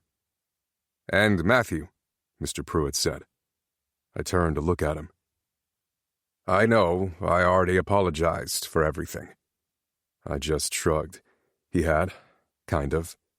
He said he wasn't sorry for faking Brooklyn's death, though, which was fucked if you asked me.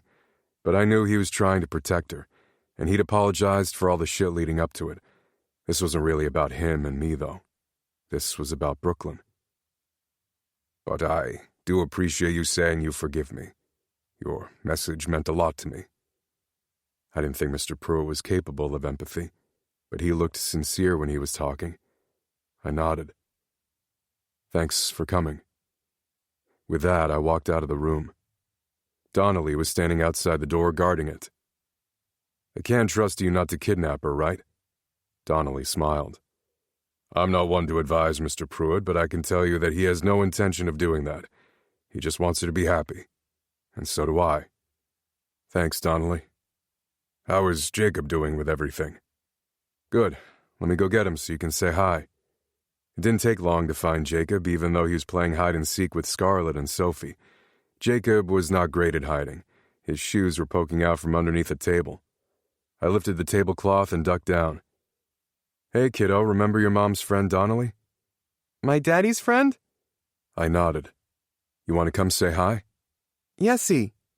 He slid out from underneath the table and followed me down the hall. Hi, Mr. Donnelly. Donnelly leaned down and hugged him. Hey, little man. Do you want to play hide-and-seek with us? Oh, Donnelly looked up at me. I nodded. It's okay, I can keep a lookout. It honestly put me at ease to keep an eye on Mr. Pruitt. I wanted to trust him, I just wasn't totally convinced yet. Donnelly followed Jacob into the main room and I could hear him counting. Go on outside with your groomsmen, Kennedy said as she walked up to me. I won't let anything happen to Brooklyn. Besides, James' bodyguards are patrolling the place. No one is coming in or leaving without them knowing. Plus, Penny is on high alert because of what happened at her wedding. Trust me, we've all got this. She leaned against the wall beside me and folded her arms across her chest, looking very much the part of a bodyguard. I laughed. You look very intimidating. My pepper spray is even more intimidating. She smiled up at me. It's strange, isn't it? For everything in the world to suddenly feel right again? I smiled down at her. It really does. Now go. She waved her arms through the air. Brooklyn will kill me if I let you see her dress before she walks down the aisle. Thanks, Kennedy. I went back out into the cold. My friends had abandoned their line and were standing in a circle talking. I jogged down the aisle and joined them. He came, I said. Rob scrunched up his nose. Who came, and where, and why were you watching? That's not what I meant. I'm talking about Mr. Pruitt. You watch Mr. Pruitt come? Gross, man. I hit Rob in the back of the head. Fuck yes, Tanner said. I knew I'd finally get through to him. I saved the day. I smiled. You really did. Thanks, man. I mean, I kind of saved the day too, Rob said. Well, Daphne did. She got these little hand warmers. He tossed me one. It was already warm. Thanks, Rob, I said. Totally saved the day too, he said. Not, Tanner fake coughed. As, cough, much, cough, as, cough, me. I laughed. Tanner was actually correct, but I wasn't going to take sides. And this hand warmer really was nice. I'd have to thank Daphne. So, are they coming out soon? Nigel asked. Or should I go serve them refreshments? If you want, I can be Francois again, and... That's okay, they'll be out soon. We did not need Handsy Francois in attendance today. Nigel started jumping up and down to stay warm. I'm so excited about our wedding.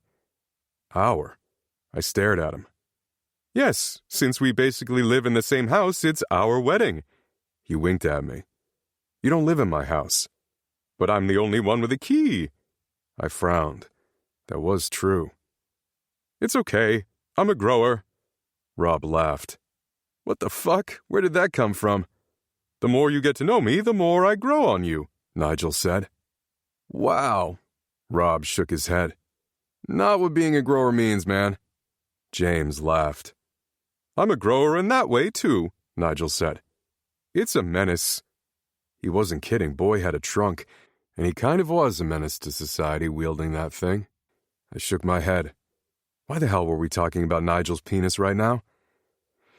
Any last-minute advice for me, guys? About marriage? James asked. I nodded. Role-playing, Mason said. James tilted his head to the side as he thought it over. Yeah, that's not bad advice, or like reenacting stuff from your past. I laughed. You mean professor-student stuff? He did have a point. I liked reenacting things with Brooklyn. And her wearing my jersey this morning, sexy as hell. Oh, Professor Hunter, harder, Rob said in a high-pitched voice, mimicking Penny. James elbowed him in the side. What? I've definitely overheard the two of you. It's solid advice, though. Also, if she secretly reads romance novels, you're a lucky man. Daphne is kinky as hell. I love bookworms. I'll get Brooklyn a spicy romance book for Christmas. Okay, then. These guys had the best marriages I knew of. Maybe role-playing and spicy novels were the key to everything. Hell, Penny even wrote steamy books. Not that I was asking about how to keep the spark alive in the bedroom. We didn't have any problems with that. I was asking for advice on how to have a great marriage. But I guess sex was a part of that. Figures my friends would just offer advice on that. It's true love, Tanner said. You have nothing to worry about. Rob rolled his eyes, probably just because Tanner said it. Hopefully not about the true love thing, because I happen to agree with Tanner on that. Thanks, Tanner. We're 99% sure of it, Nigel clarified. Well, I was 100% sure. Chapter 39. Friday. Brooklyn. Matt knocked on the door again. Just one more minute, I said. I knew it didn't make any sense. My fresh start with my dad could begin any day. I just had this hope in my chest that it would be today. A clean slate, a new beginning. Today was the start of my future, of my new forever. He knocked again. I knew I was making people wait out in the cold. I took a deep breath. I'd waited long enough. I pressed my lips together. My father wasn't coming. Angel, said a voice that was definitely not Matt. My heart started racing. I quickly unlocked the door and opened it. My dad was standing there, smiling down at me. Dad? My voice cracked. He closed the distance between us and wrapped his arms around me. You didn't think I'd miss your wedding, did you? I laughed and pulled back. Actually, I did. I hugged him again. I'm so glad you're here. He kissed the top of my head. I didn't think you wanted me here. That's why I left. But then I got all your texts and voicemails, and a ton from Tanner, and one from Matt. Matt left you a voicemail? He did, saying he forgave me. Oh, Matt. I knew how hard that must have been for him to do. Every day he surprised me more and more. I looked up at my dad. I found the letters that you wrote to my mom. He raised his eyebrows. Why didn't you tell me that you changed your mind about wanting me? He didn't say anything. I read all the letters that were in that box in Mom's apartment, I said. She never saw them, but I did. You regretted telling my mom to get rid of me. You wanted the three of us to become a family. Why didn't you tell me? He exhaled slowly. Because it was too late. It wasn't too late. I'm right here. It didn't make a difference. It makes all the difference, I said and hugged him again. To me, he rested his chin on the top of my head and sighed. I thought she'd gone through with it. I thought I was too late. And your mother wanted nothing to do with me. She returned every letter unopened. I hugged him tighter. I wondered how different my life would have been if my mom had opened one of the letters. If she'd forgiven him, maybe, just maybe, she'd still be alive. But there was no going back, no rewinding time, no matter how much we wished we could. I took a deep breath. It just felt nice to know that I was wanted. Of course I wanted you, my dad said. I loved your mom more than I ever loved anyone. I didn't even know what love was until I met her. All I wanted was to run away with her. His voice trailed off. It took losing her to make me realize I couldn't live without her. And then it was too late. I didn't know you were alive. If I had, I would have come, Brooklyn. I would have done anything to be part of your lives. It was too late for him and my mom, but it wasn't too late for us. He'd wanted me, and he'd shown up today simply because I needed him. It was the first time it felt like he had no ulterior motives. This was just love. I pulled back again. You didn't need to make me think you were a monster, Dad. He shook his head. When I married into the Cannavaro family, I was young and foolish. What I thought I wanted. His voice trailed off. I was a poor kid, from the wrong side of the tracks. I wanted power and wealth. He shook his head again. But I was wrong about all of it. I didn't want this life. I didn't realize he'd grown up poor, like me.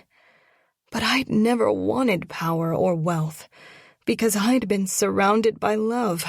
My mom's, my uncle's, Miller's, Matt's. My father had gotten stuck in a terrible position because he'd never known love until he met my mom. And then it truly was too late. I just wanted your mom. And you. There were tears in his eyes. And I missed out on everything. Not everything. You're here to walk me down the aisle. He sniffed and smiled down at me. You want me to walk you down the aisle? That's what dads do. He smiled. I am so sorry, Brooklyn. I should have told you all this sooner. I'm not used to being—" His voice trailed off. "Honest?" He laughed. Maybe so. I need people to see me a certain way in this business. Well, not anymore, I guess." "It really is done? You're 100% out?" "I am. I'm not letting the business ruin the rest of my life, too. I don't want to miss out on anything else." My father had done terrible things. Awful things. He was a murderer. I'd seen it with my own eyes. He'd done awful things to me, even if he was trying to protect me. But I was done holding on to all that pain. What mattered was that my father loved me.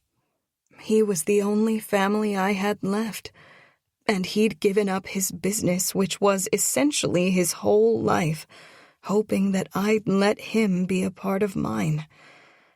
I always thought at some point my heart would be too broken to ever heal again, but it never happened. And my heart was big enough to forgive him. It was big enough to leave the past in the past. No more lies, or betrayals, or secrets. He nodded. "I promise." On that note, I do have some news. I was pretty sure everyone outside already knew, and I didn't want my father to find out from someone else. I'm pregnant. His eyes grew round and they fell to my stomach. I laughed. I'm not really showing. Yet. I placed my hand on my stomach. I mean, maybe a little. "You look beautiful, Angel." I smiled. "Do you know if it's a boy or a girl?" I shook my head. No, not yet. I wasn't sure I wanted to know. This baby was a surprise, and I kind of liked the idea of keeping the sex a surprise, too. But I'm excited for you to meet him or her. "So you're saying no more paying someone to take photos of my grandkid from a distance?" I shook my head. Definitely not. I wanted him to be a part of our lives. He was right. He'd already missed out on so much. "Well, good," he said. Good, I agreed and nodded. I had no idea how long we'd been standing here, holding everything up. I looked over at the closed door. "We should probably get out there. I know there's someone who's been waiting a very long time to marry you." I nodded. My father put his arm through mine and walked us over to the door. But I put my hand on the door before he could open it. "Wait." "Second thoughts?" he asked. "Definitely not. But there is one more thing I need to know. Those contracts I signed when I was a teenager, what else was in them?" "Just the usual stuff." There was nothing usual about them. Was there anything else I should know of? "They were designed to keep my family safe. You safe." "And the relationship agreement?" "Extended the courtesy to your significant other. I never terminated the one you had with Matthew, and I fulfilled my end of the bargain. I kept Matthew safe." Had he really? Because Matt kind of thought otherwise. "Matt mentioned you recently hired a hitman or something?" My dad laughed. "I have many wet workers on my payroll. Had, I mean, past tense. And I never hired anyone to hurt Matthew. Recently, I hired someone to follow him around to make sure he was safe after the Locatelli incident. But he's been dismissed now, of course."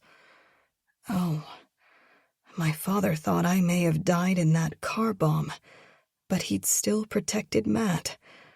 I was thankful for that." "Like I said, I kept Matthew safe all these years despite any threats. I probably did things he didn't even realize to ensure he was safe, because I knew you would have wanted that." I honestly had no idea what he was referring to. And maybe it was best that I didn't. If he'd done something in my absence to protect Matt, I was grateful. But I wasn't done talking about those contracts. We agreed to no more surprises. I want you to destroy the contracts. Or you could just read them. I shook my head. I don't want a contract with you. I just want a normal father-daughter relationship. It's my duty to keep you safe, without a contract, I said firmly. He sighed. Without a contract, he agreed. But you do have a prenup with Matthew, right? Was he serious? Dad, no. I really think... No, he sighed. Okay, fine. No more contracts. Thank you. I'd never known my dad to be agreeable, but he seemed different today, definitely more relaxed. It was good that he'd stepped down.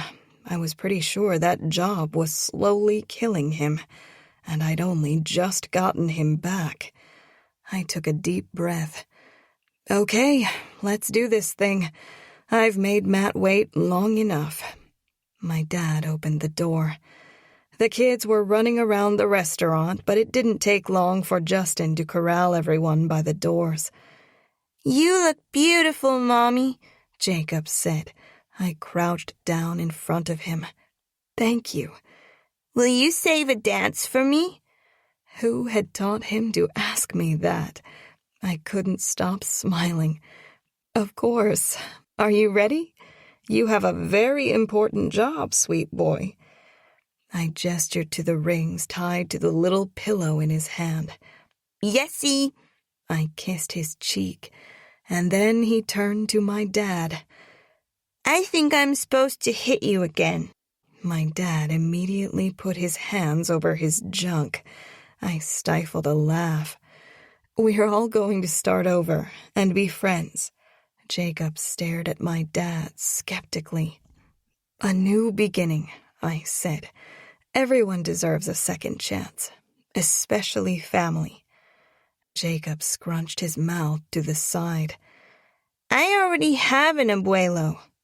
Maxwell? My dad asked. I don't know who that is, Jacob said. I smiled. Max was Mason's dad. Jacob just knew him as Grandpa. Jacob was referring to Tanner when he mentioned his abuelo, which felt like a long, confusing conversation for this moment. Well, how about you call me Nono? My dad said. No, Jacob said, drawing the nose out in the adorable way I loved. Okay, I'll call you that. And be good so I don't have to punch you. Deal, my dad said. Justin whistled. It's starting, he shrieked at the top of his lungs. He downed the entire contents of a mug of coffee and slammed it on a table. I was surprised the mug didn't shatter. He'd had way too much caffeine. But he had pulled everything off. I knew he'd be able to do it. I'd always known he was the best. I squeezed Jacob's shoulder and stood back up. Justin opened the door. All the groomsmen had assembled right outside to escort the bridesmaids down the aisle. Kennedy walked out first, and Mason looped his arm through hers. The door closed for a moment before Bea stepped out to walk with Rob. I pulled the curtain a bit to the side to watch. The bridge, altar, and path up to it were beautiful. Everything was decorated similarly to Tanner's apartment last night. White pumpkins, gold fall leaves, garland, and twinkle lights. Matt was standing at the altar, fidgeting with his cufflinks. He looked so nervous, but so sure at the same time. I let the curtain fall back into place.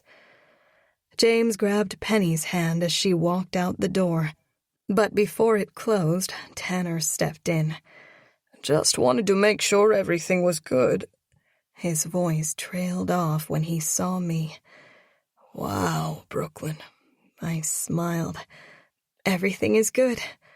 You look exquisite. Thank you, Tanner. Thank you for everything. I'd seen the decorations outside. They matched the ones in his apartment, and I knew he'd helped Justin pull all this off. Tanner nodded and turned to my dad.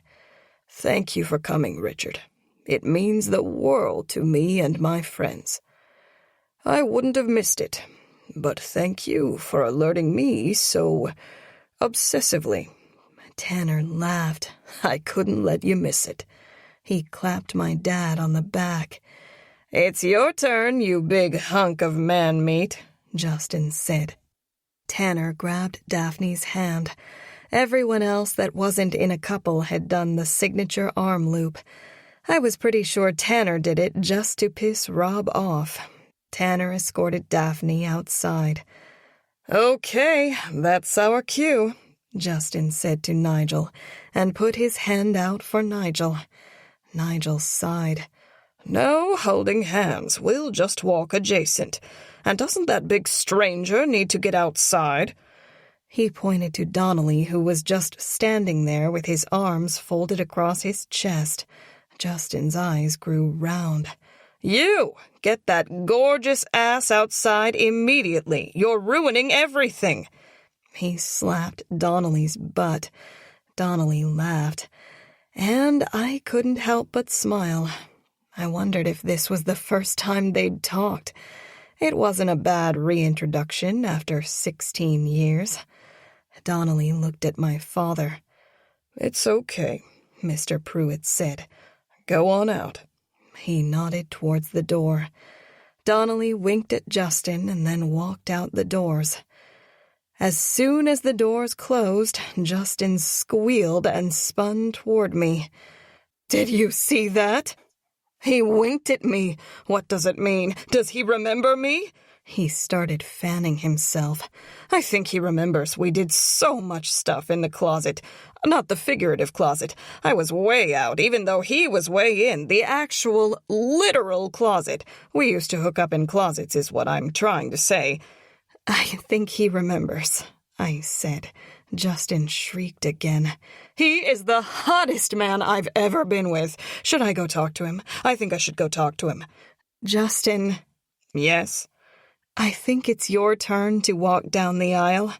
Oh my God, you're right. It's such a tease move he won't be able to keep his eyes off me. He spun toward Nigel. Please, Nigel, hold my hand. I want Donnelly as jealous as possible. He put his hand out for Nigel. Nigel sighed. Put your arm through mine. Final offer. Deal. Justin slid his arm through Nigel's, and Nigel escorted him to the doors. And Brooklyn, Justin said over his shoulder. In exactly 30 seconds, the music will change. Send the ring bearer and flower girls out at 35, and you start walking 30 seconds after that, or really just whenever they make it to the altar, so that all eyes are on you instead of on the adorable kids. He patted Jacob's head. Okay? I nodded, and then the door closed. I started counting, but then my father pushed up his sleeve to look at his watch. My father had this covered, so I pushed the curtains aside again. Everyone seemed to be laughing at Nigel and Justin walking down the aisle, but I saw Donnelly staring. I smiled and looked back at Matt. He was laughing too. I couldn't help but smile. That's 30 seconds, my dad said. Jacob, you and the girls are almost up. Come on, Scarlett. Come on, Sophie. Jacob waved them over to the door. The girls looked so cute in their frilly little dresses. They each had a basket filled with yellow rose petals. And even though they'd practiced walking separately, Jacob put his arms out like he'd seen the other men do. Each girl linked an arm with Jacob. He looked like such a little stud between them.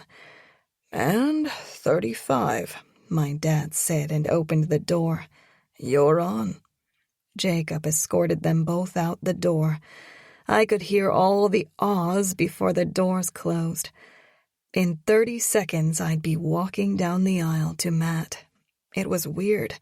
I thought I'd be nervous, but I'd never been more sure of anything in my life. I was about to marry Matthew Caldwell. I was going to be Brooklyn Caldwell. I'd remembered doodling that in my notebooks back at Empire High. I felt tears welling in my eyes. In 1,000 years, I never thought today would come. But here we were, together, after everything in the world had tried to keep us apart. It felt like fate, twisted and cruel fate, but fate nonetheless. My dad peeked out the door. "They're just about there." He glanced at his watch. "Perfect timing, too." He put his arm out for me. "It's time." I wasn't sure how I was going to hold it together. I was already blinking fast to keep my tears at bay, but putting my arm through my dad's calmed me down. He opened the door and we stepped out. I heard a few gasps. I wasn't sure if it was because of my dress or because of my dad's presence. I was too focused on the song that was playing. I recognized it right away. It was an instrumental string version of My Dirty Little Secret. Yeah, I was definitely not going to get through this without crying.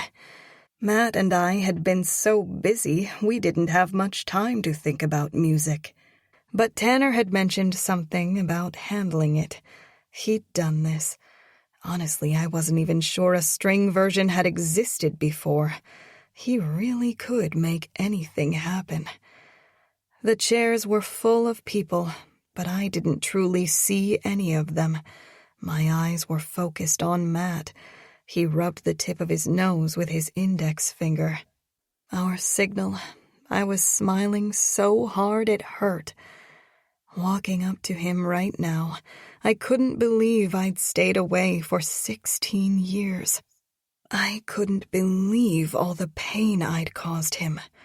I'd spend the rest of my life making it up to him. When I got closer, I realized there were tears in Matt's eyes. God, he was going to make me cry. But I loved the way he was staring at me. Not like he was picturing me 16 years ago, but like he loved me right now, in this moment. My dad and I stopped right in front of the altar. "Congratulations, Angel." He leaned down and hugged me. Matt put his hand out for him. My dad shook it. "Take care of my girl. Always," Matt said, and then put his hand out for me. I slid my hand into his and joined him in front of the altar. He cradled both my hands in his as he stared down at me. "You look so beautiful," he said. "Matt, stop," I whispered. "You're going to make me cry." He blinked fast and cleared his throat. "I'm going to be promising the world to you, but I can't promise not to cry." I laughed and squeezed his hands. "Are the two of you ready?" the pastor whispered with a kind smile. We both nodded. I'd only met him just a few weeks ago, but he'd married Matt's parents. I couldn't think of anyone better for this occasion. "We're gathered here today to witness the sacred union of Matthew and Brooklyn." He kept going, but I barely registered his words. I just kept staring at the man in front of me. I'd fallen in love with a boy. We'd both grown and changed so much, but we'd still found our way back to each other. And Matthew Caldwell was all man now. "You're shaking," Matt whispered and inched a little closer to me. "I'm just cold." He tried to release my hands so he could give me his jacket. I held his hands tight. Nope, we did not spend a fortune altering this dress just for me to cover it up. "But don't even think about it." He smiled. The pastor cleared his throat. We both turned to him.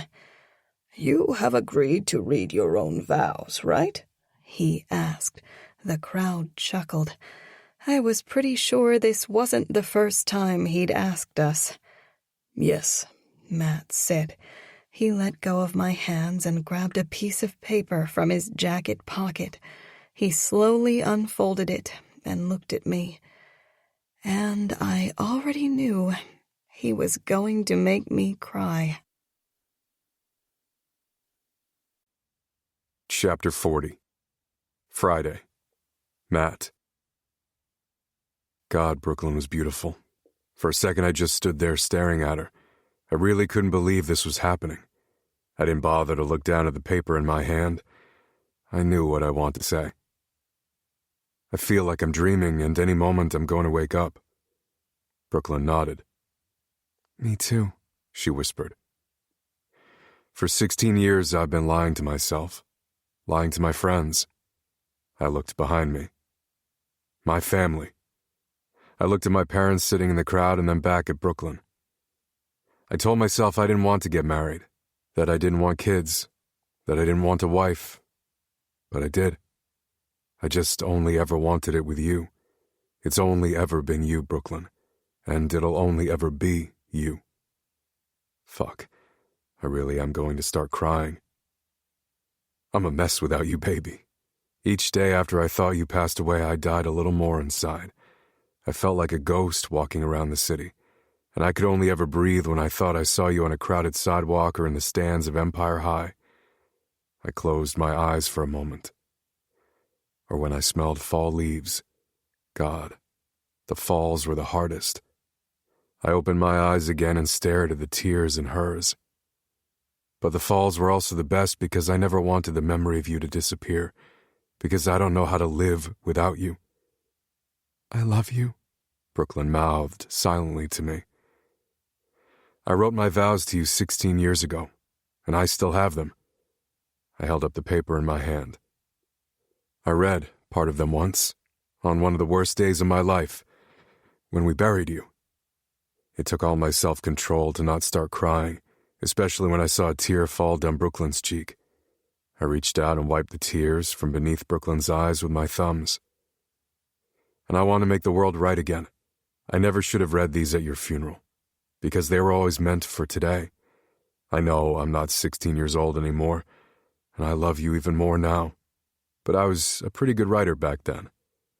Brooklyn laughed through her tears. So let's try this again. Today. The day I was always meant to read them. I cleared my throat and looked down at the paper. Brooklyn, when I first met you, you thought you were invisible. But I always saw you. The first thing I loved about you was how your eyes lit up whenever you saw me, like I was the only one that could make you happy. I looked up from the paper and smiled at her. This felt wrong to read these when I could so easily picture reading them at her funeral. But I wanted to make this right, fix that wrong. I remembered standing up there in the church, thinking that the words were lies, that I hadn't made her happy, that I'd fucking destroyed her.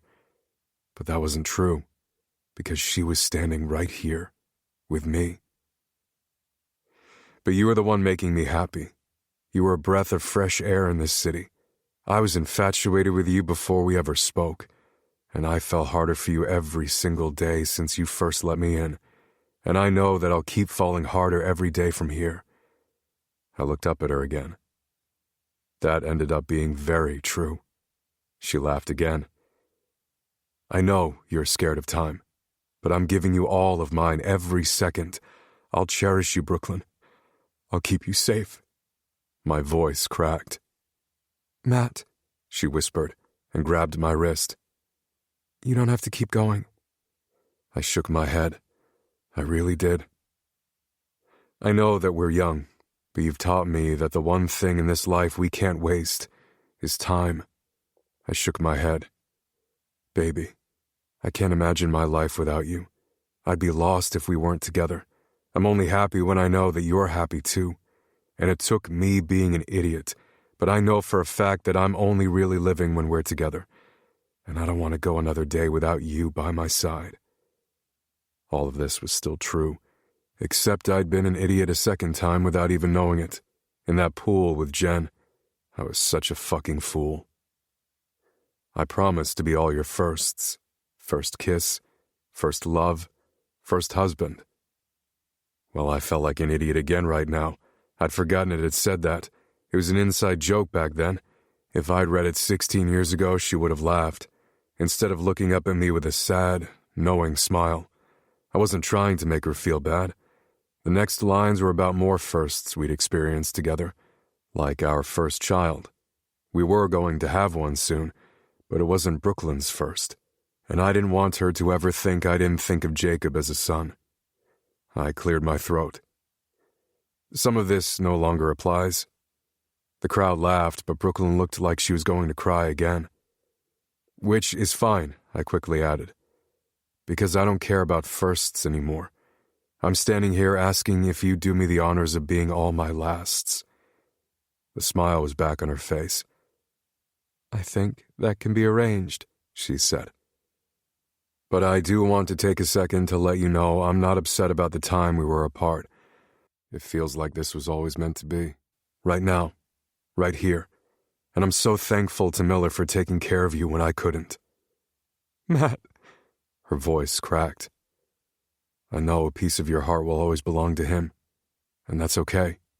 I know it doesn't mean you love me less, and I will do my best to make sure his memory lives on for you and Jacob. I promise. I wiped away her tears again and looked back down at the paper in my hand. All I've ever wanted was to make a family with you, and you came back to me giving me my dream, with Jacob, and with this baby. I pressed my palm on her stomach. God, I was so excited about this baby. I looked back down at the paper. Brooklyn Sanders, or Pruitt, or Miller, I added. It doesn't matter what your last name was because you're a Caldwell now. My wife. I tried to steady my voice, but it was impossible. My home, my heart, my best friend, and the love of my life. I promised you that I've only ever loved you, and that I will only ever love you. And I'm standing here today doubling down on that promise, baby, because I will love you and only you until the day I die. This time Brooklyn reached out and wiped away my tears. I promise, I said again, knowing that she couldn't say it back. Because she did love someone else.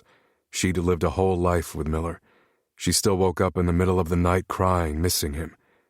But it didn't change how I felt. I love you, I said. I wasn't living without you. I need you. You're everything to me, and you're worth fighting for. I knew some of her uncle's last words to her were, "You're worth fighting for." I was so lucky to have met him, and he was so damn right. Brooklyn was worth fighting for. She stood on her tiptoes and kissed me. I grabbed her waist, pulling her in closer. The pastor cleared his throat.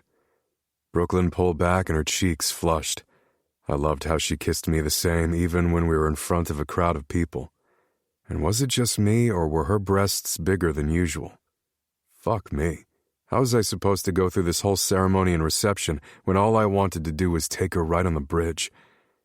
I felt the pastor staring at me, like he could read my sinful thoughts.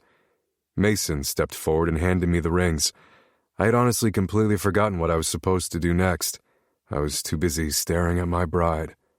I grabbed Brooklyn's hand and slid the ring onto her finger. I'd been waiting a lifetime to do that. For a few seconds, we just stared at each other. I put my hand on the side of Brooklyn's face, hiding her rosy cheek. I think it's your turn. I dropped my hand from her cheek and placed my ring in her palm. Matt, Her gaze dropped to the ring in her hand. I can't. Chapter 41. Friday. Brooklyn. It looked like Matt was going to drown in his pain. I saw it flash across his face, if only for a moment, and he was misunderstanding what I was about to say. He already knew I couldn't say all that back to him. I'd fallen in love with someone else, had a life with someone else, had a baby with someone else. I couldn't tell him that I loved him and only him, but I could tell him exactly how I felt. I can't, I smiled, possibly put this as eloquently as you did. Our family and friends laughed. Really not funny, Matt said. A little funny. I smiled up at him. Did you seriously think I was about to run from the altar? It wouldn't be the first time I had to chase you. But like I said, you're worth fighting for, Brooklyn. His words made my heart beat funny in my chest. My uncle had told me that exact same thing, and I couldn't believe that Matt remembered how much that meant to me. After all these years, Matt truly did remember everything about our time together, and it felt like fate, because that was exactly how I was planning on ending my vows to him. It was the sweetest thing anyone had ever said to me, and I wanted him to know that's how I felt about him. Matt was so full of surprises, and he was making me like surprises again. For so long I was scared, but I was done running. I'm in love with you, I said. Good. I'm in love with you too. He smiled down at me. You're not supposed to respond to everything I say. Let me get this out. The crowd laughed and Matt nodded silently. I stared up into Matt's eyes. I'm serious. I can't top what you just said. Seriously, why had I let him go first? But you're right about all of it. When I first met you, I felt invisible. I used to stare at you because you looked so happy, and I was so sad. I thought maybe if I was lucky, that some of your joy would rub off on me, and that maybe I'd learn how to smile again. You were the breath of fresh air in a city that didn't feel like my home.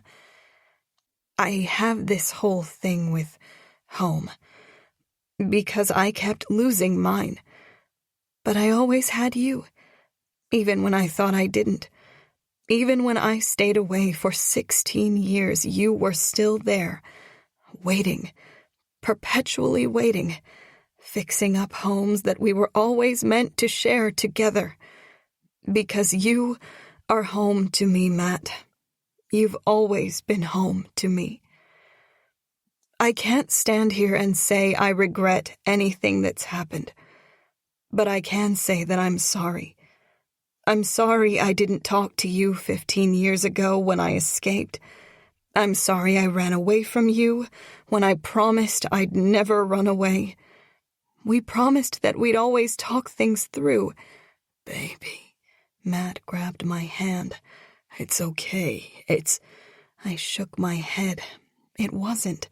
I'd hurt him, and I couldn't undo that pain. I will spend the rest of my life making up for that hurt, by loving you, by choosing you, by being Mrs. Matthew Caldwell. He smiled. Because I never forgot you, Matt.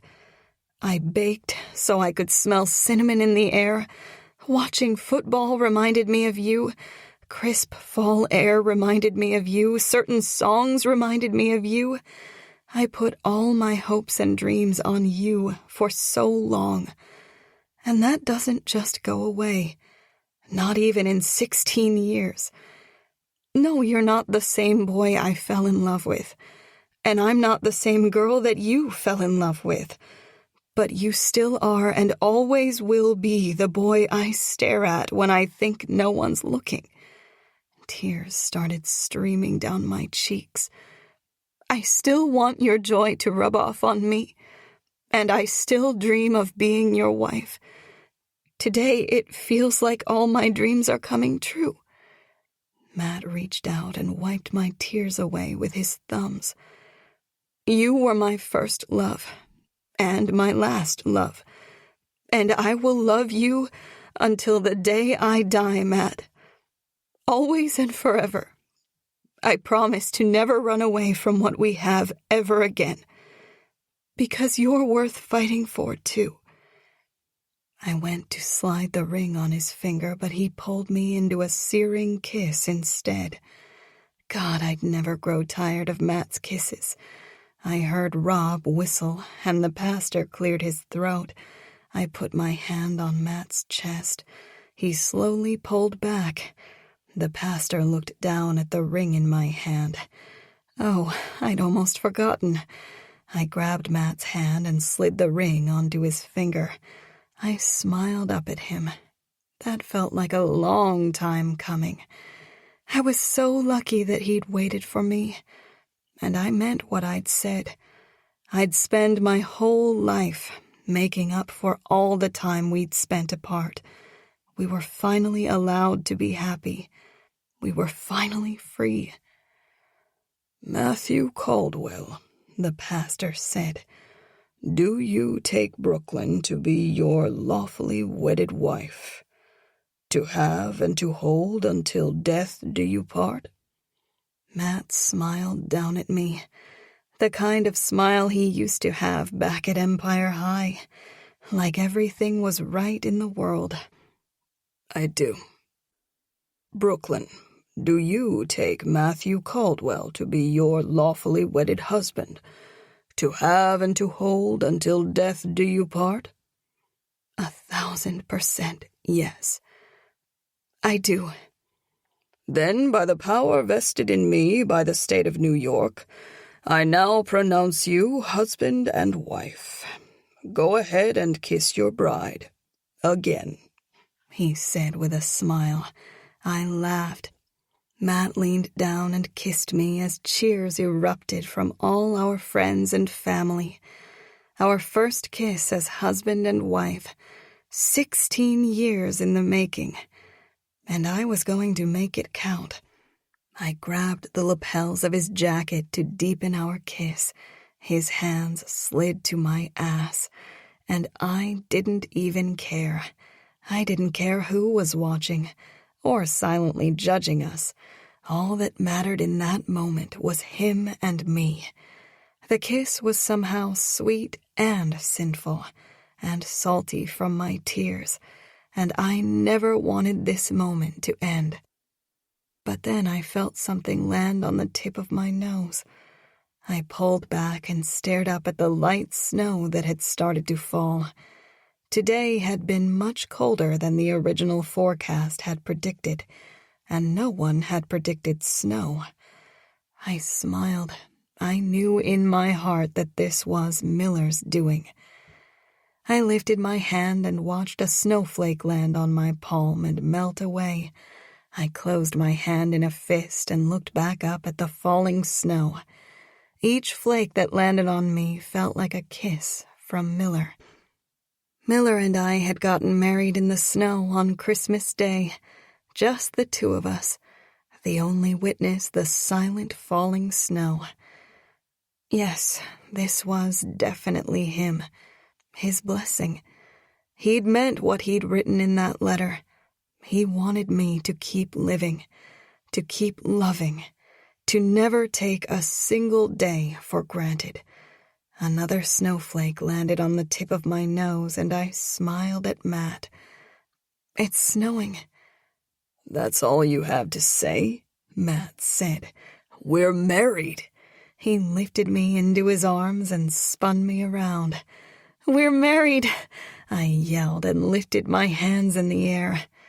You're supposed to start walking, Mason said. Everyone's freezing their asses off. I laughed and Matt lowered me to my feet. We're married, he said again, this time like he couldn't believe it, like he really did think he was dreaming. You're my husband. You're my wife. Hearing him say that made tears pool in the corners of my eyes. 16 years ago, we'd dreamed of a future where we'd be married.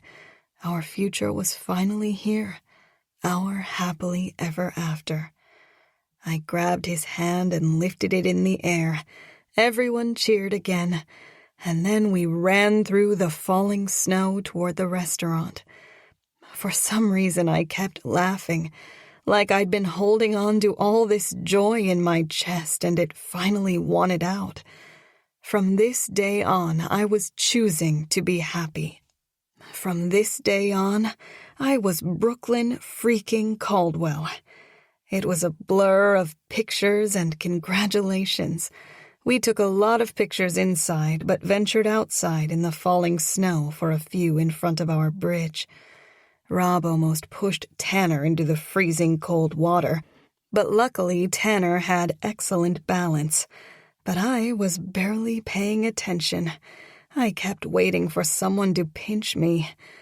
Because for a while there, I was so scared I'd never smile again, and now I couldn't seem to stop. "So, this was the dress you picked out in high school?" Matt whispered when we were supposed to be posing. With a few alterations. I put my fingers on the tool between my breasts. Matt groaned.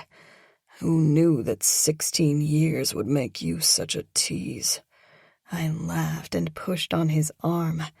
"But seriously, baby, you are the most beautiful bride." He intertwined his fingers with mine. "And I am the luckiest man alive." For so long, I'd felt like bad luck, but it was easy to believe my luck had changed when I was standing here in my wedding dress. I feel pretty lucky myself. I squeezed his hand. "This is the best day of my life." You might feel differently in several months. I put my free hand on my stomach. He didn't know the joy of holding his child for the first time. He dropped his forehead to mine. "I'm scared for someone to pinch me." I smiled. I'd just been thinking the same thing.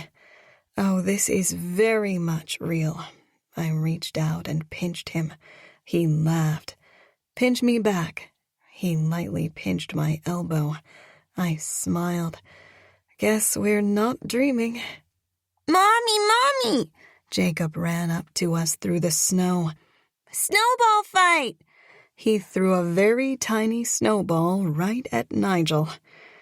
"Oh, it's on, Mr. Jacob." Nigel leaned down and started to make a much bigger snowball. "Nope," Matt said sternly to Nigel, and then Matt turned back to Jacob. "We'll do that later, kiddo. But right now, I need you to smile for the cameras." Jacob reached up to him, the way he did when he wanted to be lifted up. Matt immediately picked him up. They already understood each other. We were already a family, and I couldn't wait for it to grow even bigger. The photographer kept snapping pictures. Tanner and Nigel started moving farther and farther away from everyone. I tried to wave them back over, but it was pretty clear that they both hated being photographed, and I couldn't force them. Soon Nigel was just standing by the photographer, helping organize everyone for photos, and Tanner kept telling me how to pose. "Tanner, this doesn't feel right," I said as I awkwardly arched my back. No one stood this way. He grabbed the camera from the photographer, turned it around, and let me see the photo. Oh my God. I'd never looked so good in a picture before. All the awkward angles actually looked so normal in the photographs. I looked up at him. "How do you know all this stuff?" "I'm the founder of Audiobook, remember? I know my way around a fashion show, and certainly around the perfect photo." I shook my head. He had said that to me before. But it made no sense then, and it made no sense now, because Odegar was older than he was, and he was a venture capitalist, not a photographer on a runway. "You mean you own Odegar?" "Isn't that what I said?" He shrugged. No, it wasn't. Tanner, please get in some of the pictures. He cleared his throat. I can't. I just stared at him. It's a Billionaire thing. Matt wouldn't understand. Matt laughed. Dude, James and Penny are in the pictures. Old wealth versus new wealth, methinks. Methinks? They do have old wealth, Matt said. Ish. The Hunter family was very wealthy, but I knew James had made his own personal fortune as well. Ish, Tanner said. The ish is the difference. Between paupers and princes, Nigel said. That's not what I said. Tanner stared at him. Nigel shrugged. But it's what you meant. I wasn't calling our friends paupers, Tanner said. But you're saying they're all destitute. No, Tanner said firmly. I didn't mean that. But you said, hush, child, Tanner said. Let's help the photographer more. He walked away before I could question him or pester him to be in the pictures again. I couldn't help but laugh.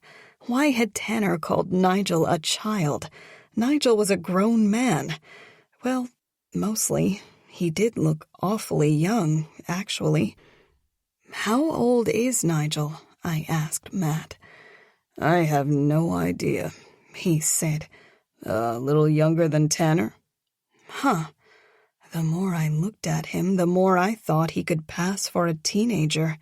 He just had this young, suave look about him. Tanner kept giving us instructions, the photographer snapping away. Soon my cheeks actually hurt from smiling so hard, and I started to shiver. This time I didn't protest when Matt took off his jacket and wrapped it around my shoulders. Do you think that's enough pictures? Matt asked me. I knew he wanted this to be perfect for me. But honestly, all I wanted to do was kick off my heels and curl up in front of a warm fire with him. And there was a fireplace in the restaurant. I think that's plenty. Thank fuck, Rob said. I'm freezing. He looped his arm through mine and pulled me away from Matt. What are you doing? I asked. I tried to look at Matt over my shoulder, but Rob kept guiding me farther away. Escorting you inside, and taking a moment to congratulate you. Well, thank you. And Daphne said I need to apologize for last night. I didn't know anything would be set on fire, so I am sorry it got a little dangerous. But the rest worked, right? You'll always remember that prank and forget about the one from 16 years ago? I smiled up at him. Yes, Rob, I'll always remember last night instead. Good. So I thought now might be a good time to talk about our next prank. Rob, I groaned. I like when you say my name like that. I slapped his arm. I like that too, Sanders. I gave him a hard stare. Caldwell. No fucking way. That's what I call Matt or Mason when they're being dicks. You'll always be Sanders to me. I smiled. I actually loved that nickname. And don't worry, I'm not planning another prank. Yes, that's my wedding gift to you. No more pranks. For a year. A year? Yep, Scout's honor. Were you even in Boy Scouts? Rob shrugged. Never heard of it. I laughed. You're ridiculous. Just wait until my speech. You're not giving a speech. Only Kennedy and Mason are. Psh! Rob dropped my arm and opened the doors to the restaurant for me. It's like you don't know me at all. Of course I'm giving a speech. Matt's my best friend. Just because I'm not his best man doesn't mean I'm letting this day pass without making fun of him publicly. Besides, it's going to be epic. Oh no. That's exactly what he'd said about the pudding prank last night. Why exactly is it going to be epic? We walked over to the fireplace to warm our hands. Please don't set anything on fire. He smiled. Because it's going to make you blush. Robert Hunter, stop flirting with me. I'm a married woman. I waved my hand in his face, showing off my new ring. It's never stopped me before. Flirting with off-limits women is kind of my thing. Specifically, my friends' spouses. Just ask Penny. I hadn't heard Matt approaching, but he put his arm protectively around my shoulders. Is this strange man bothering you? Matt asked. I laughed. You're married!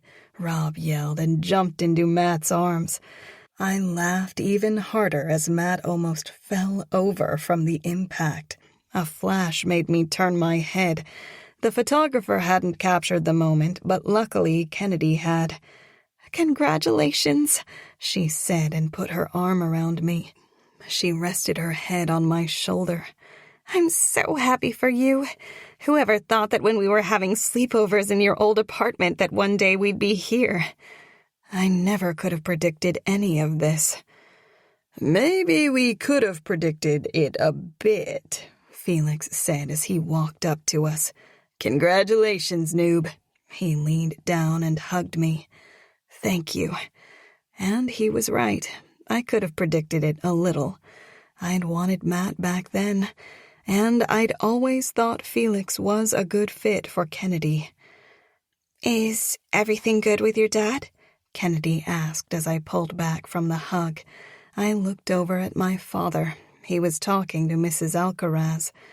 Yeah, I think it really is. You should get a picture of that, Tanner said as he joined us. I looked up at him. Richard and Kennedy's mom. He pointed back at them talking. Why? Kennedy asked. Because I have a feeling they could be a perfect match. Kennedy scrunched up her nose and then immediately said, Sorry, it's your dad. I laughed. Trust me, I got it. Trusting him was going to be an adjustment for everyone. But as I saw Mrs. Alcaraz laugh, I wasn't sure if Tanner was that far off. And he'd mentioned something about my dad and Kennedy's mom before. I turned back to Tanner. A perfect match, huh? I asked. Almost as perfect as you and Matt. I looked over at my husband. My husband. I wasn't sure I'd ever be able to think that without smiling. James was giving him a big hug. But they met 16 years ago, Tanner said with a sigh. Why has everyone always met before I introduce them? I never get any credit. Credit for what? The match. I promise I'll give you credit if our parents get together. I looked at Kennedy and she laughed, but Tanner just sighed again. If only. I didn't get a chance to ask him what he meant because Justin hurried over to us. Without saying a word, he grabbed my hand, pulling me away from Kennedy and Tanner, and then he did the same with Matt, pulling him away from James and Rob. Justin walked us into the middle of the restaurant where all the tables had been moved for a temporary dance floor. You two are very hard to corral. He pushed me and Matt together. I know you've rented out the restaurant for the whole night, but there's still a schedule to keep, and it's time for your first dance as husband and wife. For the first time ever, may I present Mr. and Mrs. Matthew Caldwell, the DJ said from behind me. Our song came back on, the original version this time. Now dance, you two. Justin slapped my butt before walking off the dance floor. I laughed as Matt pulled me in close. I really hate the way everyone keeps inappropriately touching my wife. I just stared up at him with stars in my eyes. I'd never grow tired of hearing him call me his wife. His fingers sunk into my hair. I thought I'd go through my whole life thinking about what could have been. I ran my hand down the back of his neck. I thought about Matt, all alone for a decade and a half, thinking about our time together as teenagers, in his head about all of it. This is our fresh start, our new beginning. I like the sound of that. It felt like the world around us hushed. It was just the two of us, in our own little bubble. I took a deep breath, the smell of cinnamon swirling around me. You know, dancing with you will always remind me of you being super drunk at homecoming. He laughed. I was hoping it would remind you of prom now. And me proposing. I smiled. Nope, still thinking about drunk Matt. He twirled me around. Well, now you'll think about our wedding whenever we dance. It's going to be really hard to top homecoming. What about all our dancing in the kitchen? I smiled. I loved dancing with him in the kitchen, and I loved this moment, too. He spun me around again. I know how to make it memorable. He let go of me for a moment and shimmied his shoulders. I laughed and he pulled me back in close. What I loved so much about dancing with him at homecoming was that he'd been so honest with me. I'd gotten to really see him. But he was always honest with me now, and tonight was unforgettable. Okay, fine. Maybe this beats dancing with you at homecoming. He leaned closer and his lips brushed against my ear. This definitely beats homecoming. Because you're finally, officially mine, Brooklyn Caldwell. I've always been yours. A piece of me. I knew it was true, and I was done feeling guilty about everything. I was ready to live in the moment. He kissed the spot right behind my ear. I swallowed hard. I didn't think anyone had ever kissed me there before, and I felt so loved. He dipped me low as everyone clapped. When the last note of the song played, he pulled me back up to his chest. I can't wait to rip this dress off of you. I laughed. I want to keep it, though, in case our daughter wants to wear it one day. Matt's eyes grew round, and his gaze fell to my stomach. Chapter 42. Friday. Matt. It's a girl? I stared at her stomach. We're having a girl. When did you find out? Brooklyn opened her mouth and then closed it.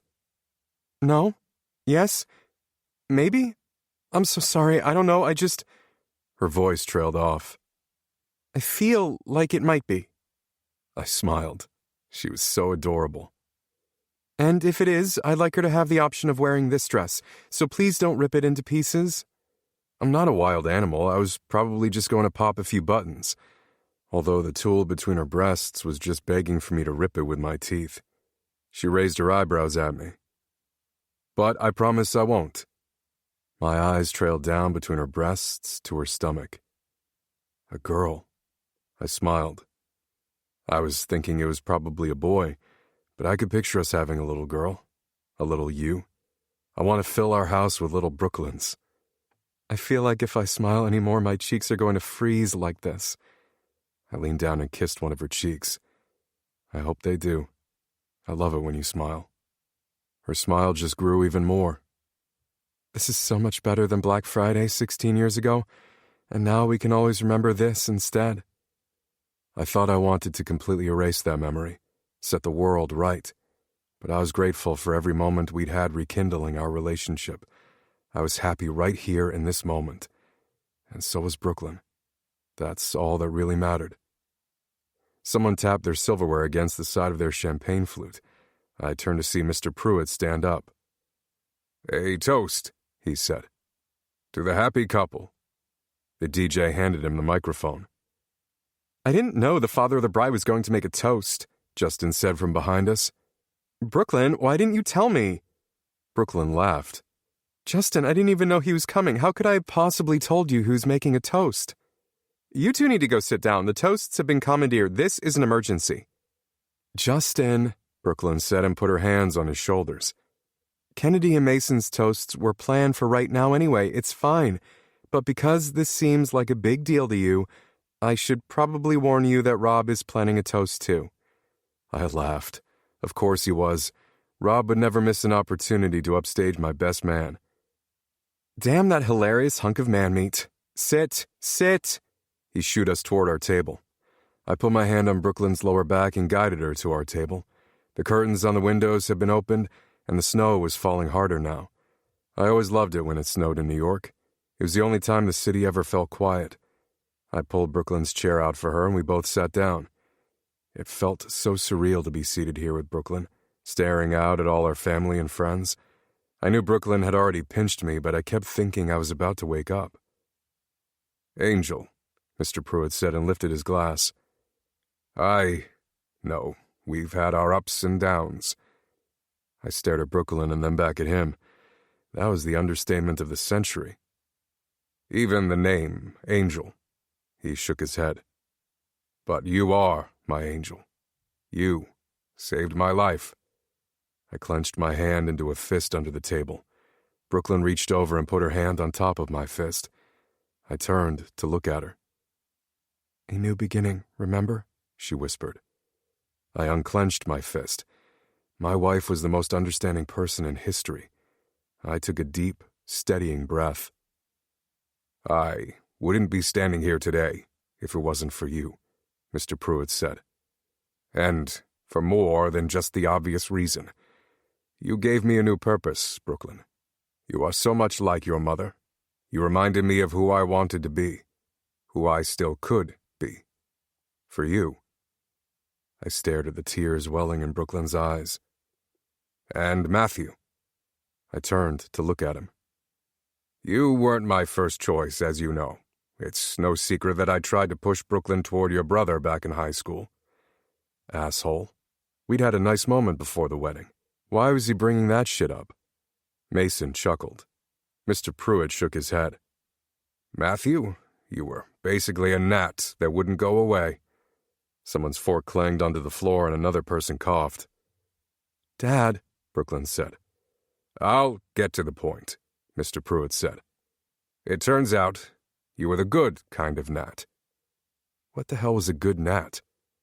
"And you surprised us all by taking over MAC International, a proper heir. And as it turns out, the right choice for my daughter." I looked at Mason. He wasn't chuckling anymore. He folded his arms across his chest and glared at Mr. Pruitt. B whispered something in his ear, and he smiled. I wondered if she'd told him he was allowed to punch him or something. I wasn't completely opposed to that. Justin slowly clapped and walked up to Mr. Pruitt. "Excellent speech, sir. Maybe the best man would like to pick it up from here?" He tried to reach for the microphone, but Mr. Pruitt sidestepped him. "I'm almost done," Mr. Pruitt said. "Where was I? Ah, yes, heirs. For the longest time, you were my only living heir, Brooklyn. And now I am so lucky to have a grandson, and another heir on the way. I can't wait to get to know both of them." Well, that was sweet, but I didn't love the way he kept referring to our kids as heirs. Calling them his grandchildren was preferable. "Our family will persevere despite all the attempts at our lives, and hopefully those will stop now that I've stepped down from my job." "Was he in the mafia or something?" I heard one of my friends from college try and fail to whisper. I never took Mr. Pruitt for being bad at speeches, but this was not great. Or maybe it was exactly what he wanted it to be. He always had liked putting me down. He had a minute to wrap this up, or I'd be the one hitting him instead of Mason. "I am so thrilled that you came back to the city, Brooklyn, and that you found your way back to Matthew. Because I do see it now. He looks at you the way I used to look at your mother, and the way your mother used to look at me." He cleared his throat. "Okay, that was actually kind of sweet. And now that he's a grown-up, I do believe he can protect you." I sighed. Another jab from the past. I didn't remember Mr. Pruitt being so sassy. "I didn't have time to pick up a gift because I was informed fairly last minute of this wedding," he said. "So as my gift to you, I'll of course be paying for all this." He gestured around the room. "That's really not necessary," I started. "I insist," Mr. Pruitt said. "And I wish you both a lifetime of happiness. And here's to many more heirs to come. Our legacy shall live on." Rob started clapping. Daphne elbowed him in the side, and I just laughed. We'd have time to work on the whole heir and legacy thing, because my family was not going to be anything like his. "Thanks," I said. Brooklyn lifted her water glass. "Thanks, Dad." Her father finally sat back down. "That was a lot," Brooklyn whispered to me out of the corner of her mouth. "I'm so sorry." But she actually looked pleased. Brooklyn didn't have a father growing up. She didn't know what it was like to be embarrassed by him in public, and I think it tickled her. "Well, he was right about a few things. I will protect you. We're going to make lots of heirs for him, and I am the better Caldwell brother." Brooklyn laughed. "Mm-hmm," Mason said and stood up from the table right next to ours. "I heard that." "I was just kidding," I said. "Sure you were." He tapped on the microphone and lifted up his glass.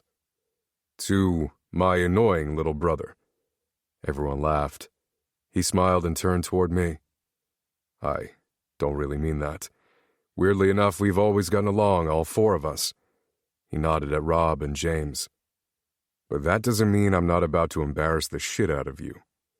"Oh, no. What are you about to say?" Brooklyn laughed. Mason smiled at her. "There's something you should know about the man you just married. He's been head over heels in love with you since the moment you stepped foot in Empire High." Well, he wasn't wrong about that, and I wasn't embarrassed. When we were teenagers, I used to joke around with him about it, but I've always respected him for knowing what he wanted, and not settling for less. He wanted the kind of love my parents have for each other, the kind of love we grew up around, and he found that with you. I think he taught all of us that we could be happy if we found the right person." James nodded. Rob too. "And when we lost you." Mason took a few seconds, and I knew he needed to try to steady his breathing. "Sis." Brooklyn sniffled beside me. I put my arm around her shoulders and squeezed her tight. "Your disappearance brought the whole world down with you. Nothing was ever the same again. You broke my brother. Hell, you broke all of us." He took a deep breath. "But when you came back, I see him again now. You gave me my brother back, the little lovesick puppy that he is." I laughed even though I was biting back tears myself. "And Rob is probably going to kill me, but I think we all need to take a second to thank Tanner for getting the two of you back together, because I've never met two such stubborn people in my life, and without Tanner's meddling, I don't know if we'd be sitting here today, exactly 16 years after one of the worst days of our lives." Rob groaned. I nodded at Tanner. "Thank you, man." He smiled. "It was easy, all in a day's work." I knew that wasn't true. Mason was right. Brooklyn and I were both stubborn, and we both held on to so much anger. Tanner had given us the push we needed to keep running into each other and sorting our shit out. We were here today because of him. Mason cleared his throat. "I would also like to add that as your best friend and best man," Rob groaned again. "Sorry, I have nothing to say about that really. Just wanted to rub it in Rob's face." "This is such bullshit," Rob said. Mason ignored him. "So, sis." He lifted his glass. "To the OG girl in the Untouchables." Brooklyn sniffed again. "The world crumbles without you in it, so please stick around because my brother is worthless without you." I wouldn't necessarily say I was worthless, but he had a really good point. My life was certainly worthless without Brooklyn in it. I love you both, and I wish you a lifetime of happiness. To the new Mr. and Mrs. Caldwell, welcome to the club." He put his hand on Bee's shoulder. I pulled Brooklyn even closer and looked down at her. "What happened to smiling so hard that your cheeks would get stuck that way?" She blinked her tears away. "Happiness has a lot of different faces." I leaned down and kissed her. I forgot we were in a crowded room until a few people whistled. Brooklyn laughed and pulled back. "I don't know how I'm going to top that," Kennedy said and slowly stood up. She took the microphone from Mason. "I remember trying to think of what to say 16 years ago for your wedding. Back then everything seemed so much simpler. It was just my best friend in the whole world getting married. But now?" Kennedy shook her head. "I've made so many mistakes, and I'm so sorry that I haven't always been the best friend I should have been. Back then, and more recently." She cringed. This was a little awkward. "For years I thought I lost my best friend. I felt so stuck in the past. I missed you so damn much, Brooklyn." Kennedy started blinking fast. "I think the only person that missed you more was Matt. He never stopped missing you, never stopped loving you. There's always been a hole in his heart waiting for you to come back and fill it, and everything finally feels right in the world now that you're back." I turned to look at Brooklyn. "Thank you," she mouthed silently at Kennedy. "It finally feels like we all get to live happily ever after. No more dark clouds and no more bad luck," she said firmly to Brooklyn. "Nunca. Nunca," Brooklyn said and lifted her glass. Kennedy laughed. "Here's to the happy couple. I wish you both a lifetime of happiness and laughter and joy. I've said it once and I'll say it again. No one deserves that more than you, Brooklyn. I love you, and I'm so freaking happy for you both." "I love you too," Brooklyn said. Everyone clapped as Kennedy sat back down. That speech could have been the most awkward thing ever, but she'd ended up pulling it off. I still couldn't believe that I asked Brooklyn for a sign and then Kennedy had shown up. I really read into that too much. And at such a terrible time right when Brooklyn came back. But Kennedy was right. Everything had worked out exactly how it was meant to. I was back with Brooklyn where I belonged, and she was with Felix, who I apparently cock-blocked like crazy in high school. I still felt really bad about that. But this was a new beginning, a fresh start, just like Brooklyn had said, and I knew the four of us would always be friends. The microphone made a screeching noise as Rob grabbed it from Kennedy. "Speaking of my friends..." "Great speeches, guys," he said with a chuckle. "Bravo! But I feel like we didn't embarrass anyone enough." Fuck me. "As Matt's best friend..." Tanner cleared his throat. "Suck it, Tanner." Tanner rolled his eyes. "As I was saying, as Matt's best friend, I think it's very appropriate to mention the fact that he almost didn't get to win Brooklyn over, because she almost got engaged to James." "Not true, man." Brooklyn laughed. "And actually, Mr. Pruitt has a point, too. Mason is clearly the better brother. He's more... Mason-y." "What the fuck does that even mean?" "Word," Mason said. "And Brooklyn certainly screamed my name before." He winked at her. Brooklyn's cheeks turned red. "But alas, she chose you, or whatever, and you already knocked her up." He laughed. "I'd call it a record, but I'm pretty sure Daphne and Penny were farther along when they walked down the aisle. The Hunters win!" He put his hand up to high-five James. I was surprised that James actually high-fived him. "I think that finally closes the case. The Hunters have bigger dicks, enough said." "Shotgun weddings are not proof of dick size," Mason said. "Said the only one of us who didn't knock up his wife before the vows were exchanged." Rob raised his eyebrows at him. "This has been a long-standing debate for anyone who doesn't know what we're talking about." "I don't understand where this is going," Brooklyn said. "Everywhere," Rob said. "Also, I just think it's important for the best friend of the groom to speak, because that's why we're here, and that's what we are, right, Matt? I'm your best friend. I want you to say it so everyone can hear. This wasn't supposed to be a moment for my vows to him. What was he doing? You know I love all my groomsmen equally. I knew it, Nigel yelled. Matt loves me, he said so. All that bath time we spent together really paid off. What is happening? Brooklyn asked. She'd figure out soon enough that I'd become a bit of a bath man. Chill, Nigel, Rob said. This isn't about you. And I didn't want it to come to this, Matt, Rob said. But you leave me no choice. Check this out. He pulled out his phone and hit a button. My voice filled the room with a recording. Rob is my best friend. I like him the most of all my friends. Fuck. I'd forgotten about that. Rob had somehow synced up to the DJ's speakers. Son of a bitch, Tanner said. Let me play it again in case you didn't hear. Rob hit the button again. Rob is my best friend. I like him the most of all my friends. Tanner glared at me. You were messing with my life, I said. I was pissed at you. It had actually been because he kept trying to set Kennedy up with Felix. But I was not about to say that out loud right fucking now. What the hell, Rob? He said he was going to save this recording for Tanner's wedding one day. He never said anything about playing it at mine. But I was right about everything, Tanner said. Clearly. He pointed to Brooklyn.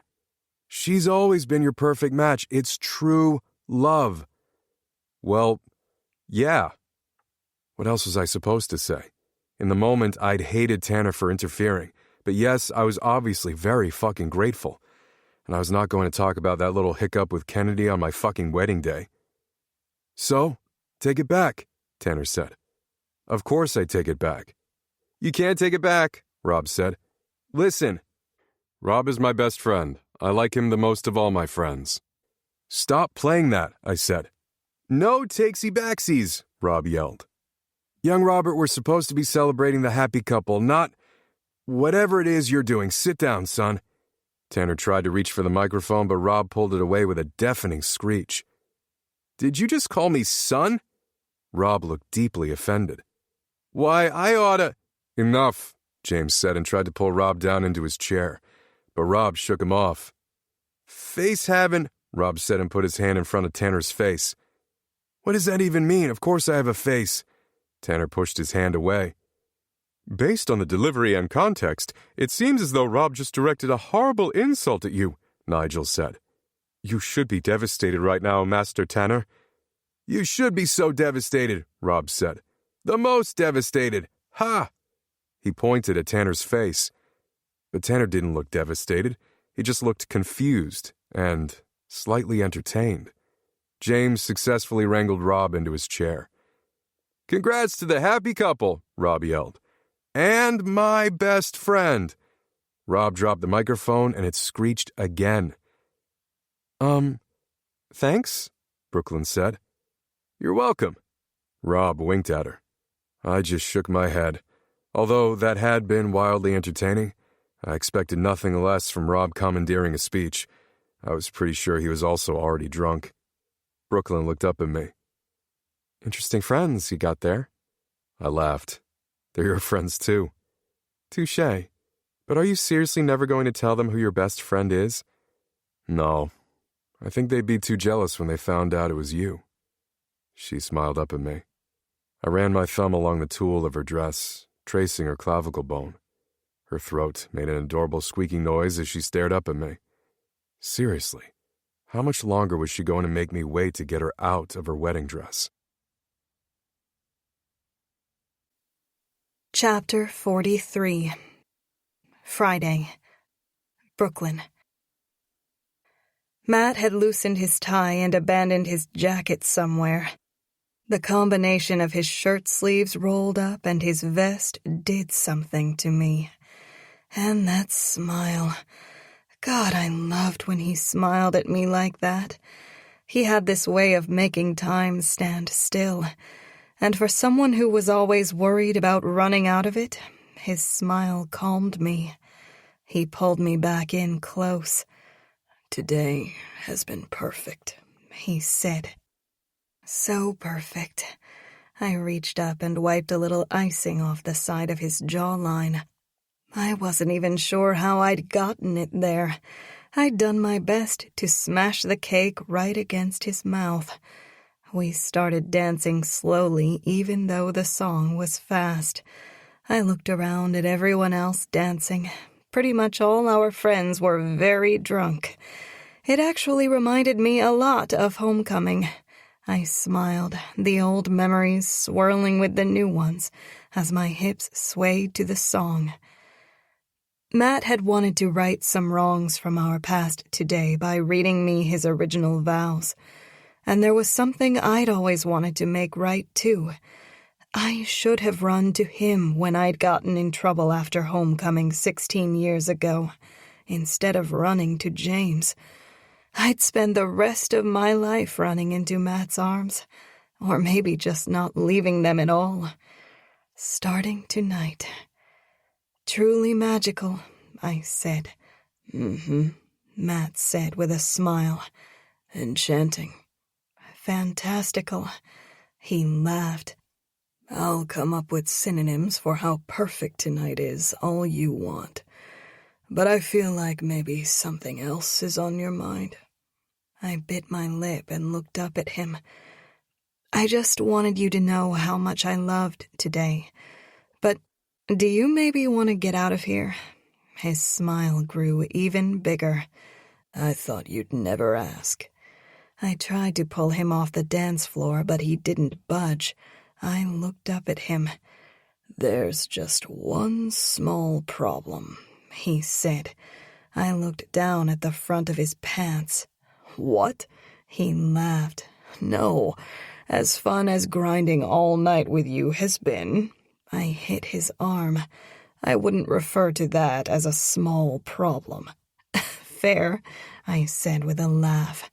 The problem is that I don't think we can go to the beach tonight. James and Penny had been kind enough to offer us their beach house for the weekend. I hadn't been to Rehoboth since I was a kid. We were going to take a limo down and spend tonight and all day there together tomorrow. And then all our friends were going to join us on Sunday. Jacob had been so excited about getting to have a sleepover with Scarlett before joining us there. Why? I asked. I'd kind of been thinking about limo sex for the last few hours. I don't know if you've looked outside recently, but the snow never stopped. It's a mess out there. I smiled. Snow is never a mess. It's one of my favorite things. I know. Nevertheless, it's not safe to drive all the way to Delaware tonight. I-95 is definitely a mess, even if the snow isn't. I looked out the window. It was really coming down. So, should we just go home? He slowly shook his head. I have a better plan. Do you trust me? With my whole heart. He smiled. Give me 1 second. I need to go talk to Nigel. Before I could protest, Matt dropped my hands and disappeared off the dance floor. I wasn't sure what our evening had to do with Nigel. May I have this dance? Tanner asked, stepping into where Matt had been standing. Yes, you may. I laughed as he pulled me in a little closer. He put one of my hands on his shoulder and grabbed the other before guiding me around the room. Dancing with him felt like I was in a Disney princess movie. I loved dancing, but I didn't know any fancy dances. But it was like I did when I was dancing with him. He's going to love you for 1,000 years, Tanner said. 1,000? I laughed. More like 60. I pressed my lips together. I didn't ever want to think about losing him. Tanner cleared his throat. Right. Hopefully longer than that, though. Hopefully. He spun us around the dance floor. I just want you to know that I'm always here if you need a shoulder to cry on. I know, Tanner. When you first came to the city, I know you flirted with me quite a bit, but I laughed. I never flirted with you. You asked me out on several dates, Brooklyn. I did not. You asked me to go to a high school homecoming game with you. If that's not a date, you asked me. It had been a ploy to get Matt and I back together. He was remembering it all wrong. You're ridiculous. He smiled. I try, but seriously, I'll always be here as your friend. Forever. 1,000 years. He added with a laugh. Thanks, Tanner. Honestly, if Matt hadn't asked you to be a groomsman, I certainly would have asked you to be a bridesman. He smiled. Even though I brought the two of you together and it's not technically my match, I feel like $1 billion tonight. I think the saying is $1 million. For commoners, maybe. I laughed. You are definitely not a commoner. No, I'm ridiculous. He winked at me and spun me around again.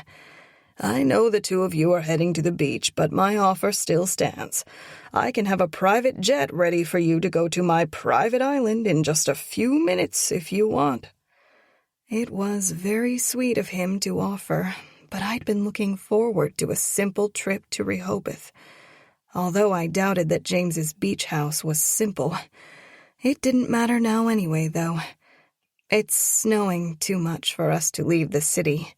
Tanner looked out the window. Oh, no. Matt said he had an idea. I felt a tug on my dress and looked down at Jacob. May I have this dance, Mommy? Jacob bowed, and I realized where he'd learned that from. It was 100% a Tanner move.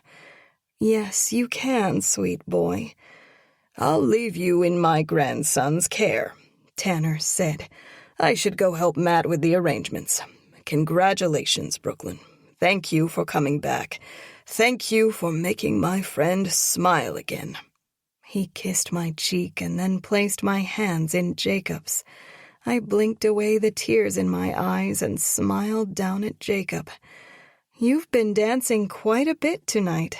He shrugged. Scarlett likes to dance. And so do you. But even if I didn't, I'd dance with her. God, he was the sweetest boy. I lifted his hands into the air and we both shook our hips. Jacob! Jacob! Scarlett said and ran over to us. Can you dance with me again? Sophie stole Axel, and I like this song too. I looked over at Sophie and Axel hopping around the dance floor.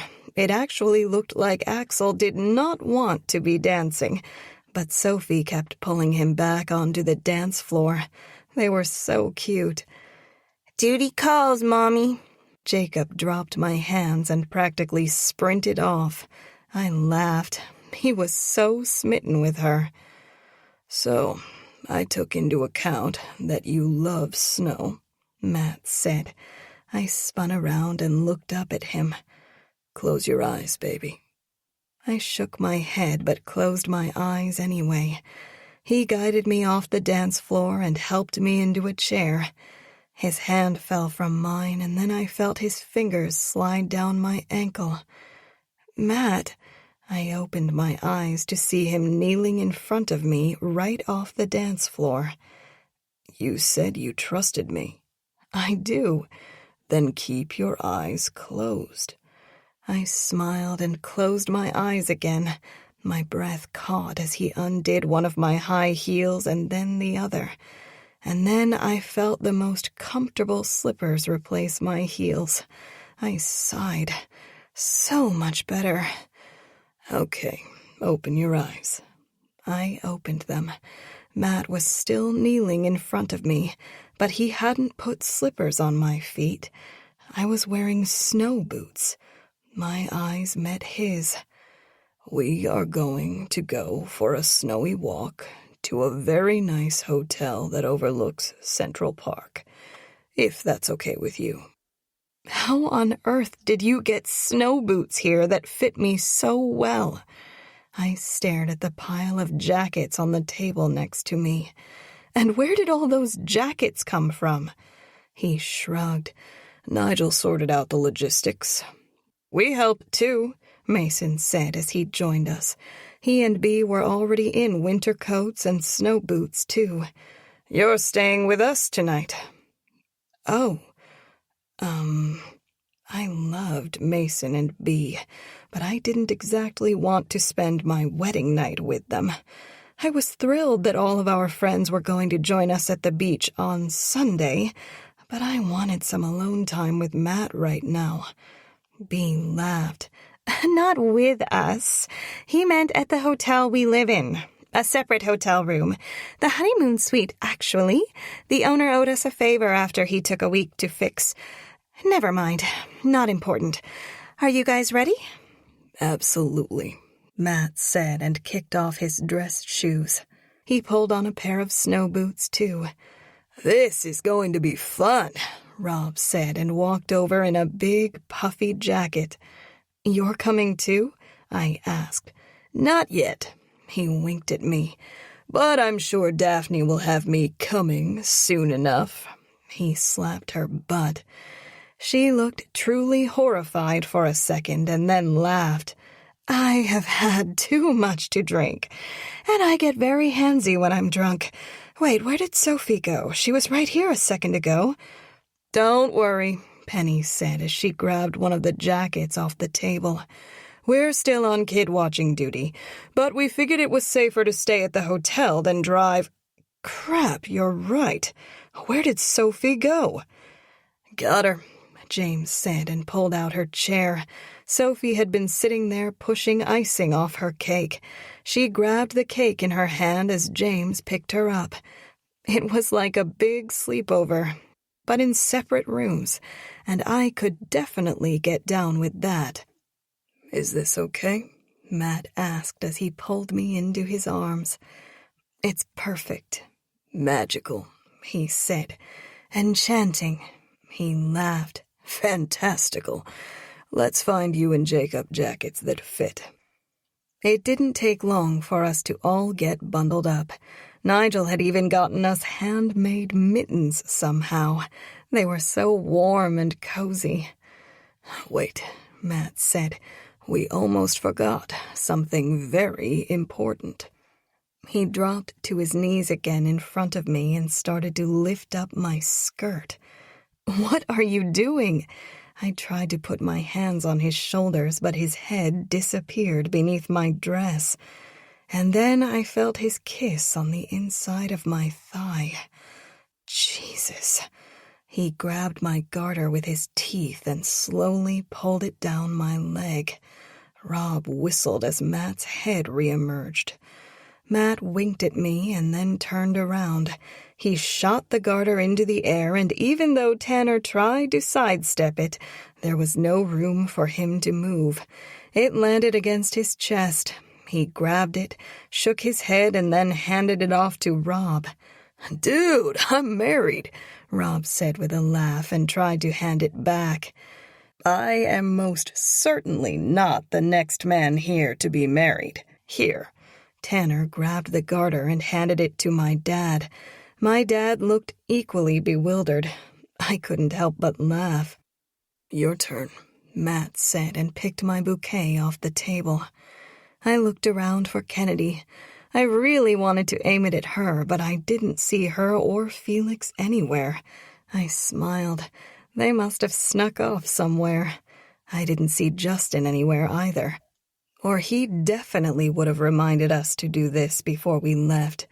I turned around, took a deep breath, and tossed the bouquet over my shoulder.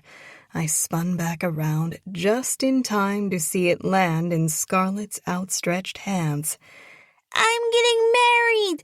I'm getting married!" Scarlett yelled. The smile on her face was so big. "Daddy, look!" And now James was the one that looked bewildered. "Sorry," I mouthed silently at him.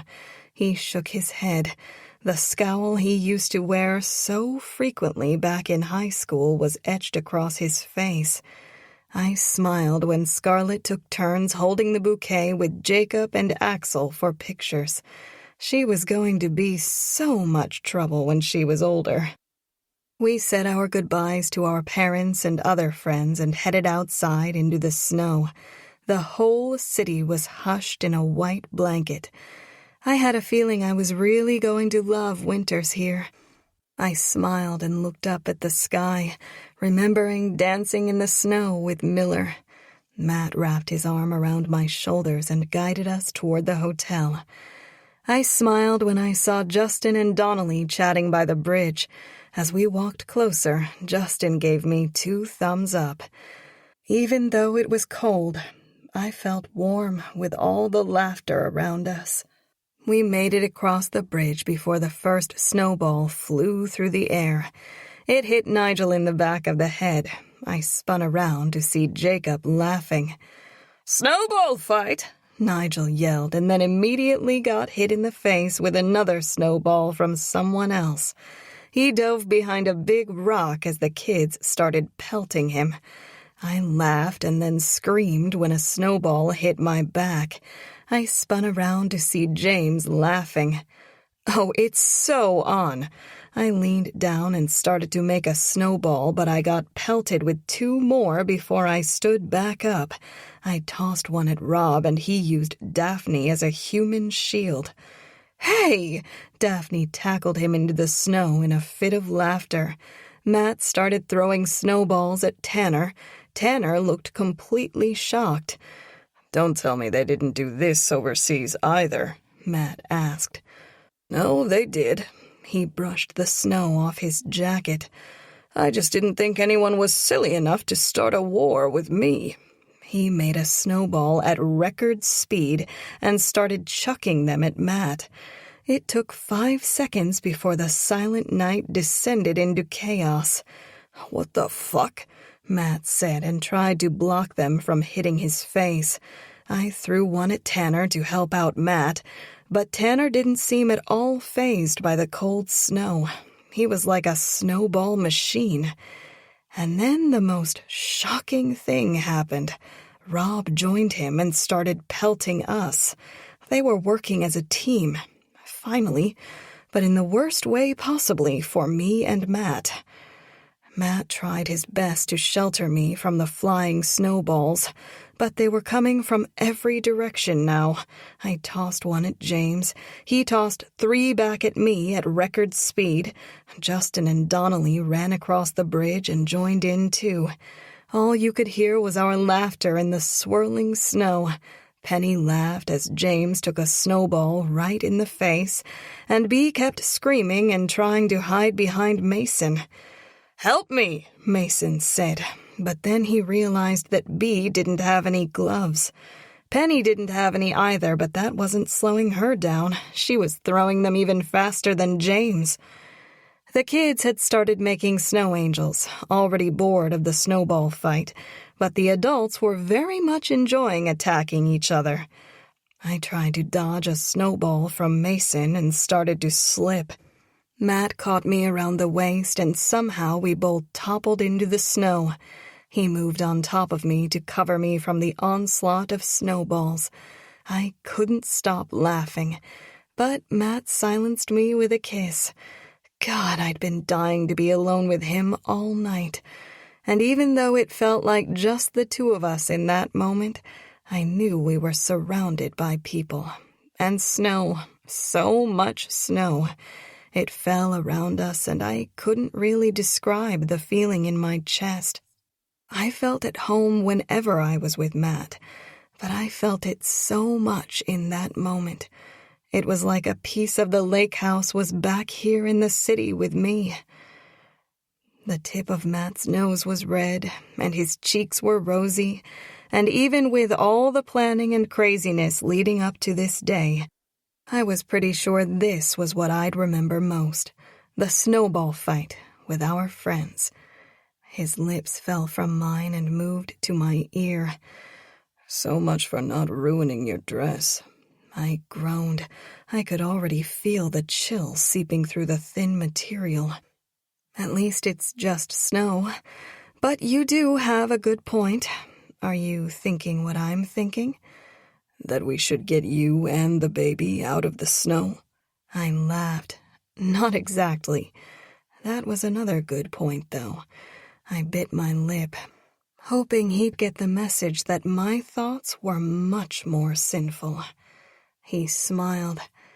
"Then you're probably thinking we need to get you out of this wet dress and hang it up to dry immediately so it doesn't get ruined, right?"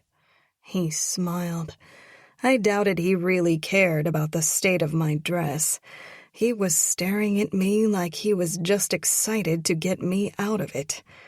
"Yes, please." He pulled me to my feet. I took one last look at all our friends playing in the snow. When I was around Matt, I truly did feel like a teenager again. This was honestly madness, and the best wedding ever. "Ready?" Matt asked. I squeezed his hands. I've been waiting for this moment all night. Chapter 44. Friday. Matt. We said goodnight to Jacob and goodbye to all our friends. They responded by throwing more snowballs at us. Getting pelted by snowballs for our departure wasn't exactly what I'd pictured. Were you supposed to throw seeds or have sparklers or something? Part of me wanted to stay and win this fight, but a much bigger part of me wanted to be alone with my wife. Brooklyn and I ran hand in hand through the snow falling in Central Park. Her laughter was the only thing I could hear in the snowy night. Walking in Central Park with her had always been one of my favorite things, but running with her through the snow in her wedding dress, nothing was ever going to top this. When we reached the hotel, she pulled me to a stop. I put my hands on her hips as she put hers behind my neck. Her mittens were cold from the snow, but I barely felt it. We just stood there, staring at each other. "Here's to forever," I said, and leaned down, stopping a fraction of an inch from her lips. She stood on her tiptoes, closing the distance, and kissed me. I pulled her hips, pressing her against me. "Here's to never growing up," she said with a smile. "I think snowball fights on our anniversary should be a new tradition."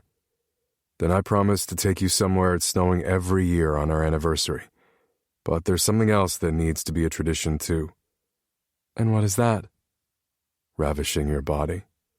She squealed as I lifted her into my arms. "What are you doing?" "Carrying you through the threshold." I walked up the steps to the hotel. The doorman opened the door and we ducked inside. The heat was on full blast and I can almost feel my nose again. "I think that's for our door, not the hotel door," Brooklyn said. I wasn't sure. Just wanted to be on the safe side. "You can put me down?" She looked up at me. "Not a chance." She laughed the whole way to the check-in counter, and as I managed to balance her in my arms and grab the keycard, I carried her to the elevator. The instrumental music seemed endless as the elevator climbed to the top floor. Brooklyn looked amazing in her dress, but I'd been waiting all day to get her out of it. The doors finally dinged and parted. I carried her to our door and swiped the keycard against the lock. The suite was exactly what Nigel promised. The fireplace even had a roaring fire already going. I carried Brooklyn over to it and put her down on her feet. I leaned down to kiss her, but she'd already spun around. "Oh my God." She looked out the window at the snow falling slowly over Central Park. She turned back to me with a smile. "So this is how the other half lives, huh?" "Baby, you're the other half now. Better get used to it." She laughed and turned back to look out at the snow. I pulled off my mittens and jacket and tossed them on the couch. "You can see the twinkle lights on the bridge even from all the way up here." She pointed to our bridge in the distance. I walked up behind her and wrapped my arms around her. "Oh my God, I think I can see our friends too. Look, they're still having a snowball fight." She laughed. I didn't need to see our friends throwing snowballs right now. All I wanted was her. I slowly unzipped her jacket. Her laughter died in her throat as I pushed her jacket off her shoulders. I kissed the side of her neck. Her skin pebbled under my lips, but I wasn't sure if it was because of me or the cold. "Let's get you warmed up," I said, and pulled her in front of the fire. I peeled off her wet mittens and tossed them onto the ground. The shadows from the fire danced across her face, and for some reason I felt like a teenager again, staring at her for the first time, desperate to make her mine. 16 years ago, I'd stolen her first kiss. I didn't want to steal anything from her ever again. I wanted her to give me everything willingly. I wanted her to beg me for it. "Tell me what you're thinking," I said. "That I've never seen you look so handsome before." I reached out and trailed my fingers down the fabric between her breasts. She wasn't wearing the rings Miller gave her tonight. She was only wearing the ones from me. I knew how hard that must have been for her. Tonight, she was mine, and only mine. "What are you thinking?" she asked. "All I've been thinking about all night is how much I want to get you out of that dress. But now that we're standing here, I kind of want you to keep it on." She smiled. "So you just want to stand here staring at me in my wedding dress?" I shook my head. "No, I want my head beneath your skirt, and you screaming my name." Her cheeks flushed, but I knew it wasn't from the fire. I ran my fingers lightly across one of her rosy cheeks and brushed my thumb along her lower lip. She bit down on my thumb. Fuck me. I pulled my thumb out of her mouth. "God, I love you." I grabbed her ass and lifted her up. She wrapped her thighs around my waist as my teeth sunk into her lower lip. I loved when she bit me, but I liked biting her even more. She moaned. I kissed her, hard as I moved to my knees. I did my best not to slam her back against the carpet as I set her down in front of the fire. All I wanted to do was fuck her, senseless. I knew how much she loved when I was rough with her, but I was very aware of my baby growing inside of her.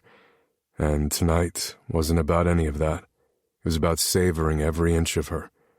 She tried and failed to unbutton the buttons on my vest, her fingers frantic, and I knew her thoughts had been just as sinful as mine all day.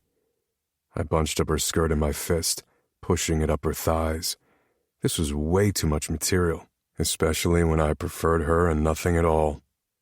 She laughed as the fabric started to fall back into place. Well, I did say I wanted my head beneath her skirt. I ignored the fabric and pulled off her snow boots, and then I leaned down and kissed the inside of her ankle. I kissed and nipped at the skin along her shin. "Matt," she moaned. But I was taking my damn time. I left a trail of kisses up the inside of her knee and thigh. I stopped right at the top of her thigh, and then moved to her other ankle to repeat the whole thing over again. She groaned in frustration. "You know what I want," I said, and kissed her calf. "I want my wife to beg me." "Matthew Caldwell, fuck me right now." I chuckled against her skin. That was not at all what was about to happen. Maybe after I made her come with my tongue and made slow love to her in front of the fire. Yeah, definitely after those two things. I kept kissing up her thigh. She put her hands on my shoulders trying to pull me up, but I wasn't hurrying the moment. I'd already told her what I was going to do, and I always made good on a promise. I'd have her screaming my name with my head beneath her skirt soon enough. She gave up and grabbed the sides of her white silk thong to lower it, but I pressed my fingers along the front of it to stop her. I liked this. "Matt." She'd be saying my name a lot differently in a few minutes. I bit the top of her thong and pulled it down with my teeth. After removing her garter earlier, all I wanted to do was remove all her clothes like that. I pulled it down her thighs. She kicked it off and put her bare foot on my chest. "Now, fuck me." I shook my head. "Matt." "Not until I taste you." I bunched her skirt up her waist, leaned down and placed a long stroke along her wetness. Her hips rose to meet my face, and her fingers tangled in my hair to hold me in place. But I wasn't going anywhere. I slid my tongue deeper, pressing my nose against her clit. She moaned. I knew I'd have her in less than a minute. I knew her body like the back of my hand. I knew everything she liked, everything she needed. I swirled my tongue around her and her thighs gripped the sides of my head. She was always so worried that I'd pull away, but I loved when she finished on my face. I moved my hands to her ass and lifted her up so I could feast on her sweetness. Each squirm and moan made me know I was close. Her fingers tightened in my hair. I moved my mouth to her clit and slid 2 fingers inside of her. She was so fucking wet for me, so ready to grip my cock. I sucked on her clit as I slowly slid my fingers in and out of her. Come for me, baby. Scream my name, just the way I like. I lightly bit down on her clit, and her pussy started pulsing around my fingers. I moved my fingers and thrust my tongue back inside of her. I loved the way her coming felt against my tongue. I traced slow circles on her clit with my thumb as her hips rose again. Matt. She moaned exactly the way I liked. Her fingers dug into my back, trying to rip off my shirt. I just thrust my tongue deeper, lapping up her juices as her first orgasm subsided. Yes, her first, because I wasn't going to be able to keep my hands off of her tonight. I slowly lifted my head and wiped my mouth with the back of my hand. Delicious. She grabbed my tie and pulled my lips to hers. I knew that she could taste her own sweetness on my tongue, and it was so fucking hot that she didn't care.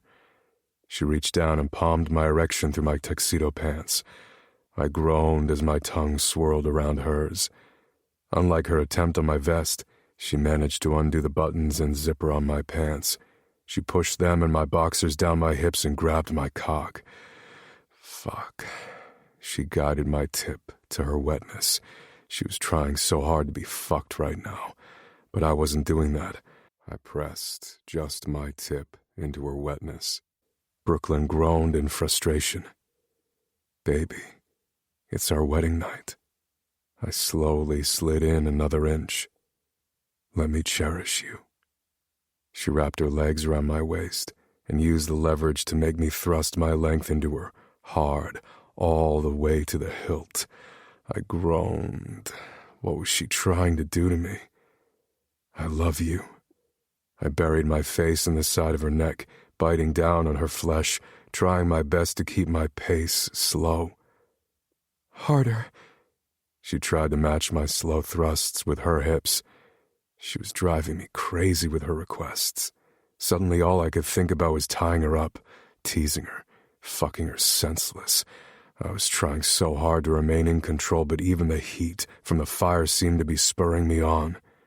I reached up and pulled the front of her dress down. I heard something pop. Matt, there's buttons.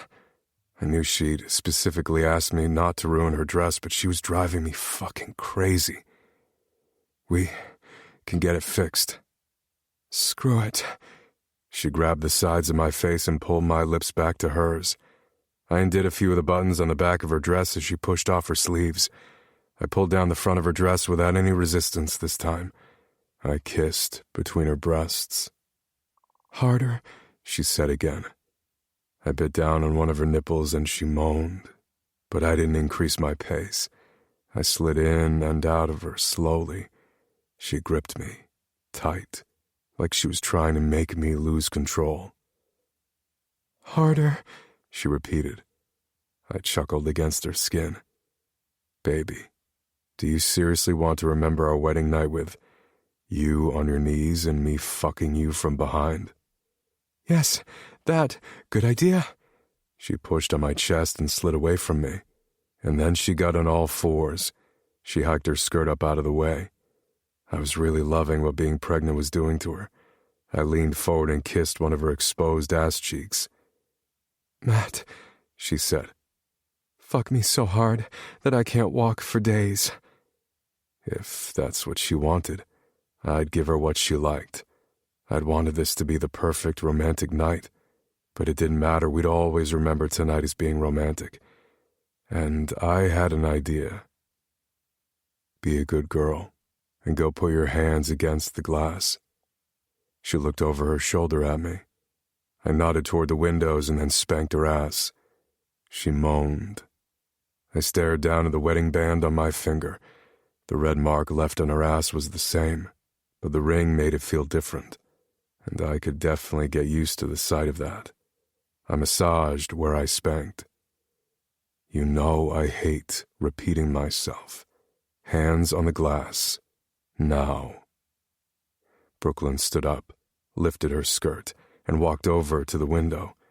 She let her skirt fall back in place, and she didn't seem to care at all that the front of her dress was pulled down. I could see the reflection of her tits in the glass. She was so fucking gorgeous. I watched her place her hands in the glass and arch her back. I stood up and pulled my pants back up, my erection strained against the zipper. I slowly approached her. I was completely transfixed by the shadows dancing across her skin. I'd wanted to make love to her, to take our time. But I could make this memorable too. I glanced out at the view of Central Park and the city in the distance. She was about to give me another first.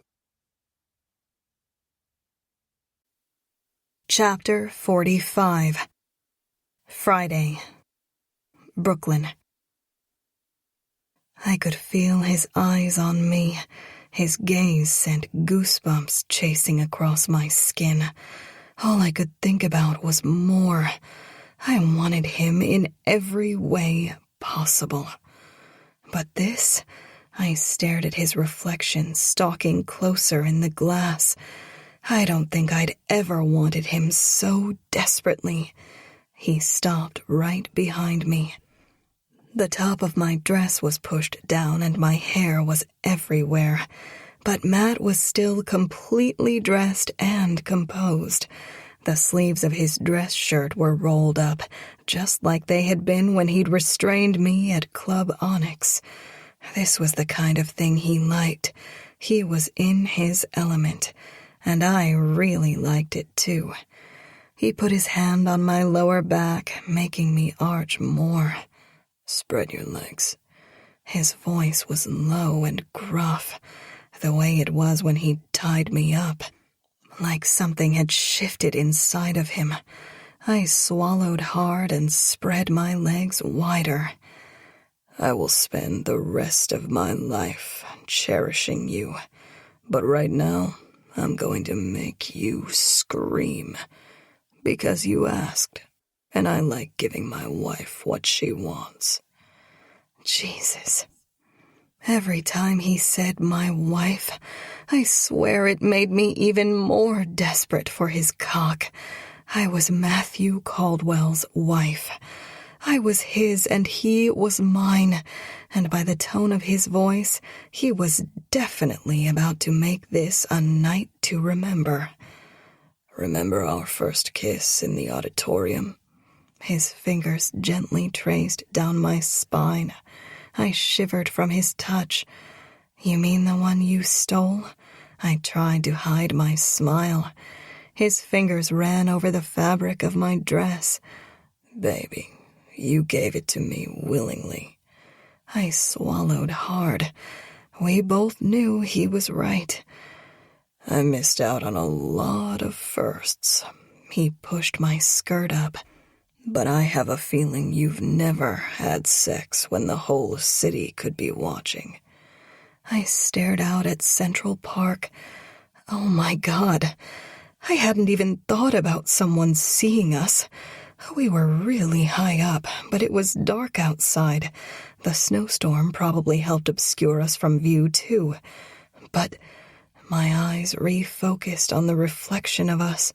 My breasts exposed and my skirt hiked up. Do you really think someone could see us? I hope so. His fingers dug into my hips. I want everyone to know that you're mine. He thrust into me hard. Fuck. I pressed harder against the glass. The new angle felt amazing. Or maybe it wasn't the angle. Maybe it was the thought of having the whole city watching. Matt slid in and out, faster and faster. Anyone could look up and see us. My wedding dress scrunched around my waist, and my husband fucking me hard from behind. After that kiss, all I wanted to do was bend you over one of the auditorium seats and fuck you so hard. His fingers dug into my hips for teasing me. Thrust, torturing me. Thrust, and for saying that I stole that kiss when you were pulling me closer. God, you didn't steal it. I wanted you, desperately. He slammed into me again. I thought back to the homecoming game, when we ran into each other in the auditorium. When I arrived back in the city, he'd reclaimed me in that auditorium. I didn't know that he'd been fantasizing about that ever since our first kiss.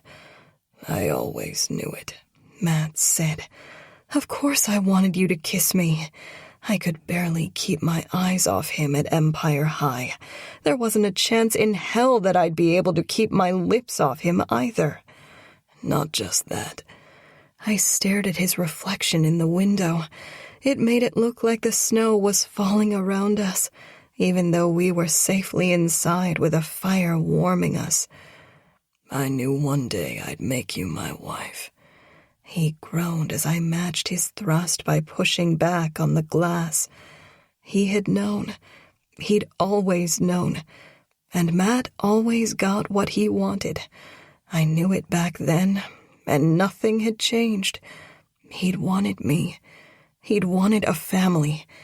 And together we were making it all come true, with the whole fucking city watching. I was made for loving you, Matt said. I felt tears welling in my eyes. Matthew Caldwell had owned my heart since I was 16. Time and distance changed nothing. I still thought of him over the years. It was like he was in my veins ever since I first saw him in the halls of Empire High.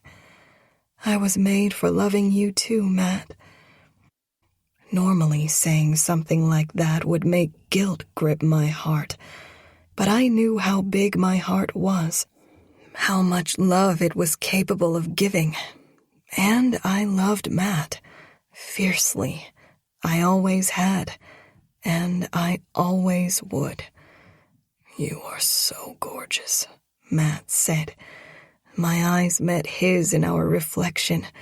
The crackling fire sent shadows dancing across his features, and I saw it all, our whole story staring back at me. I saw him washing my cut in the bathroom at that stupid party I was catering. I saw him sitting down next to me in the cafeteria, him turning around and talking to me in class, him demanding I take off Felix's jacket, him dancing on the homecoming float, him holding me when I cried every night, missing my uncle, him proposing twice, him fighting to win me back after 16 years, him continuously showing up and learning to love the new me, him sending me 16 years' worth of yellow roses to make up for our time apart, him treating my son like his own. Such small moments that would last forever in my heart. I felt tears streaming down my cheeks. Baby, he slowly pulled out of me. Did I hurt? No. I turned around and looked up at him. You healed me, just like Tanner had said he would, if I let him in again. Matt dropped his forehead to mine. You healed me by coming back to me. I tried to blink away my tears. You were right. I took a deep breath.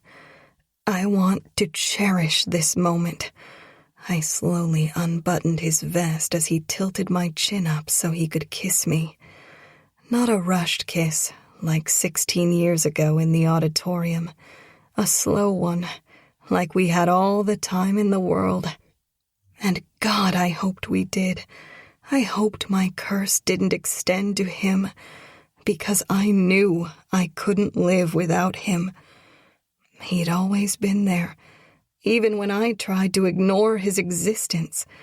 He was my rock. He was my shoulder to cry on. He was my home.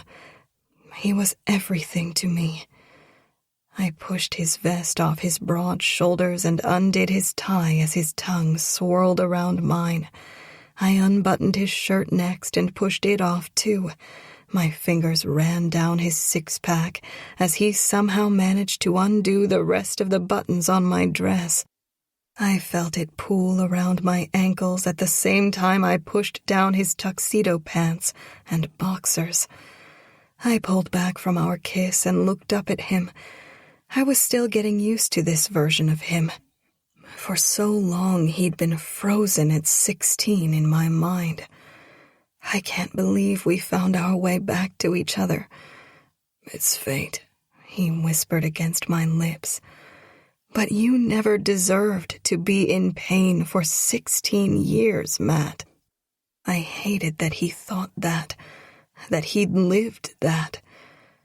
Maybe I just needed 16 years to grow up, to be worthy of you.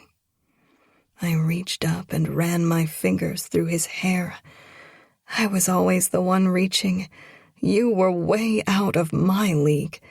He smiled down at me. Not a chance in hell, Brooklyn. He took a step forward, caging me in against the glass. I'm the luckiest man on earth because you chose me. He ran his thumb along the scar on my stomach. Twice. I'm the lucky one. I stood on my tiptoes and kissed him again. And I want to make love to my husband. My husband. I felt a lump in my throat, but I refused to think about the pain right now. I just wanted to focus on him, because I needed him to know he was wrong. He'd always been worthy of me. When we'd first fallen in love, we were so young and foolish. We'd both made mistakes, but what mattered was that we were here right now, together, forever. I left my heartache behind as he lifted me back into his arms. He laid me down in front of the fire again. Now, where were we? He leaned down and kissed my ankle.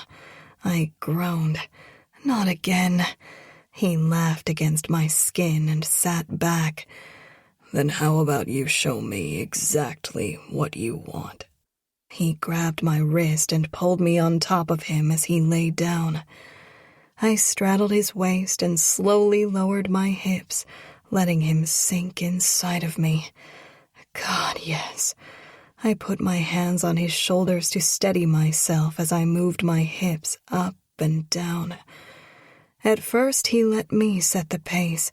He ran his index finger along the necklace he gave me, and then his fingers trailed down my bicep and forearm until stopping at my hand.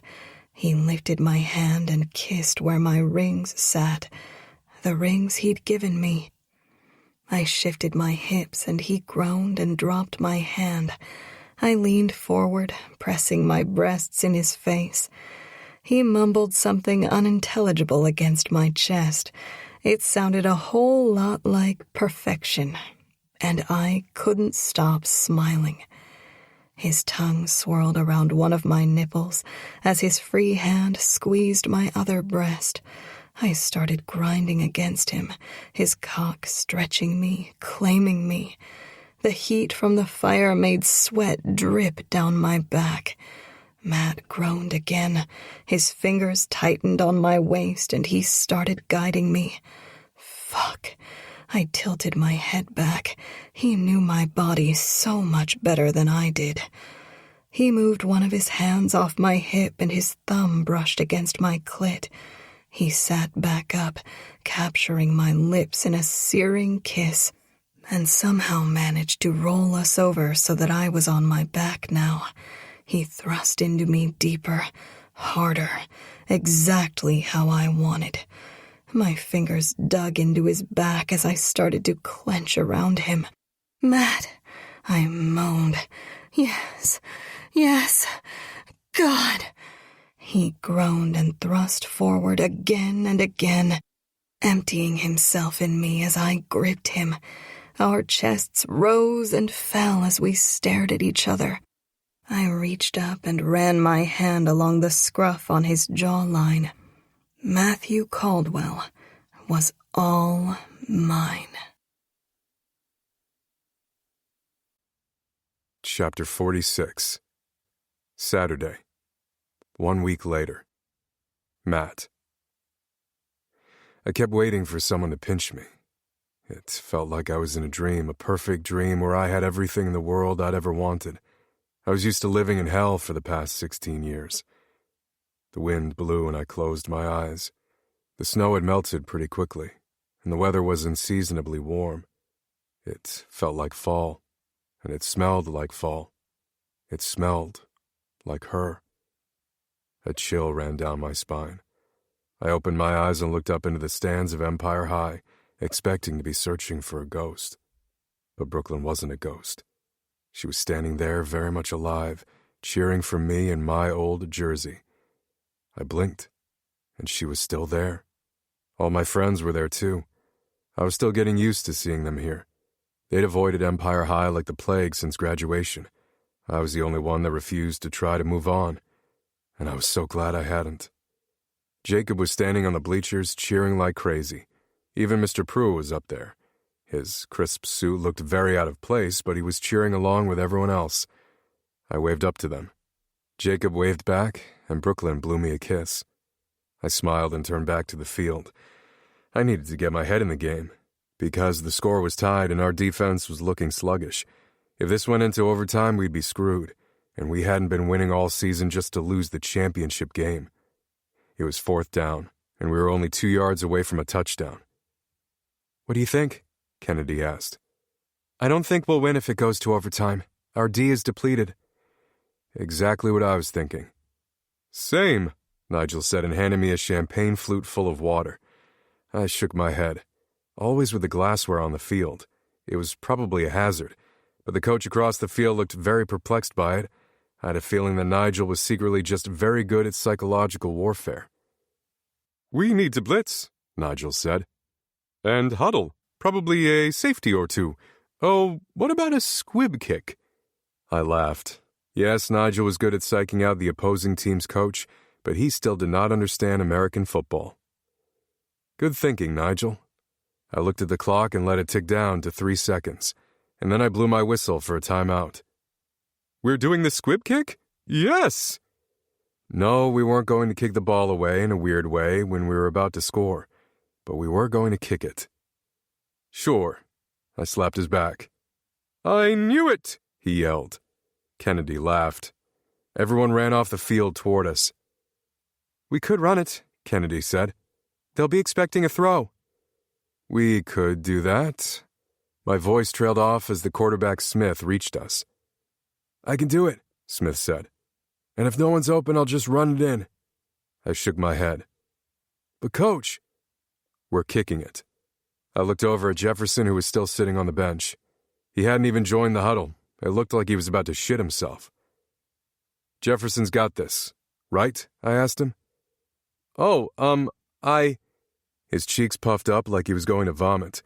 He was gripping the sides of the bench so tightly that his knuckles were turning white.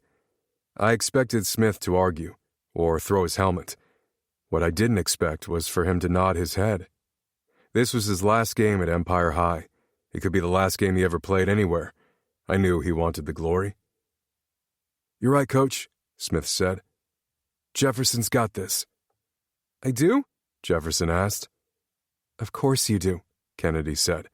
She grabbed him by his elbow and pulled him to his feet. Jefferson looked uneasily up at me. I put my hands on his shoulders. "Just remember everything Coach Alcaraz has taught you." He slowly nodded. I'd set out to help him fit in. He'd made most of the field goals and extra points the second half of the season. He'd been practicing late most days. He'd improved so much since the beginning of the season. when he kept setting off car alarms, and I knew he was scared. But I also knew that no matter how scared you were of something, it was always worth it to take your shot, no matter how insurmountable the thing felt or how hard it would be.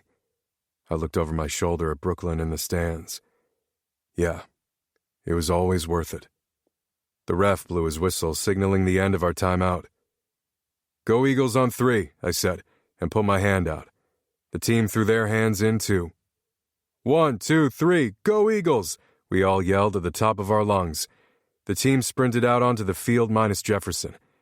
Jefferson just stood there, his eyes like saucers.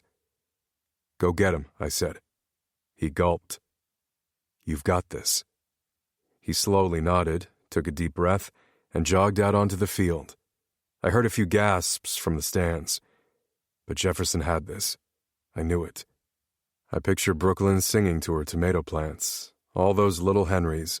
She'd made them thrive, and it felt like Henry Jefferson had tied us together somehow, through the distance and time, and I was putting all my chips on him. He had to thrive too.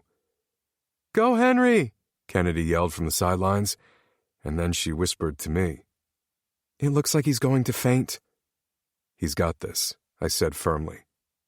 I held my breath as the ball was snapped. Smith caught the ball and placed it on the ground for Jefferson. Jefferson's foot collided with the ball. The whole crowd hushed as the ball took off from the ground. It flew over the heads of everyone on the line, above a defender's hand who jumped to try and block it. Up, and right through the center of the goalposts as the clock ticked down to 0. The buzzer sounded, signaling the end of regulation time. For just a second, everyone in the stadium was silent. And then the cheers erupted louder than ever before. The whole crowd was chanting, "Jefferson! Jefferson! Jefferson!" "Victory is ours!" Nigel yelled. The team lifted Jefferson up on their shoulders and joined in on the chanting. I breathed a sigh of relief and a smile spread across my face. Fuck yes! Coaching this team had been the only thing holding me together for the past several years. They'd needed me. They'd relied on me. And normally I'd be out on that field screaming with them. But I knew that focusing on coaching was just my attempt at filling a void, because all I'd ever wanted was Brooklyn. To need me. To rely on me. To love me.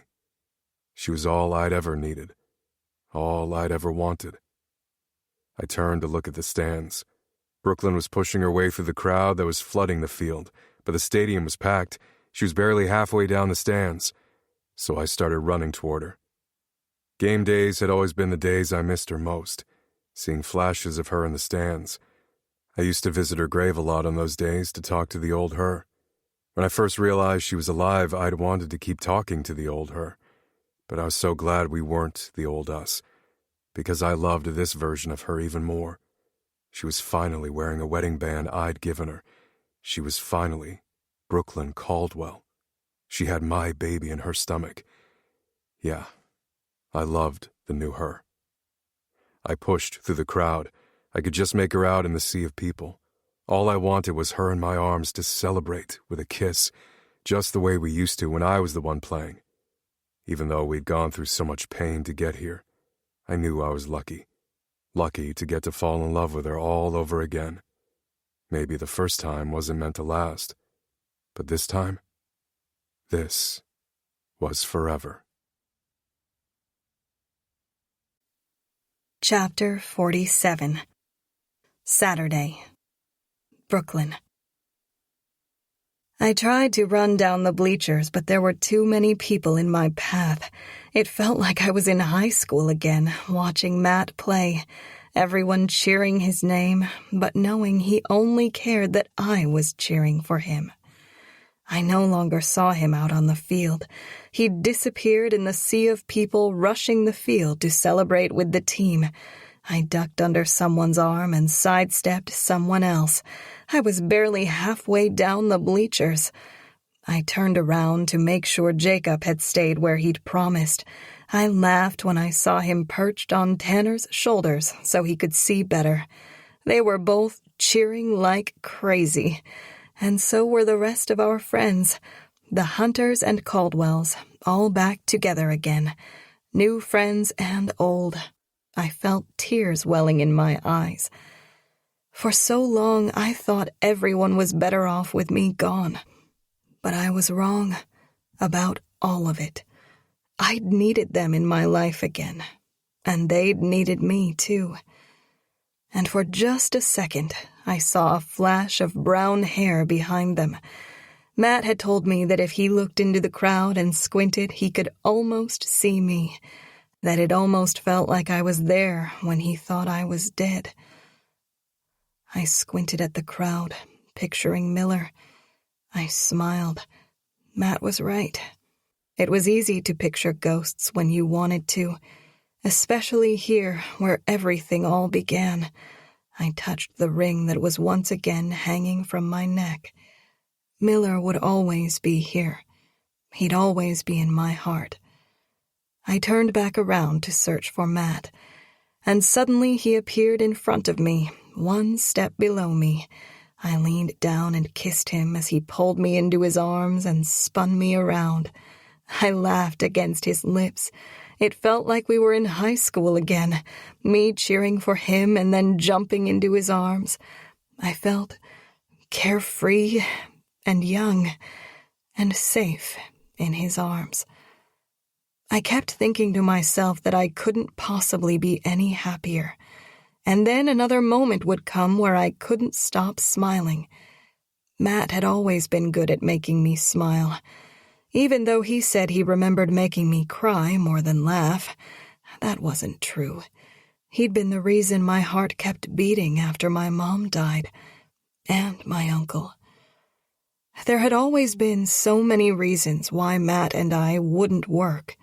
He was New York City's elite, and I was just a poor girl from the wrong side of the tracks. But we defied all the odds. We won, Matt whispered against my lips, and I wasn't even sure if he was referring to the game or us. I love you, Matthew Caldwell, I said. I wasn't sure he heard me through all the cheers, but then he whispered, I love you, Brooklyn Caldwell. I laughed and he kissed me again.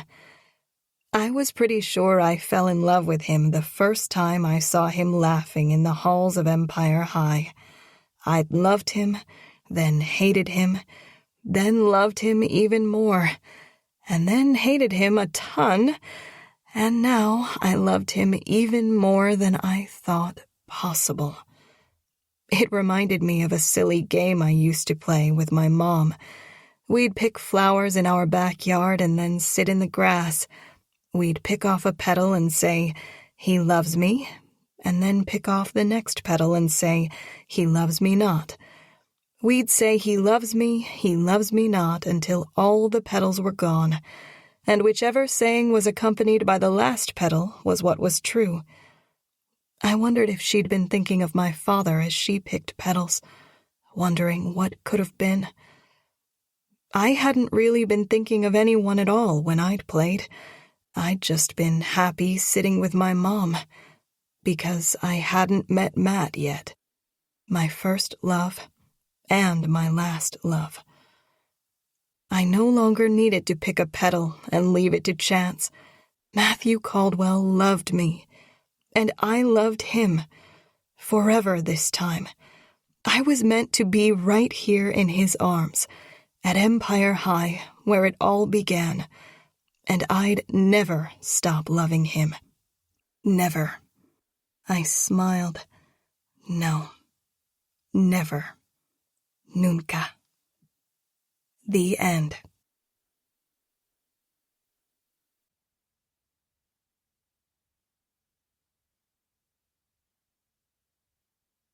This recording of Empire High Forever was presented by Dreamscape Media, LLC.